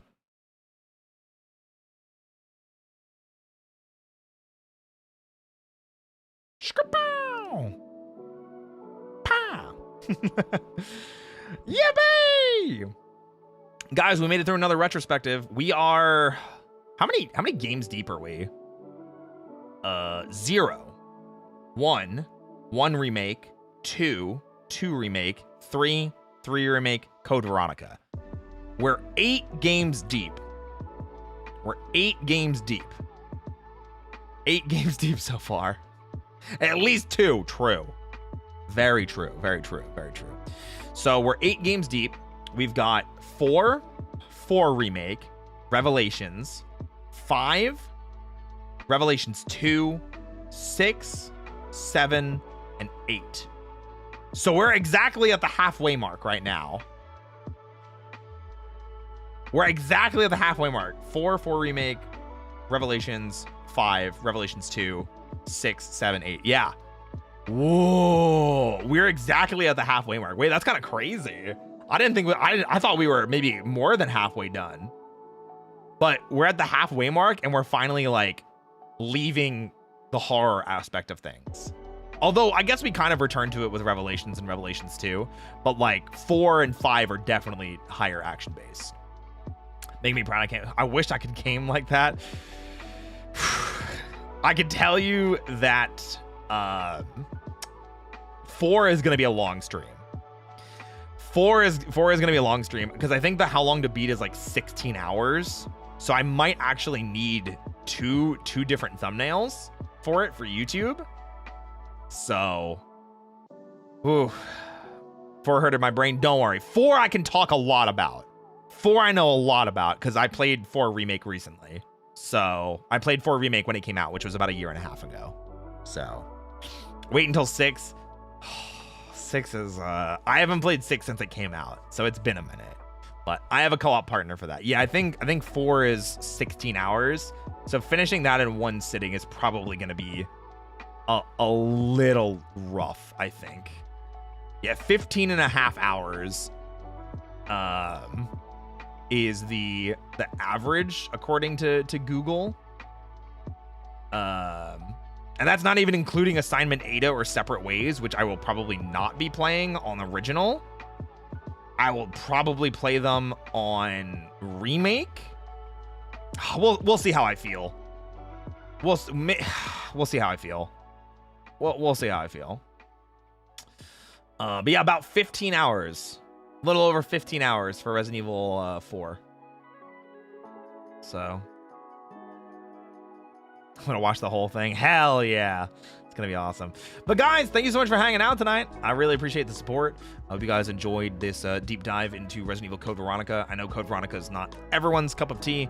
I know it's not everyone's favorite, but we are going to be raiding out now and going from there. We're gonna raid my friend Alpha, who's playing Funny Horse Game, and he's having a good time. So let's go send him some hype and some love, shall we, guys? Yippee! Guys, if you want to participate in the raid, use that first raid command. If you're not a sub, use the secondary raid command. I will be back tomorrow. We're going to be playing the Nightmare update to Crime Scene Cleaner. I have no idea what it includes. I have no idea what is going to be had, but I know we're going to be cleaning up some crime scenes more. So, yippee! I'm looking forward to finally starting Resident Evil 4 this week, though. I can't believe there were 8 games before Resident Evil 4. Like, and that doesn't even, obviously, it doesn't include, I didn't play Survivor, I didn't play Dead Aim, I'm not playing Outbreak, I didn't play Gaiden, you know, I didn't play Survivor 2, I didn't play Dead Aim 2, I didn't play Outbreak 2, so, kind of crazy, kind of crazy. All right, guys, I will see you tomorrow for Crime Scene Cleaner. Bye-bye!